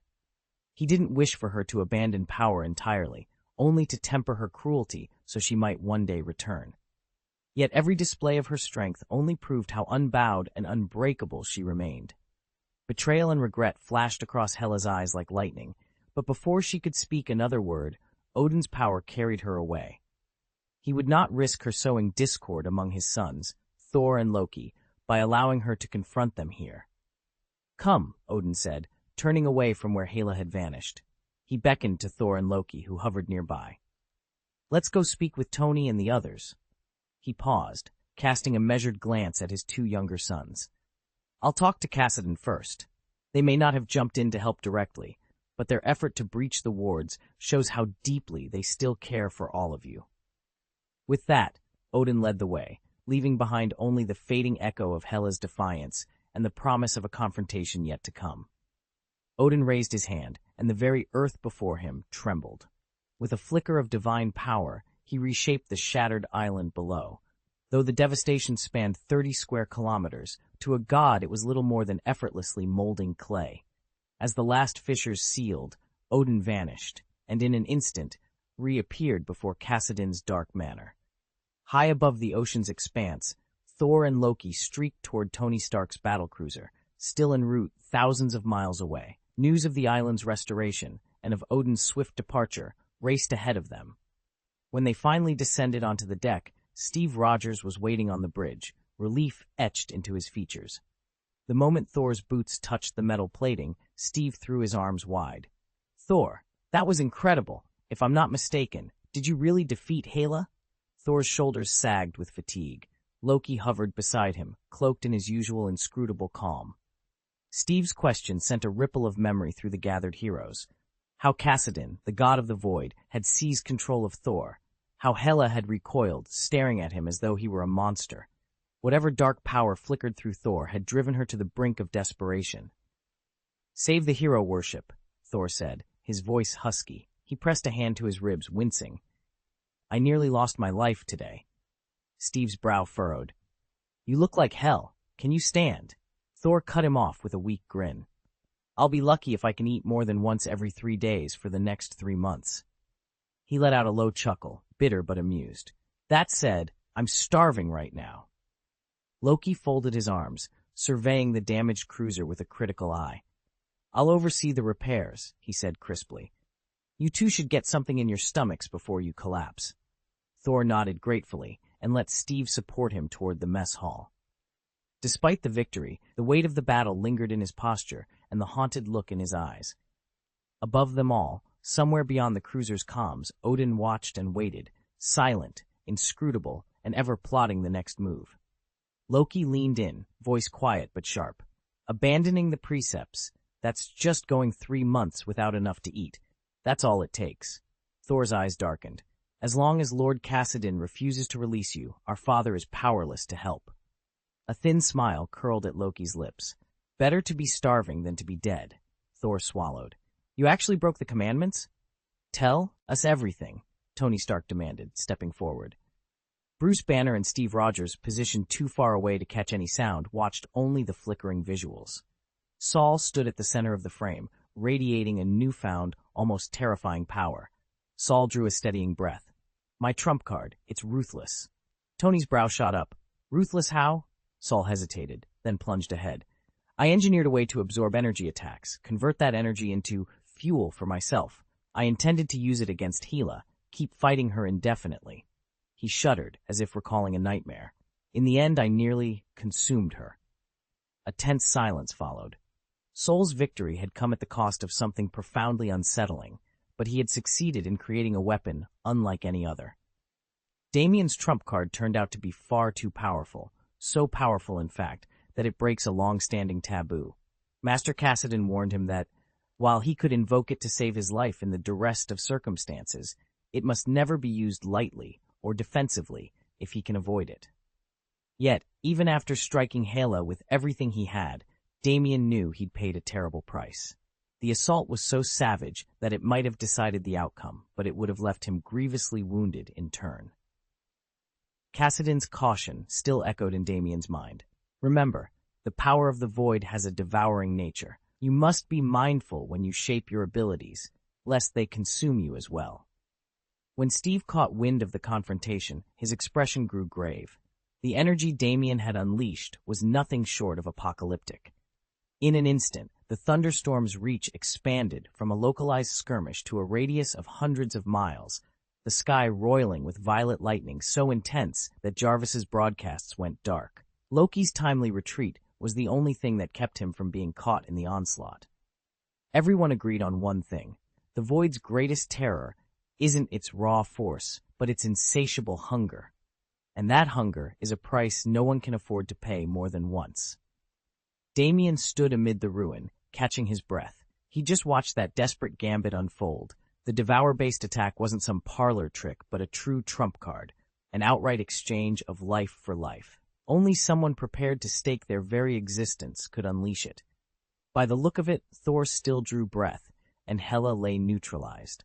That was as good an outcome as they could hope for. Bruce Banner wiped his brow and broke into a grin. "All right, team, let's head back to the private island and grab some food." Thor scowled, still bristling from battle. "Feel free to watch me eat." Banner laughed, unfazed. "You saw what you did out there. Evolving like that in 10 seconds flat? You've earned every bite. And then some." Tony Stark sauntered over and gave Thor a playful shove on the shoulder. "Don't worry, Thunder Guy. We'll make sure you get your share." He glanced over at Saul, the Void God cult survivor who'd been sentenced to 1 meal a day for 3 days. "And Saul, your punishment ends today. I've already arranged catering. As soon as we land, plates will start rolling in." A calm voice crackled through Damien's earpiece. "Sir, the Quinjet is on final approach. Private island, 2 minutes." Damien allowed himself a small, wry smile. Every battlefield had its own rules, and tonight's victory feast was shaping up to be one for the books. Chapter 7. Odin arrived at Cassidon Manor under a darkening sky. He dismounted at the entrance, his heavy cloak swaying in the wind. Beside him, his herald whispered introductions. Inside, the hall stood silent except for the crackling of torches along the stone walls. Gao Tianzun rose from his seat at the head of the long table. "Your daughter is far more formidable than I ever imagined," he said softly. Odin paused, studying the aloof figure of Hela across the room. "And I was blind," he admitted. "I never realized how little I understood the depths of her convictions." Gao inclined his head. "I envy your humility. I once believed I had grasped the universe's secrets, but I was arrogant. Loki was right. Asgard is no invincible stronghold. In my youth, He broke off, pressing his palms together in a rare gesture of contrition. "I failed to cultivate the right character. I am grateful to you, Odin, for helping me to see the truth."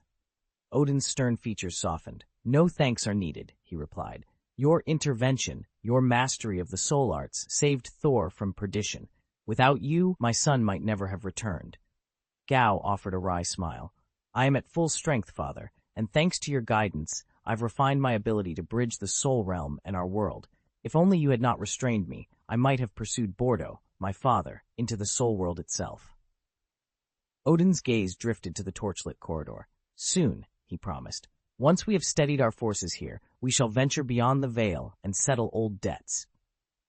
Outside, the wind sighed through the trees, carrying with it the promise of a conflict that would test gods and mortals alike. Inside Cassidon Manor, alliances were forged in the flicker of torchlight, and destinies once sealed were about to be unbound. "The Lord wills it, so I obey." Damien felt a pang of warmth at Odin's gratitude, but he forced himself back into his customary reserve. Despite Odin's immense strength and potent soul, bringing him back from the brink had been far less taxing than Damien had anticipated. In fact, it had consumed barely a tenth of the cosmic energy Damien once spent granting immortality to 400,000 people. That detail, however, must remain secret. If Odin discovered how modest the cost truly was, he would feel as though he died in vain, and then demand yet another resurrection, dragging Kassadin into the affair. Odin had the courtesy not to burden Kassadin with trivial matters. Only a genuine crisis would ever justify summoning him. "I'm grateful for your aid," Odin said, inclining his head. Damien simply nodded, concealing any trace of the calculations that had whirled through his mind. He would keep his distance, and should Odin need his power again, he would know to call. For now, the three of them were left with nothing urgent to occupy their time. But when one has too much leisure, who doesn't end up hunting for trouble? Damien waited until Odin fell silent before he spoke, voice steady. "My king, there's something I need to say first." Odin fixed him with a patient gaze. "Go on." "In time," Damien began, choosing his words carefully, "your daughter Hela will regret her choices, change her ways, and return to Asgard." Odin's eyebrows rose. "You speak of certainty." "It's only a possibility," Damien admitted. "If she comes to realize she cannot match your power, or if her gifts finally reach their full potential and threaten to unravel everything, then perhaps she'll seek your pardon. But right now I can barely imagine her repentant." Odin's expression softened. He sank onto a carved stone bench. "Changing her mindset won't be easy. Hela's ambitions are confined to the Nine Realms. She's never known true defeat, never felt the universe's wrath laid bare. Only a crushing blow, one that strips away pride, could bring her to heel." At the edge of the hall, the great warlord Gao Tianzun leaned forward, arms crossed. His tone was calm, but carried the weight of iron. "A severe chastisement from the cosmos, that is no idle threat. Yet even I, for all my strength, dare not provoke the ancient gods or the tribunal of life. Know your limits, and you will never be undone." Damien nodded. In that charged silence, the three of them, father, son, and warrior, understood just how tenuous Hela's fate truly was. Damien had never imagined that a chance encounter with Kassadin, the enigmatic god of the void, would cost him his freedom. He'd underestimated the god's power and paid the price. He was now Kassadin's slave. Yet strangely, life under the Void Lord proved far gentler than Damien had feared. Kassadin showed no interest in tormenting him. He simply summoned Damien to Sakaar and Hen left him to his own devices, neither harsh nor humiliating. Still, Damien felt the weight of his debt. Though Kassadin had never demanded repayment, Damien resolved that once he returned to Sakaar proper, he would secretly send treasures, and enough coin, to the Void Cult's hidden vaults. It was the least he could do to acknowledge the danger he'd foolishly courted. Meanwhile, in the high halls of Asgard, Odin listened thoughtfully to Elder Gao Tianzun's counsel. "I've considered Hela's situation," Gao began. "If we allow her beyond the Nine Realms, she risks a savage beating, but her immortality means that suffering would never end." A hush fell over the chamber as Odin absorbed the warning. Gao continued, "And if we banish her altogether, her life would be irrevocably shattered." After a moment, Odin inclined his head. "Then let us abandon this plan," he said quietly. With that, the matter was closed. Hela would remain under Asgard's watchful protection, her fate secure, at least for now. "It looks like you haven't pasted the actual chapter yet. What's above is just a brief promotional blurb. Could you please provide the full text of the chapter you'd like me to rewrite? Once I have the complete passage, I'll be happy to transform it into a coherent, idiomatic English version with Damien as your male lead." Chapter 514, A Place of Peace. "Since you feel that way, I won't press the matter further." Gao Tianzun fell silent at Odin's resolve. He had sensed the Allfather's fear that any rash action might doom all life, and so he chose not to push again. After all, Hela's return to Asgard was none of his concern, but goading Odin recklessly could risk angering Kassadin. Instead, he asked simply, "Odin, once this is settled, what will you do next?" Damien, unmoved by Gao's subtle prompting, for he knew Odin would never act against his own conscience, looked to the Allfather and repeated the question more directly. "Now that your burden has been lifted, how will you spend your days?" Odin's gaze softened as he regarded them both. "I have devoted nearly 90% of my existence to safeguarding the Nine Realms, the remainder among the stars of the Milky Way. At long last, that weight has been lifted from my shoulders. My wife and I plan to journey through distant galaxies, embracing the freedom of retirement, and along the way, broadening our understanding of the cosmos. He allowed himself a gentle smile. Of course, I will remain ready to aid Asgard should the need arise. But I intend no new wars, no campaigns to claim more worlds. I seek only a place of peace. Damien exchanged a look with Gao Tianzun. Though Odin's strength had returned to its full glory, he was choosing a quieter path. From now on, his greatest battle would be the pursuit of knowledge and the joys of a well-earned rest. Odin stood before the shimmering star charts, his gaze sweeping over the Milky Way's spiral arms. There's no need to rush, he said calmly. In time, the Void God cult will claim the entire universe. When our faith decides to expand its borders, we'll move as one, assessing each situation and striking where it serves us best. Other galaxies may hold surprises, but the Milky Way will be firmly under the control of our Nine Realms faction. Gao Tianzun listened with a knowing smile. Your confidence is well placed, he agreed. The cosmos is unimaginably vast. Even a venture you undertook 1,000,000 years ago would reveal wonders beyond memory. I've wandered countless worlds before settling on Sakar, that notorious dumping ground of the universe. Here, discarded weapons and exiled warriors from every corner of existence converge, endless amusement for those with the right power to enforce order. He paused, brushing imaginary stardust from his robes. And yet, I've only existed for tens of thousands of years. My experiences pale beside yours, or Odin's. Odin inclined his head. Humility suits you, he replied. None of us can claim mastery over every secret the cosmos holds. Silence fell as the two immortals contemplated the vast, unexplored reaches of space and the ambitions that drove them ever forward. Damien stood before the All-Father in the Hall of Realms, flanked by Kassadin and the ancient monster Gao Tianzun. Kassadin had journeyed here through countless universes, and Gao Tianzun had wandered the cosmos for eons. Odin regarded them both gravely. Very well, Odin said. Damien inclined his head. Though he was still not 30 by mortal reckoning, he spoke with confidence drawn from memories of a past life, knowledge that outstripped even Odin's in certain arcane matters, though it lacked the breadth of the All-Father's wisdom. If the Void God's faith ever calls for my aid, Damien continued, send word. Whether I'm venturing through unknown realms or resting in Asgard, I will come at once. Odin exchanged a glance with Kassadin, who gave a quiet nod of approval. At the same time, Gaia Tianzun rumbled in agreement, an ancient pledge echoing across the threads of reality. Excellent, Odin said. I will hold you to your word. Damien smiled faintly. Ordinary quarrels or raids by lesser fiends could be handled without assembling the host of Asgard. He was more than capable of quelling such disturbances on his own. It would be only when formidable invaders from other dimensions threatened the Nine Realms that he would call upon the might of the All-Father, and then Odin's full power would be needed. The wind whispered through the hall's lofty columns as the four figures, Father, Hero, and the two timeless travelers, sealed their pact in silence, each ready to defend existence against whatever darkness might come. Even if I manage to solve this, I'll need some time before I can act, Damien said. In the meantime, I'll call on Odin for support. Odin rose, offering a respectful bow. If there's nothing more, then I'll be off. I'll return to visit you again once my journey is complete. Thank you, Damien replied. With a final wave, Odin vanished in a flash of golden light, bound for Asgard. Once the hall was quiet, Gao Tianzun stepped forward, head bowed. My lord, when would you have me set sail for Void Island?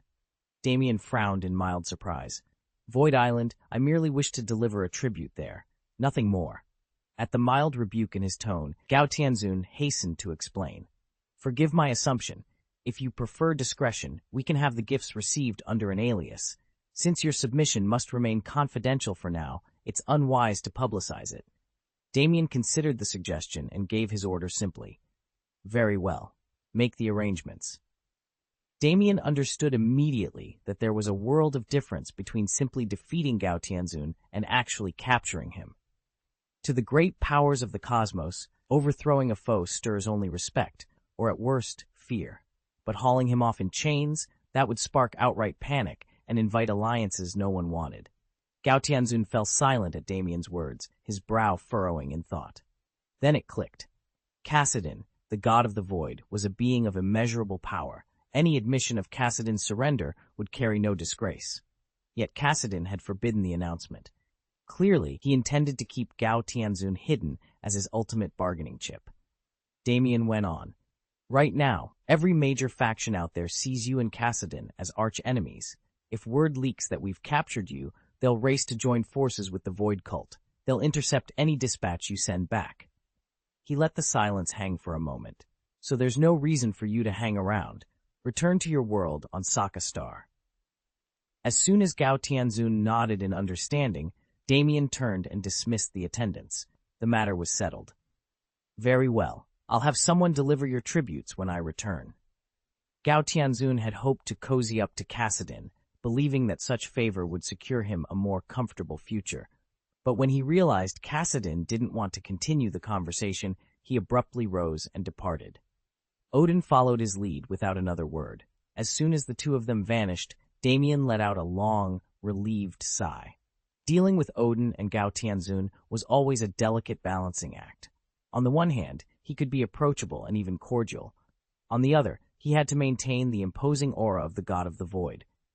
In their eyes, he was an ancient force of limitless power and knowledge, an image he couldn't afford to undermine. Lately, he'd found himself scrutinizing every word and gesture to uphold that mystique. Now, free from their gaze, he finally relaxed. Damien looked up at the expanse above and resolved to return to Void Island for a well-deserved respite. Stepping into the swirling maelstrom of the void, he let its dark currents carry him home. Within minutes, he emerged once more on the quiet shores of Void Island, ready to rest. It was just after 2 in the morning on Void Island. Sonia, having finished her evening duties and training, was sound asleep in light, thin pajamas when a faint noise in the hallway roused her. She slipped out of bed and crept to the doorway.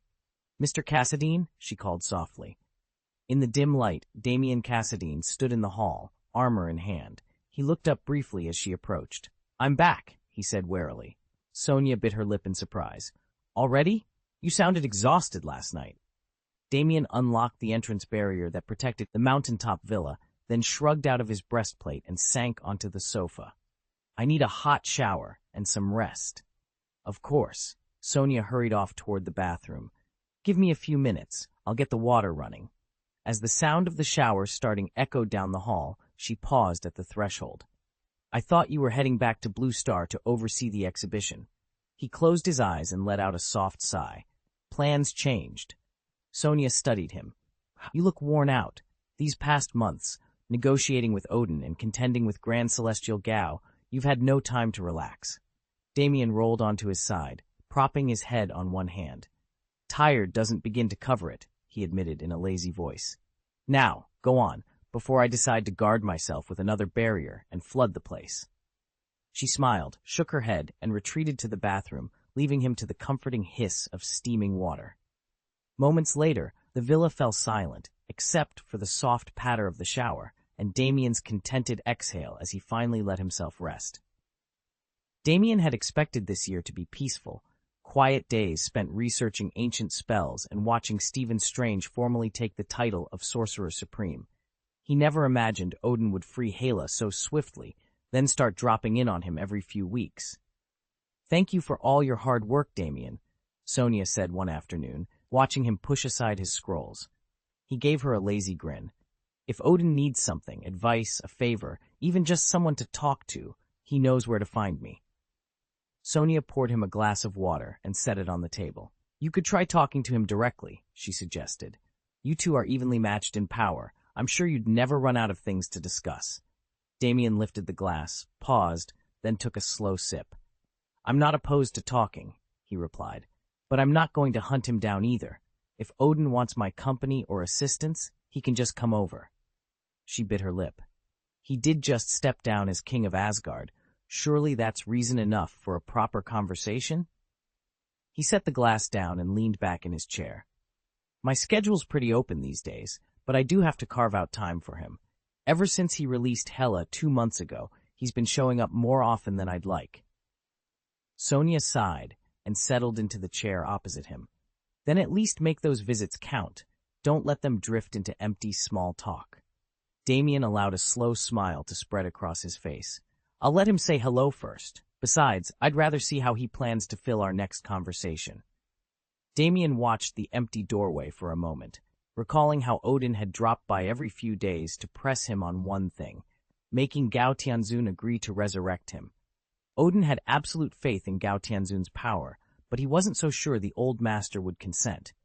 And the only thing that could tip the scales was Odin's solemn promise, the guarantee he'd offered to secure Gao Tianzun's cooperation. When Sonia arrived, Damien was still mulling over Odin's unexpected visits. She'd caught on quickly. "So," she began, settling into a chair, "you've heard from Odin again. Is everything settled now?" Damien leaned back and exhaled.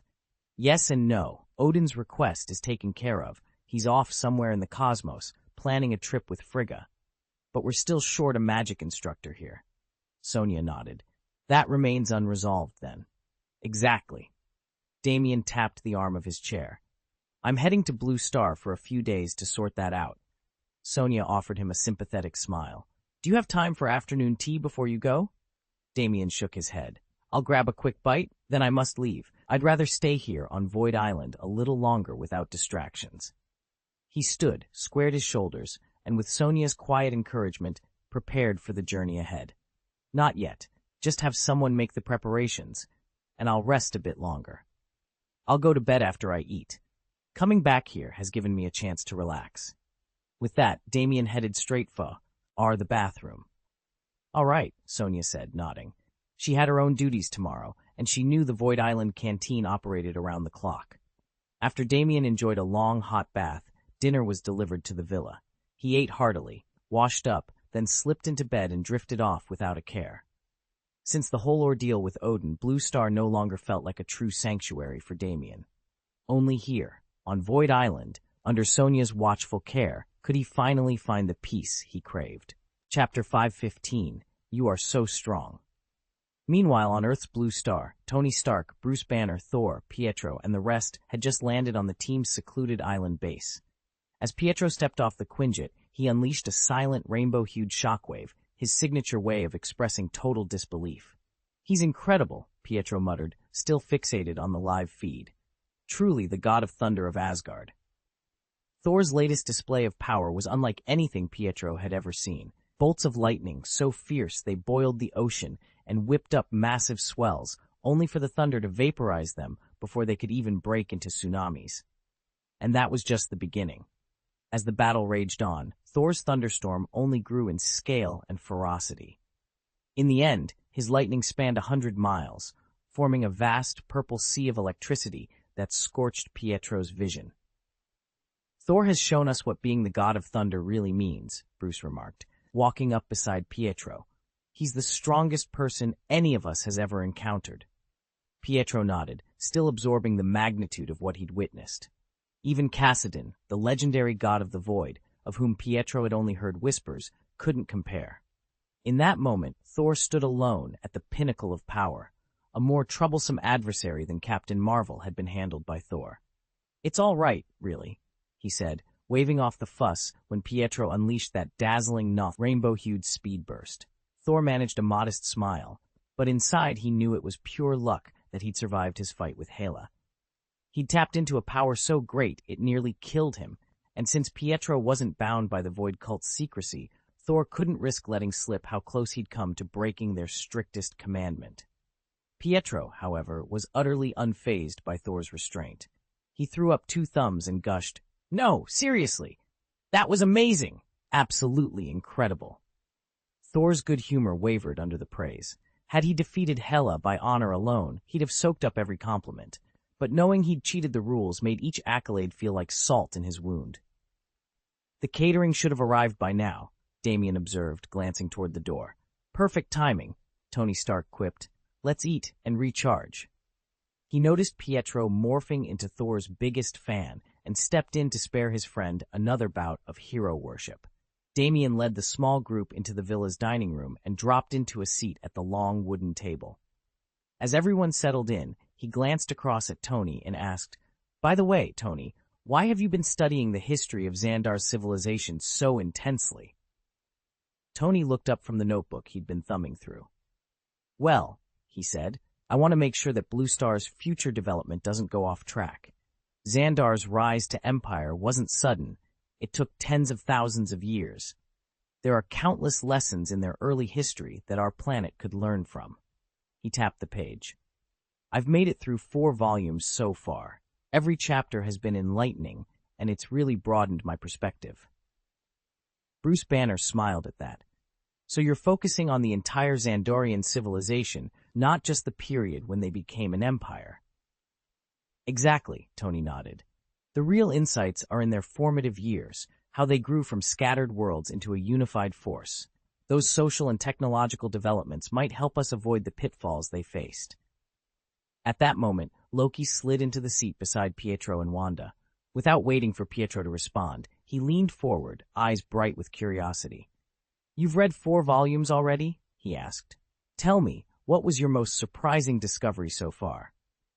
The conversation picked up as the team leaned in, eager to compare notes on alien history and to see whether Earth could chart its own course by learning from Xandar's ancient past. Bruce Banner leaned forward, his eyes bright with excitement. "If you two truly want to advance Asgard, you should study other civilizations' development paths. Take a big look at Xandar's history. There's a wealth of lessons in their rise, their trade networks, their governance. You don't need to memorize every detail, but certain strategies could be invaluable." Loki's pale brows rose. "Xandar? You mean those annals you mentioned earlier?" Banner nodded. "Exactly. If you're interested, I can give you copies of our translation." Tony Stark chuckled. "Did you say you can't pass it on? What's that about?" Before Loki could reply, Jarvis's calm voice filled the room. "Sir, your requested materials have arrived." A mechanical arm extended from the Warbird's hold, unfolding a compact cargo platform. With a soft whir and a series of metallic clicks, it set down 26 massive tomes, 13 volumes, each twice the thickness of an open palm. Loki's lips parted in astonishment. Thor, resting his hammer on the floor, reached out as if to steady himself. The sheer weight and volume of the books made his head throb. He'd been consumed by the affairs of Asgard lately, and the thought of studying even a fraction of this material sent a fresh wave of fatigue through him. Tony smirked, stepping closer to inspect the spines. "These are the extra sets I ordered when we first got our hands on the initial 13 volumes. I figured you two might want your own copies." Loki exchanged a glance with Thor, his eyes alight with eager determination. "You've outdone yourself, Stark. This is precisely what we needed."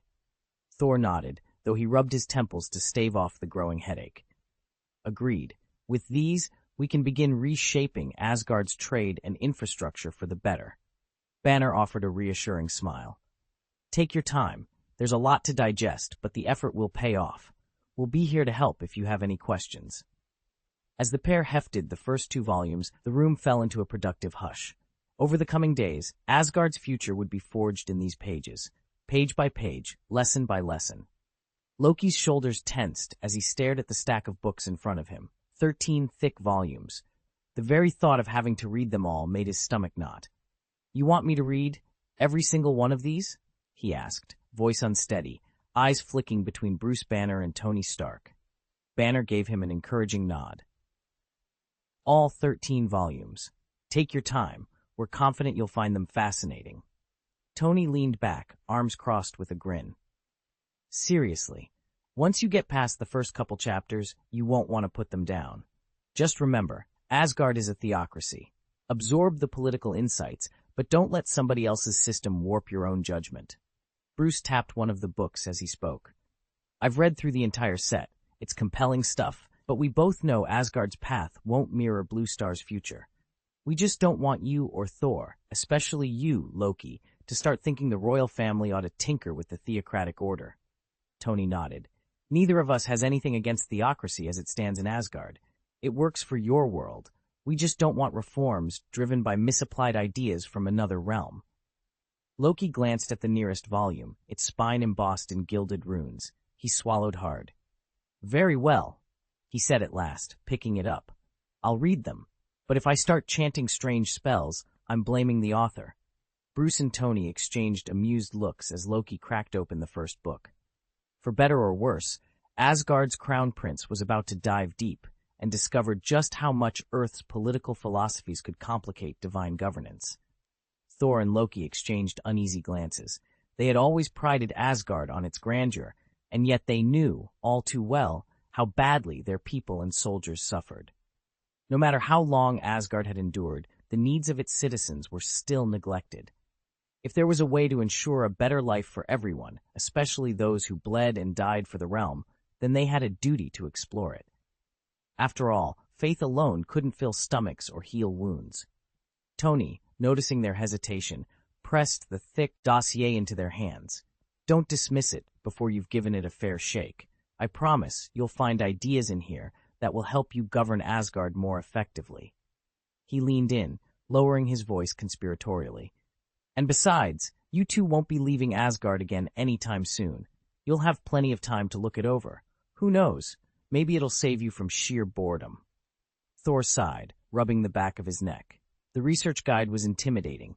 13 hefty volumes on political theory, economics, social welfare, and administrative reform. Loki shifted uncomfortably, his eyes drifting to the ornate Asgardian skyline beyond the palace windows. Neither had expected to be assigned such mundane work. Steve Rogers stood nearby, arms crossed, unimpressed. He finally understood why Tony had called Banner in to help with the project instead of him. Reading and digesting all that material would take at least a year, optimistically 2. If things went slower, they could be looking at 3 or even 4 years before any of it was implemented. Tony gave them both a pointed look. Well, what do you say? Ready to get started? Thor exchanged a resigned glance with Loki. At least it beat endless parades and pointless ceremonies. With a reluctant nod, he opened to the first page, determined to prove that Asgard's glory would endure, so long as its people were finally given the chance to thrive. Damien hefted the ancient tome in his hands and stared at its endless pages. There are more inscriptions in this volume than I've read in my entire life, he admitted, awe creeping into his voice. Pietro dragged a hand through his hair, feeling goosebumps rise on his scalp as he surveyed the stacks of books lining the hall. Civilizations don't build themselves overnight, he remarked, shaking his head. Wanda watched Damien, Tony, and Bruce absorbed in their studies and felt a rush of pride. These three, especially Tony and Bruce, ranked among the brightest minds she'd ever known, yet here they were, eager to learn anything that might help Earth's future. Studying all this knowledge is one thing, she said softly, but the real challenge is having the power to turn your ideals into action. Peggy glanced from Wanda to Tony and Bruce, then to Steve, Thor, and Loki, all seated around the long table. Well, you, she said with a smile, and the rest of you, Steve, Thor, Loki, seem to have plenty of action going on already. Wanda returned the smile, and soon the group was chatting over their meal. Damien set his book aside to listen as Thor and Loki regaled them with stories of ruling Asgard, tales of curious royal decrees, and the oddest requests from their subjects. Even Bruce and Tony leaned in, eager to hear about the day-to-day headaches of life as a king.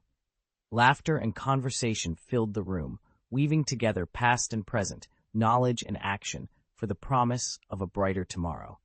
When they weren't occupied with royal duties, Thor and Loki scarcely imagined how many odd emergencies demanded their attention. One afternoon, as they lingered in Tony's workshop, they overheard him updating the others on the latest crisis back on Earth, nicknamed the Blue Star. Is that pompous black-braised egg, the one who never stops talking, finally dead? Tony snorted.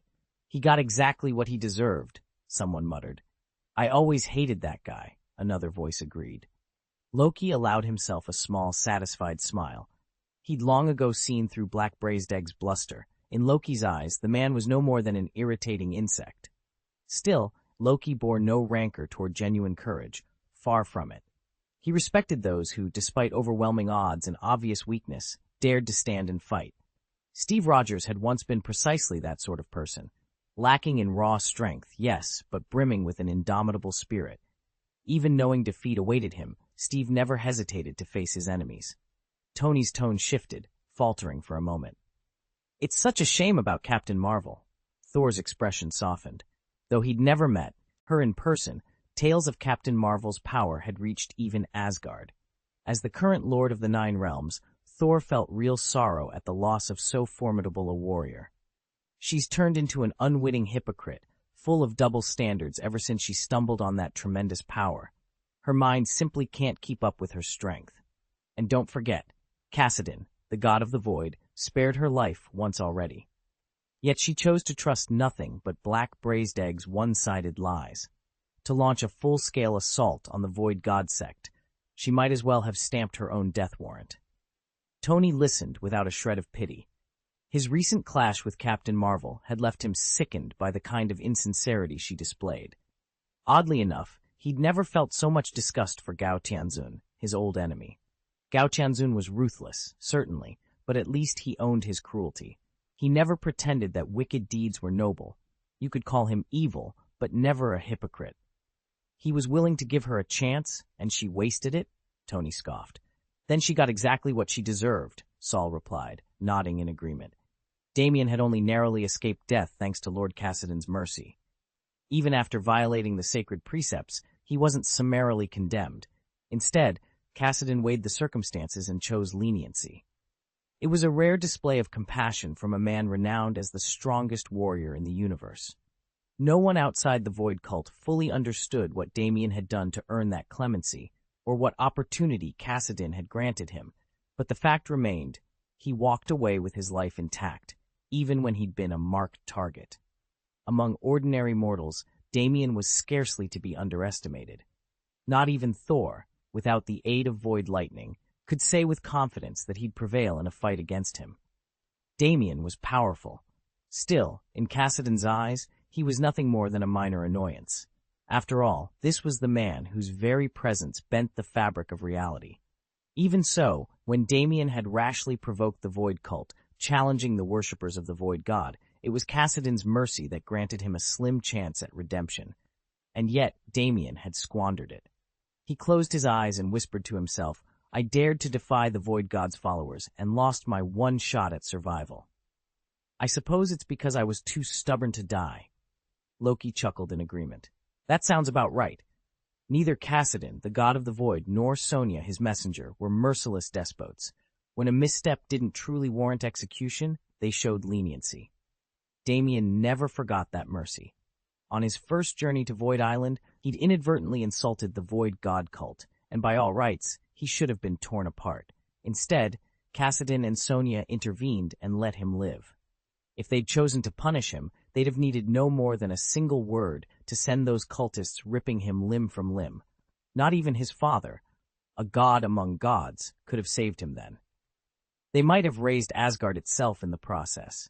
At least, that was Loki's conviction. No power in the universe could stand against Cassidon's wrath. Damien sat quietly at the far end of the glass conference table in Stark Tower's boardroom, watching the holo display above Tony Stark's palm. The room, normally reserved for high-level Avengers strategy sessions, had never felt more like a corporate briefing, complete with Stark Industries reporters observing every gesture. Bruce Banner leaned forward, a rare grin softening his features. The best news I've heard in weeks? Tony's blueprint is proceeding without a hitch. Thor folded his arms and gave a low, approving nod. Well done. When do we move to full-scale deployment? Tony tapped the display, enlarging a chart showing production lines, shipment timelines, and price targets. That's the big question. How quickly can we ramp up? Here's where we stand. Mass production of the cosmic translators is already underway. If all goes as planned, we'll have them rolling off the assembly line at scale by year's end. Price point? Stark Industries will swallow any cost overruns to make them as affordable as possible. He flipped to the next slide. As for the cosmic communicators, those will be released in limited quantities throughout 2017, enough to test performance in real-world conditions.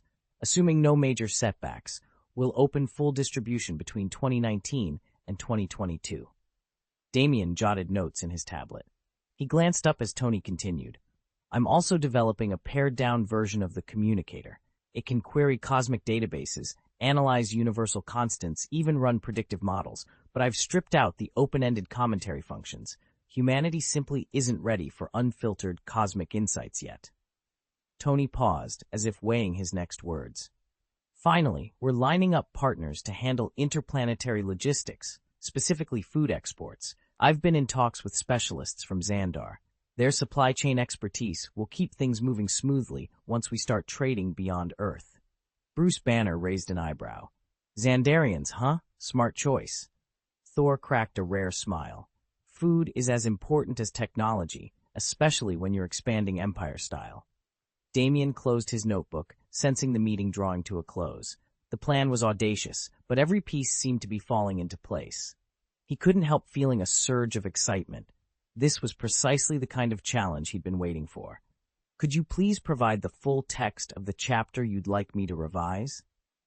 Once I have the complete 4,000-word passage, I'll rewrite it into a polished, idiomatic English version, renaming Harvey to Damien and ensuring he's clearly presented as male.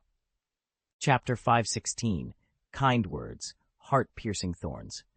Do you really think Blue Star can be fully integrated into the wider universe in just 6 years? Thor's deep voice rumbled across the conference chamber, and Loki arched an eyebrow in surprise at Tony's bold timetable. This is obviously our best course of action, Loki added, resting a hand on his brother's shoulder. And if the 6-year mark proves too ambitious, we can always extend the deadline. Tony flashed a confident grin.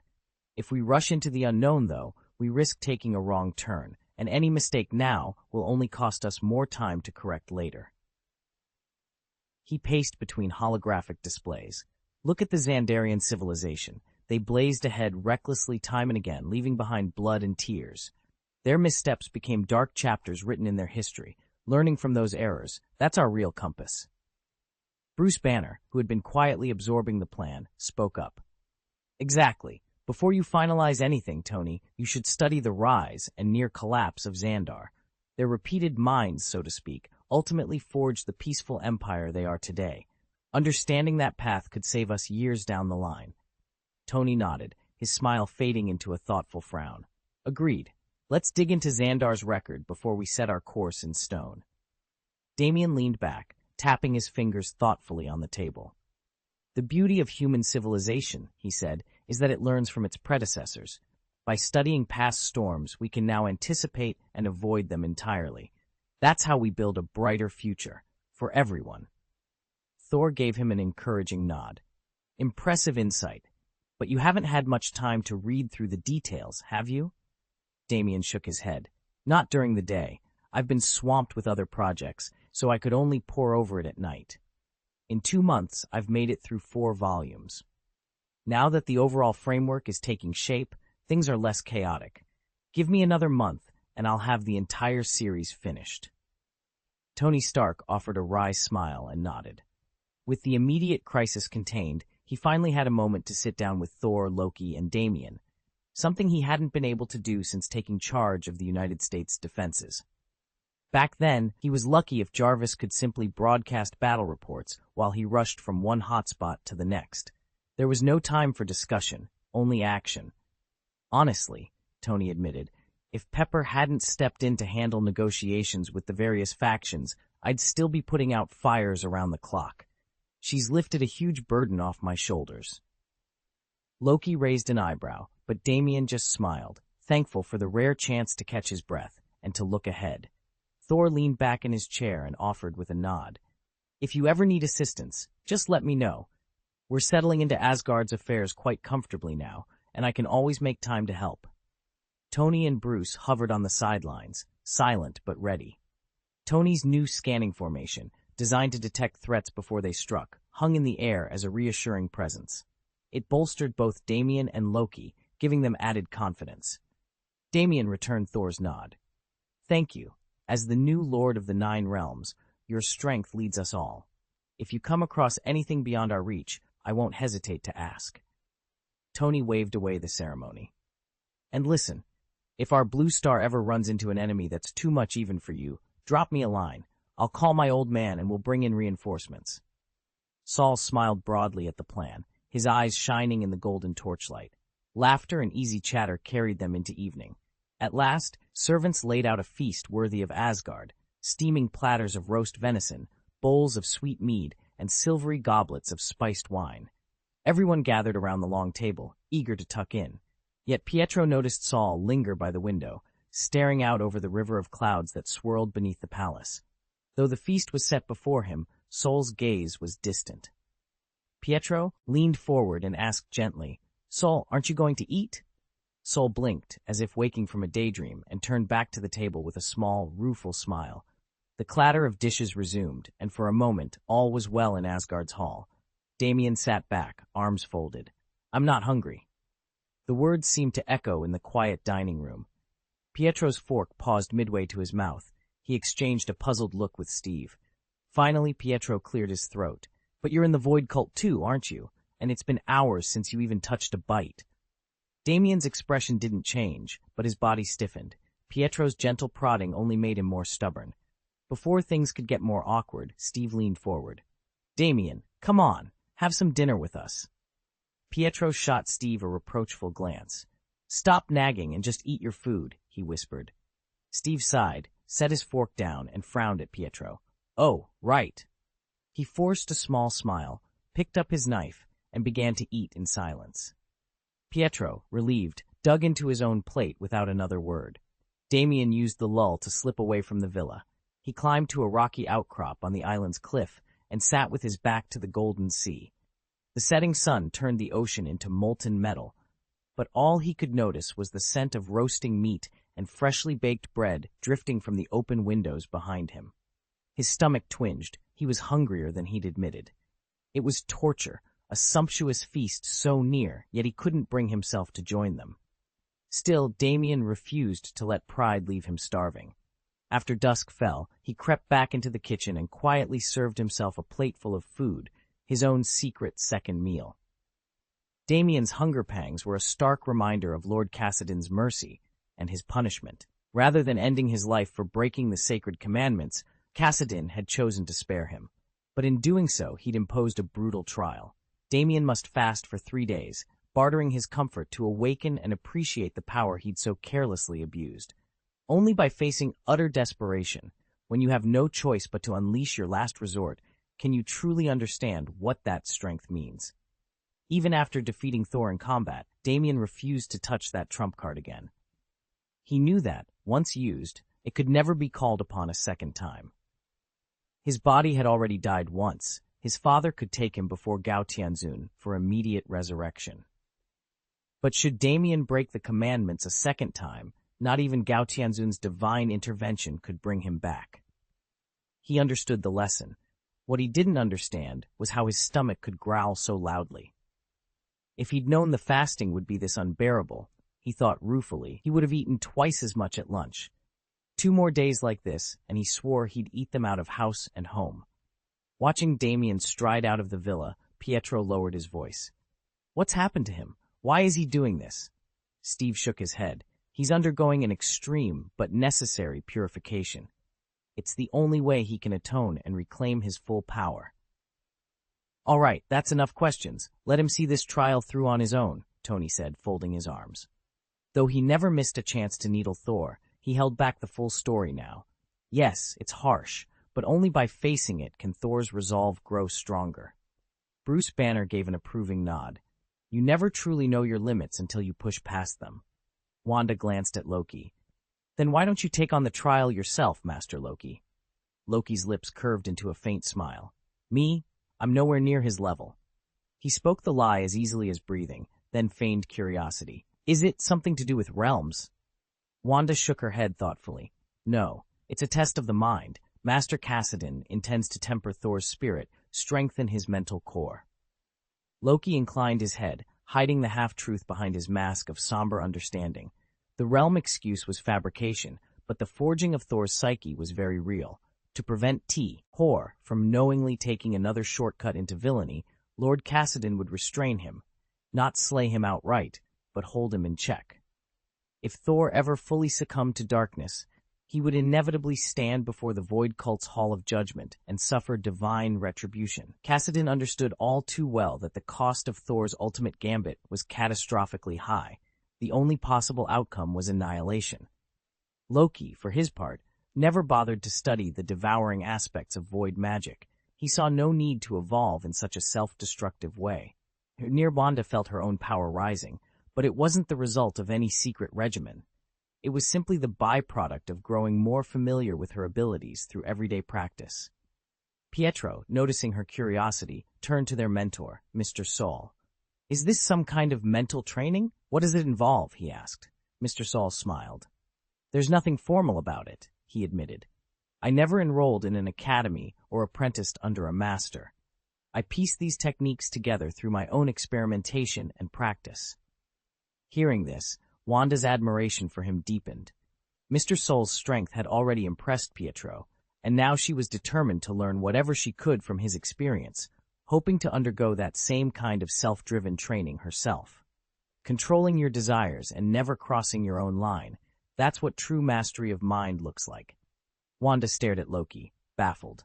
Loki grinned. "Want me to put it more plainly?" Pietro opened his mouth, then closed it. "Yes, please." "All right," Loki said, folding his arms. "Imagine you're furious, so angry that reason seems a distant memory, yet even in that state, you know exactly which actions are forbidden. That's your bottom line. If you feel yourself teetering on it, you pull back, calm yourself, and refuse to cross it. That's the mindset you need." He let that settle, then added, "If you can't govern your impulses, if you can't hold yourself to those limits, you're not strong. You're just a monster wielding power recklessly." Pietro still looked unconvinced, so Tony leaned back with a casual shrug. "Don't worry if it sounds a bit abstract. This lesson is core training for anyone in the Void cult, and you two will face it sooner or later. Even if you're not joining the cult, learning to reign in your own darkness will only help you." Tony Stark leaned back, steepling his fingers. "This is exactly the mindset every truly strong person must have. Lose it, and you'll abandon your most basic principles, becoming no different than a monster." Pietro Maximoff grinned in agreement. "Right on, Mr. Stark. So simple, yet so hard to live up to. Even the most patient heroes slip up now and then." Wanda Maximoff tucked a strand of hair behind her ear, thoughtful. "And those of us with shorter tempers are even more likely to lose control." "Precisely," Tony said. "No one can be entirely free of emotion or desire. Self-discipline is a lifelong pursuit, and the stronger you are, the tougher that pursuit becomes." Bruce Banner rubbed his chin. "Thor's power is off the charts. If anyone needs to cultivate restraint, it's him." Wanda glanced toward the open balcony. There, Thor stood alone, eyes closed, wind whipping through his hair as though he were in silent meditation. "There he is," she murmured. Steve Rogers folded his arms and nodded. "He's formidable already, but if Thor wants to claim the top spot in the universe, he'll have to temper his strength with quiet resolve." Thor holds the ultimate trump card, a power that could instantly elevate him to the universe's supreme powerhouse. With one decisive move, he could annihilate any opponent. Even if his opponent began the battle with arrogance, Thor could exploit that overconfidence to gain the upper hand. And should the fiercest adversary dare to activate their devouring mode and survive, they would still feel the devastating backlash, skin literally peeling away under the assault of raw energy. The very magnitude of this ability forced Thor to steady his mind, to remain fully in control rather than be overwhelmed by its might. This installment runs about 3,000 words, bringing the story's total to over 10,000. If you enjoyed it, please remember to vote and subscribe. Chapter 517, The Hero's Final Trial. For the next 2 days, Damien refused every scrap of food and drop of water. He looked determined, as if he'd declared a personal hunger strike, spending every waking moment drilling the golden shock technique. Pietro watched him train with growing unease. Physically, Damien showed no signs of weakness, but the dark intensity in his eyes made Pietro's heart tighten. Just as Pietro mustered the courage to intervene, the clock in the training hall chimed midnight. In an instant, Damien snapped out of his trance. He lunged at the feast on the long table as though he hadn't eaten in years, tearing into each dish with joyful abandon. Tears of delight streamed down his face at the simple pleasure of a warm meal. Steve and Loki, standing to one side, exchanged worried glances. They recognized the pattern. This wasn't genuine starvation, but a calculated ritual. Damien was permitted 1 meal every 3 days, no more, no less. Each bite brought renewed hunger, yet he forced himself to stop once the dishes were cleared. Then the fast would begin again, 2 days without food or water, all to complete this grueling cycle. Over the next 3 months, Damien must endure 29 more of these harsh rotations. Only by mastering his body's limits and tempering his spirit against the pangs of hunger could he take the final step toward true herohood and ascend. Saul might lose his mind if this goes on for 6 months. Pietro stared at Saul, who was crying tears of relief even as he inhaled another plate of food. "Are you sure he's all right?" Pietro asked, bewildered. Steve gave a wry smile. "It's like this at first. Once he settles into the routine, he'll be fine." "But why feed him so much?" Pietro pressed. "Isn't this overkill?" Steve shrugged. "Let him eat when he's hungry. Forcing him to suppress his appetite would be far worse." Pietro shook his head. "You don't get it." Unable to explain further, Steve let the matter drop. Saul continued to gorge himself for nearly an hour, finally leaning back with a contented burp when he could eat no more. At that moment, Loki and Thor stepped forward. "Time for us to return to Asgard," Thor announced. With a wave, Loki and he vanished in a flash of golden light. Loki had looked forward to this rare break, but Saul couldn't help feeling a pang of emptiness. Now that the feast was over and the tantalizing aromas had faded, there was nothing left to distract him from his perpetual hunger. Watching the old friends depart, Steve exhaled. Let's hope Thor's duties back in Asgard keep him busy and keep Saul from going stir-crazy. A week later, Damien, fully rested after his own stay on Void Island, found himself back on Blue Star. Evening was settling in as he stepped off the transporter pad, unaware of the next challenge awaiting him. Damien watched Stephen Strange drive along the winding mountain road, as he had countless times before, his silhouette framed by the darkening sky. Strange wore a tailored navy suit and a luxury timepiece gleaming on his wrist. A fine drizzle began to blur the asphalt ahead, but he didn't slow down.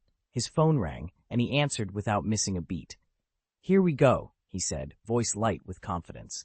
Damien allowed himself a small, knowing smile. For a man who once measured every movement with surgical precision, this casual recklessness was unthinkable.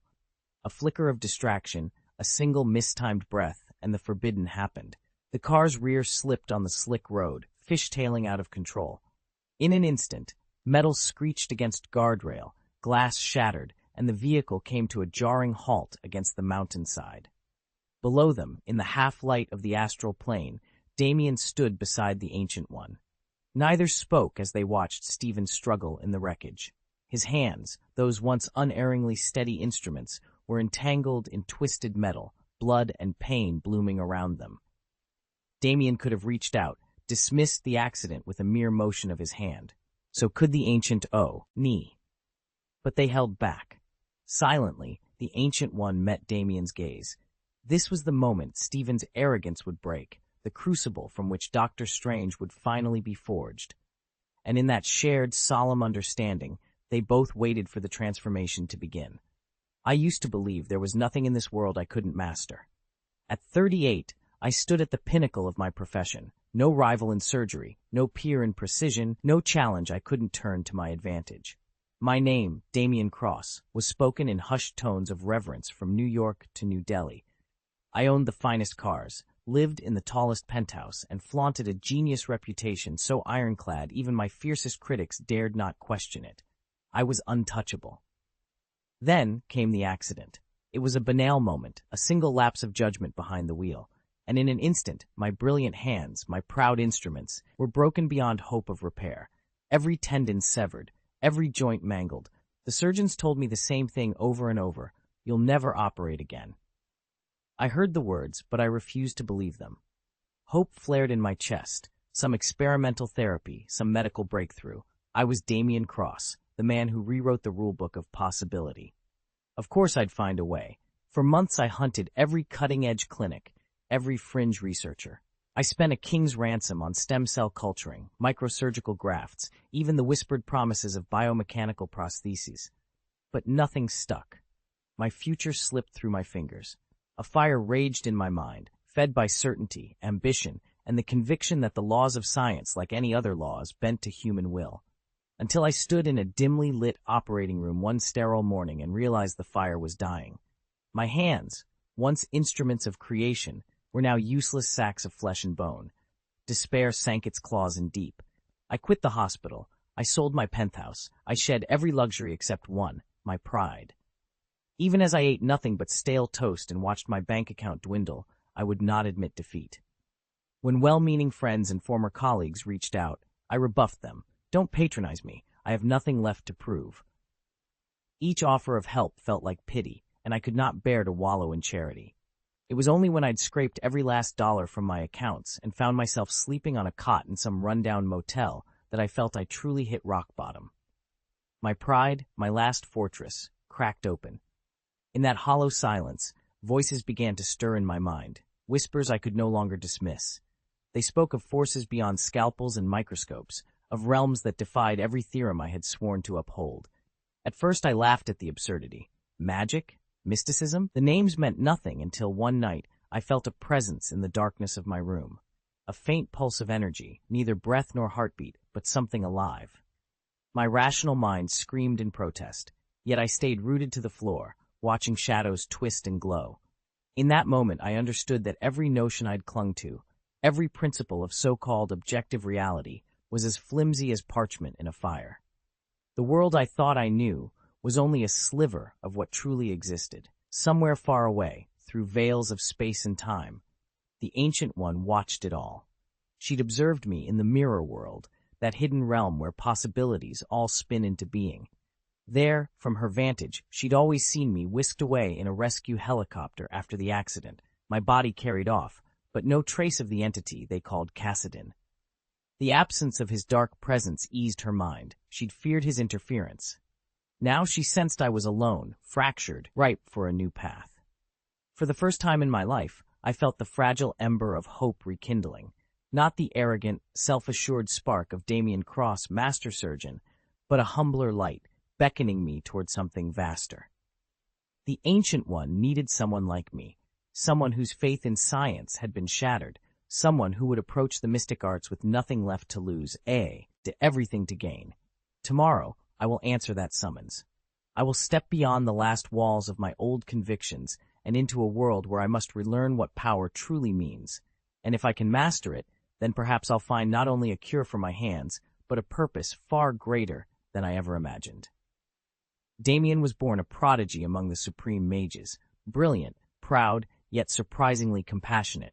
The Ancient One saw his potential early on, took him as her pupil, and even healed the crippling injuries to his hands. Under her guidance, Damien would rise to heights of power few could imagine. But there was a force beyond even the Ancient One's lessons. Cassidon's void blessing.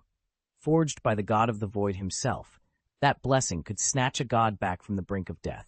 When Odin fell in battle, it was this very gift that restored him. And with Odin's life rekindled, Thor, the god of thunder, unlocked a wellspring of strength he never knew he possessed, wielding thunder and storm on a scale more fearsome than Dormammu's darkest sorceries. The Ancient One never labeled Cassidon's boon as either righteous or corrupt. To her, power itself was neutral, measured only by its breadth and depth. Morality came from the heart of the one who wielded it. In her long life, she had staved off countless disasters, yet evils always returned, unceasing and unrelenting, like tides that lap at the shore. From the vantage of her sanctum, she stood at the summit of this universe's magical hierarchy, and across the multiverse, her renown was second to none. Still, she knew her strength had limits. Beyond her reach lurked beings of multiversal dread. Above all, the dark overlord Dormammu, whose very name cast a shadow across countless realities. In the endless struggle against such horrors, even the Ancient One remained ever vigilant. Her only recourse was to trap Damien within the sanctuary and cut him off from the rest of the universe. But even that could not defeat Dormammu. No one can truly destroy Dormammu. As long as at least one of his devotees survives somewhere in the multiverse, he remains immortal. Fortunately, she still had time magic at her disposal. She could monitor his movements through the ages and preempt his schemes. Yet an even more terrible power had already slipped into this universe. Cassidon, the god of the void. This unknowable entity transcended every dimensional boundary and walked outside of time itself. Past, present, and future lay hidden from her sight. She could only witness Cassidon's actions from the perspective of a mere mortal. Long ago, the Ancient One might have dared to break the rules and confront Cassidon directly. But more than 1,000 years of ceaseless disasters and crushing responsibility had left John Gu Yi utterly drained, both in body and spirit. Now the Ancient One stood over Stephen Strange, who'd just been rushed to the hospital and was undergoing resuscitation.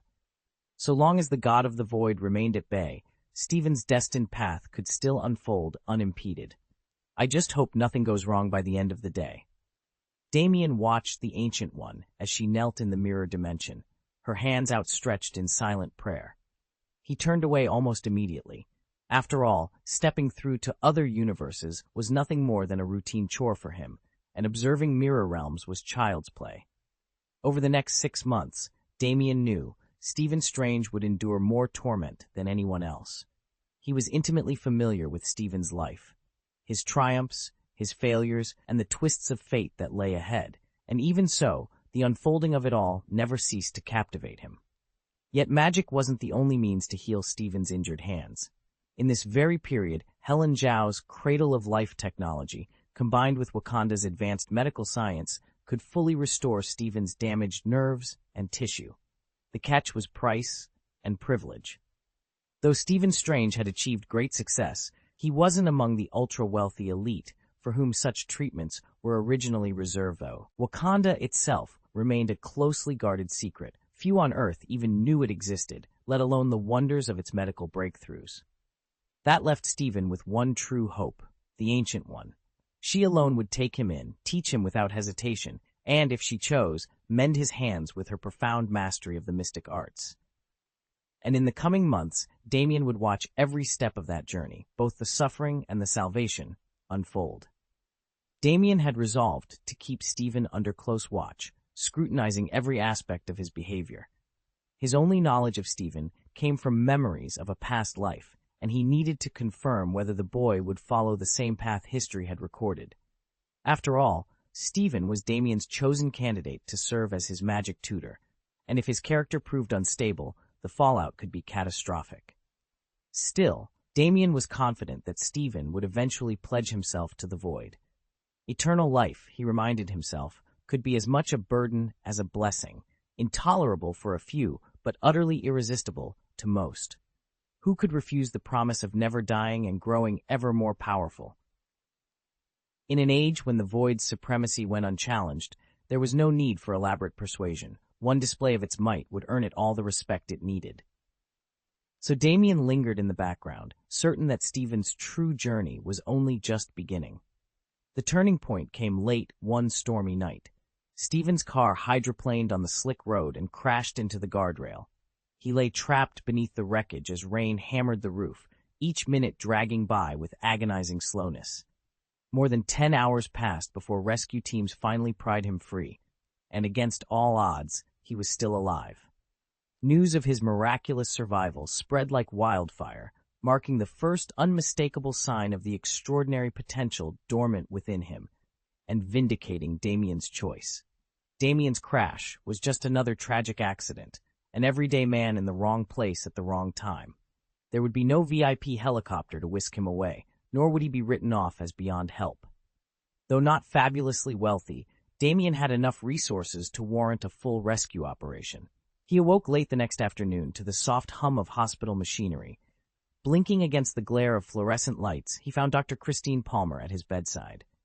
Her calm, professional gaze was a balm to his frayed nerves. Relief washed over him, until he looked down. Steel pins and rods jutted from both hands, wrapping his wrists and knuckles like cruel gifts. Those hands, once flawless instruments of his craft, were now mangled and stiff. Blood and antiseptic swirled together on the bandages, and Damien's heart lurched at the sight. Christine caught his gaze and offered a reassuring smile. "You're awake. The fractures were worse than we'd hoped, but you're in good hands. Rest now, and we'll discuss rehabilitation tomorrow." He tried to channel his trademark confidence, the same bravado that had driven him through countless challenges. His voice came out ragged, but the words were familiar. "Don't worry, I'll be back to peak condition, better than ever." He wanted to believe it. Damien was nothing if not ambitious. But as he lay there, tethered to IV lines and monitors, he realized that recovery now rested in someone else's skillful hands. And for the first time, he he felt powerless to argue with fate. Christine's eyes flickered with helplessness as she listened. She opened her mouth to say something comforting to Stephen, but found herself at a loss for words.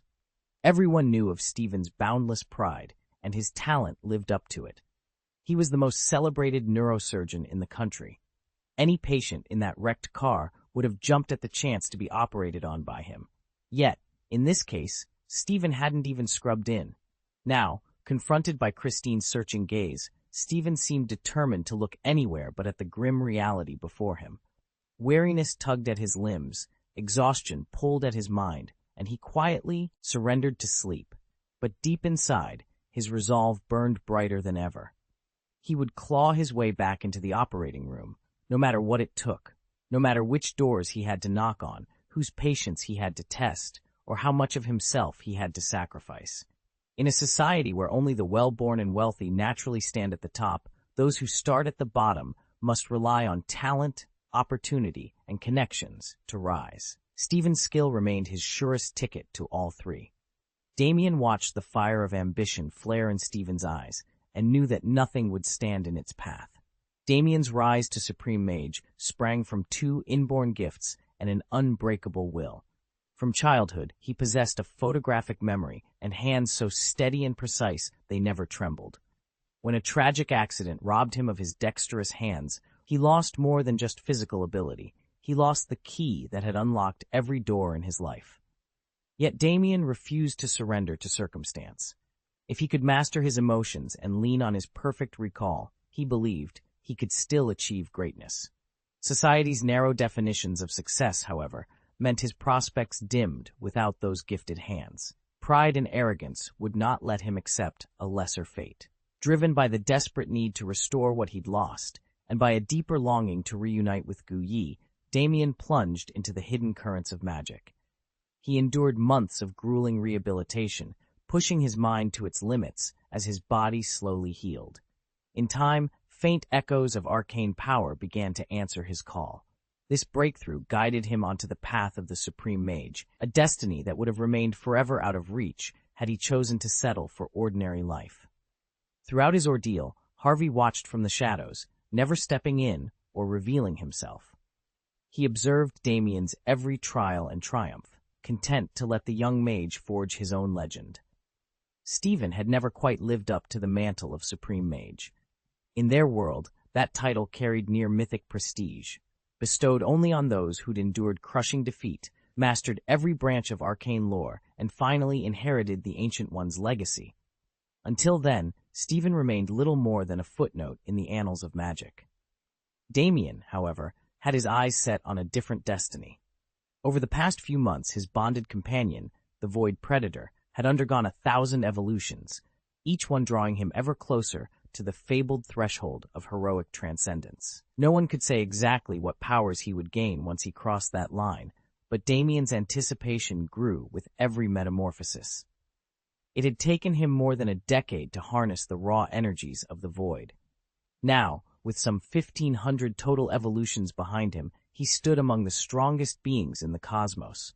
Only a handful of primordial deities or the stern tribunal of life could hope to challenge him.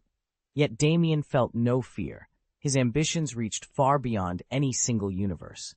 He planned to stride confidently into the multiverse itself. This is just the beginning of his saga. The first installment will be 4,000 words, with daily updates totaling 10,000 words to follow. Stay tuned as Damien's journey unfolds. Chapter 518, Lord of the Void, Power of the Dark Star. 3 months had passed, and Damien's Void Predator was on the brink of its 1,000th evolution. Now, in August 2016, the creature had already completed 999 transformations, and it had amassed more than enough energy points for the final leap. Damien knew that, the moment he willed it, his companion would fulfill that last metamorphosis. With his plan clear, he began preparing to return to Void Island for the ultimate evolution. During these months, Stephen Strange's wounds had nearly healed, though the Sorcerer Supreme still needed further training under the Ancient One. Confident that nothing critical on Blue Star would be left undone in his absence, Damien felt no hesitation about departing Earth. Meanwhile, Tony Stark had devoted himself to studying the ancient Xandarian civilization. Drawing on their millennia of cosmic knowledge, he engineered a direct acceleration microgravity drive, technology so advanced it promised to revolutionize space travel. The moment Stark unveiled his design, it became the hottest commodity in the universe. Word of his ambitions spread fast, and every major power across the stars turned its gaze toward Earth's greatest innovator. As alliances shifted and eyes fixed on the coming breakthrough, Damien steeled himself for what lay ahead. Void Island awaited, and with it, the dawning of the Dark Star's true power. Tony Stark's vision was clear. Blue Star had to leap into a new age of progress. He appointed Pepper Potts to spearhead a complete overhaul of the planet's food and agriculture sectors, using cutting-edge bioengineering and sustainable practices. At the same time, he turned to Lalatina, his liaison to the wider cosmos, and instructed her to recruit a dozen scientists from the Xandar Empire.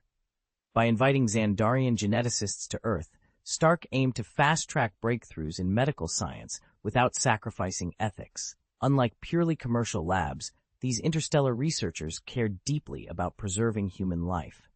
With these initiatives in motion, Stark Industries unveiled a cascade of advanced technologies, everything from ultra-efficient power grids to gravity-defying mass transit. Transportation systems on Earth were transformed almost overnight, vaulting societies ahead by decades. As news of these innovations spread, Stark Industries' reputation soared. What had once been a strong company was now the world's preeminent super enterprise. Meanwhile, Damien returned to Void Island to prepare for the final stage of his evolution. Over the years, he had pushed himself through 1,549 distinct transformations, each more challenging than the last, but never before had he stood on the threshold of becoming a true hero. Uncertain of what this ultimate change would bring, he chose the isolation of Void Island for safety. Here, away from prying eyes, Damien would confront his greatest trial yet, and discover whether his destiny lay in saving worlds or transcending them. Damien knew that, slim as the chance might be, attempting his evolution here on Blue Star could still draw the Ancient One's attention, and he couldn't risk anything going wrong at this crucial juncture. He turned to Sonia with a calm but unwavering gaze. "I have some urgent business to attend to," he said. "Whatever you see from here on out, don't make a sound." He let his words hang for a moment, then added quietly, "Something might happen, or nothing might happen. Either way, just watch and stay silent." Sonia's eyes sharpened at the reminder of his last warning. She nodded once, her expression solemn. "Yes, Mr. Cassidin." Damien inclined his head in acknowledgement. Then, with a single focused breath, he let the void's power wash over him. His body shimmered and blurred as he undertook the transformation. On Damien's internal display, a cascade of system messages appeared. Evolution into void body selected. Void body evolution count, 351. Total void predator evolutions, 1,000. Sublimation now available. Sublimation will convert 99% of void energy into void source. Please choose one hero origin for sublimation. A thrill of anticipation ran through him. The choice before him would shape everything that followed. When Damien acquires the Sandguard Void Raider, he gains the ability to turn himself into sand. In this form, he can slip back into his true shape and conceal himself with perfect stealth.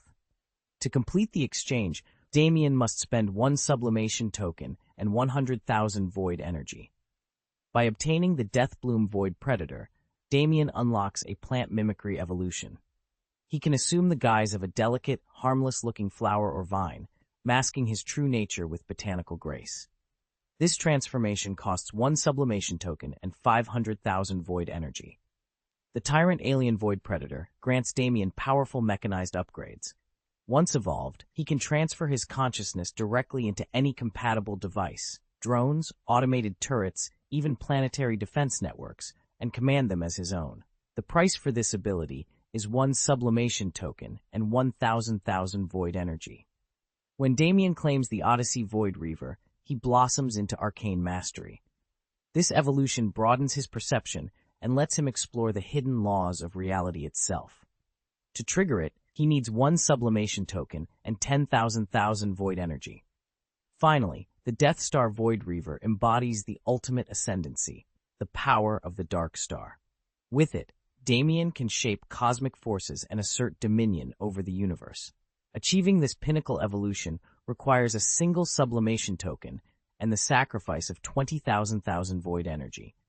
If you forgo sublimation and exchange, you would need 2 billion void energy.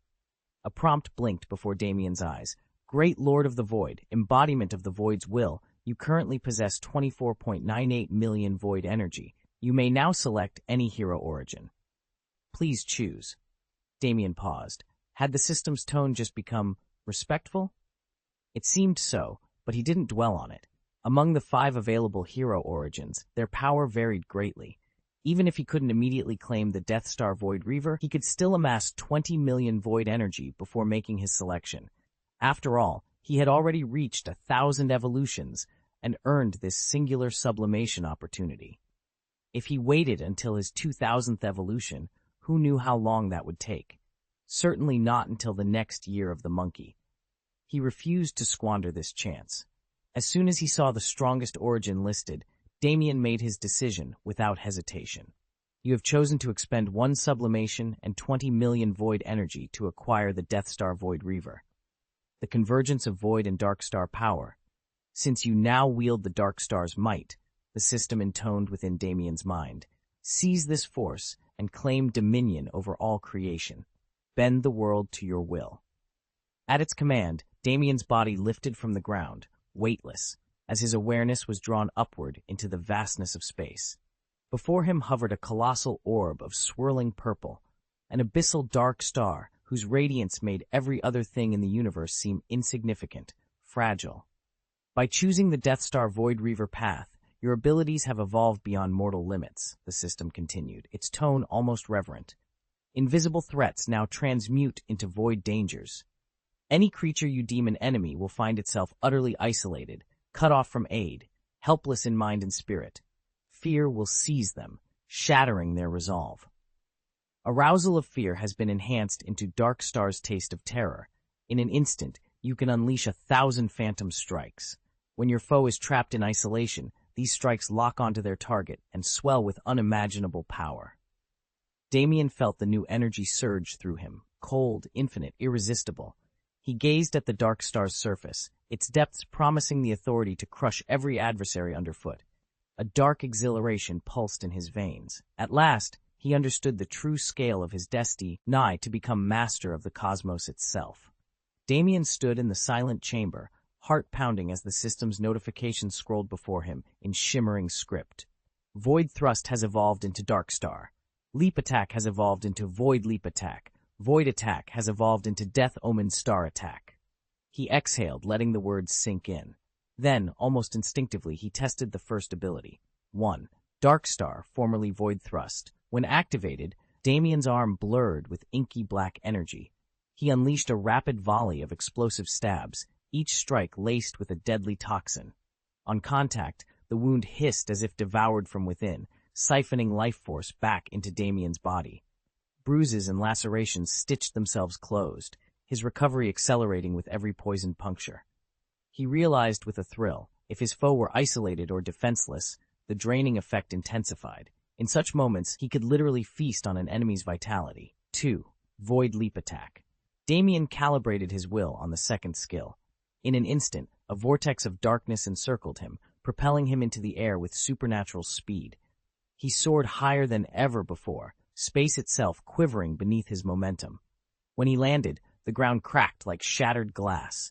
His strike resonated with a force capable of rending stone, a perfect blend of raw power and otherworldly swiftness. 3. Death Omen Star Attack, formerly Void Attack. Finally, he tested the third evolution. Blackness swallowed him. In that void, he moved faster than thought, phasing through any barrier as if it were mist. No sound gave him away. No sensor could detect his presence. He slipped through the corridor's walls, reappearing on the far side in a heartbeat. And beyond all else, he sensed a far greater potential. This darkness was not bound to his current universe. A single concentrated step, and he could step across realities into entirely new worlds. Damien opened his eyes. The chamber's soft light now felt trivial compared to the power thrumming in his veins. He clenched his fist. Returning to his hero prototype would only unlock these abilities further. He allowed himself a confident smile. The next time he faced an enemy, they wouldn't stand a chance. The Death Star endures for eternity. Kazik, Void Raider of the Death Star. Deep within the cosmos, the raw essence of the Void was being distilled into the Dark Star, marking its 351st evolution. Across the universe, countless stars and arcs of violet radiance converged toward one point. On Xandar, every living being witnessed the impossible. An immense purple star materialized above their world, its brilliance eclipsing the sun. Veils of violet energy cascaded down like a galactic waterfall, streaming across the landscape, pooling on Void Island, and then, with irresistible force, pouring into Damien. He felt it first as a tremor beneath his skin, then as a torrential surge through his veins. Tendrils of power coiled around his heart, his very life essence transmuted, ascending to a new, unfathomable plane. Across the island, the members of the Void cult fell to their knees, ears ringing with the call of the Void. They beheld the Dark Star's majesty and understood their master had been reborn in strength. Far beyond Xandar's sector, wandering the reaches of distant galaxies, Odin and Frigga felt the same tremor in the fabric of existence. Odin's gaze darkened with knowing as he spoke softly to his queen. He grows stronger still. And in that moment, across space and time, they all understood the portent of the Dark Star's latest ascension and the rise of Damien, vessel of the Void's eternal power. Frigga squeezed Odin's hand, her smile brightening as awe lit her eyes. "This is the natural course of things," she murmured. "One day, the universe will collapse back into nothingness." Odin nodded, his own expression one of wonder. "As servants of the Void, we'll be spared." He paused, recalling why he had pledged himself to this strange power in the first place. His morta, span had always felt too short, so he'd joined the Void in the hope of an unending life. But when he'd witnessed its magnificent blessing, he'd understood the terrible truth. Everything must return to nothing. He faced a stark choice: stand against the Void and perish in a futile struggle, or yield himself to its embrace and survive its final silence. In that moment, he made what he believed to be the wisest decision of his life. "Let's head back to Void Island," he said, gently pulling Frigga along.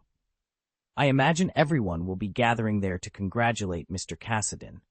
Frigga beamed at him. Thanks to Odin's resolution, she too had received the Void's benediction and felt power surging through her like never before. Frigga's heart swelled with joy at the thought of reclaiming her youth and spending countless years by Odin's side. "Of course I'll go back for a moment this important," she said, determination glinting in her eyes. Odin offered a faint nod. For ordinary beings, journeying back to the Andromeda Galaxy would mean traversing an impossible expanse of space. But for him, it was merely a matter of weaving a few teleportation spells. Taking Frigga's hand, he opened a shimmering portal that led directly to Xandar's Void Island, where their allies were gathered. Meanwhile, Cassidon's power had surged to near its former glory, and with that strength returning, his demeanor was bound to shift in ways none of them could yet predict. End of the 3,000-word second update.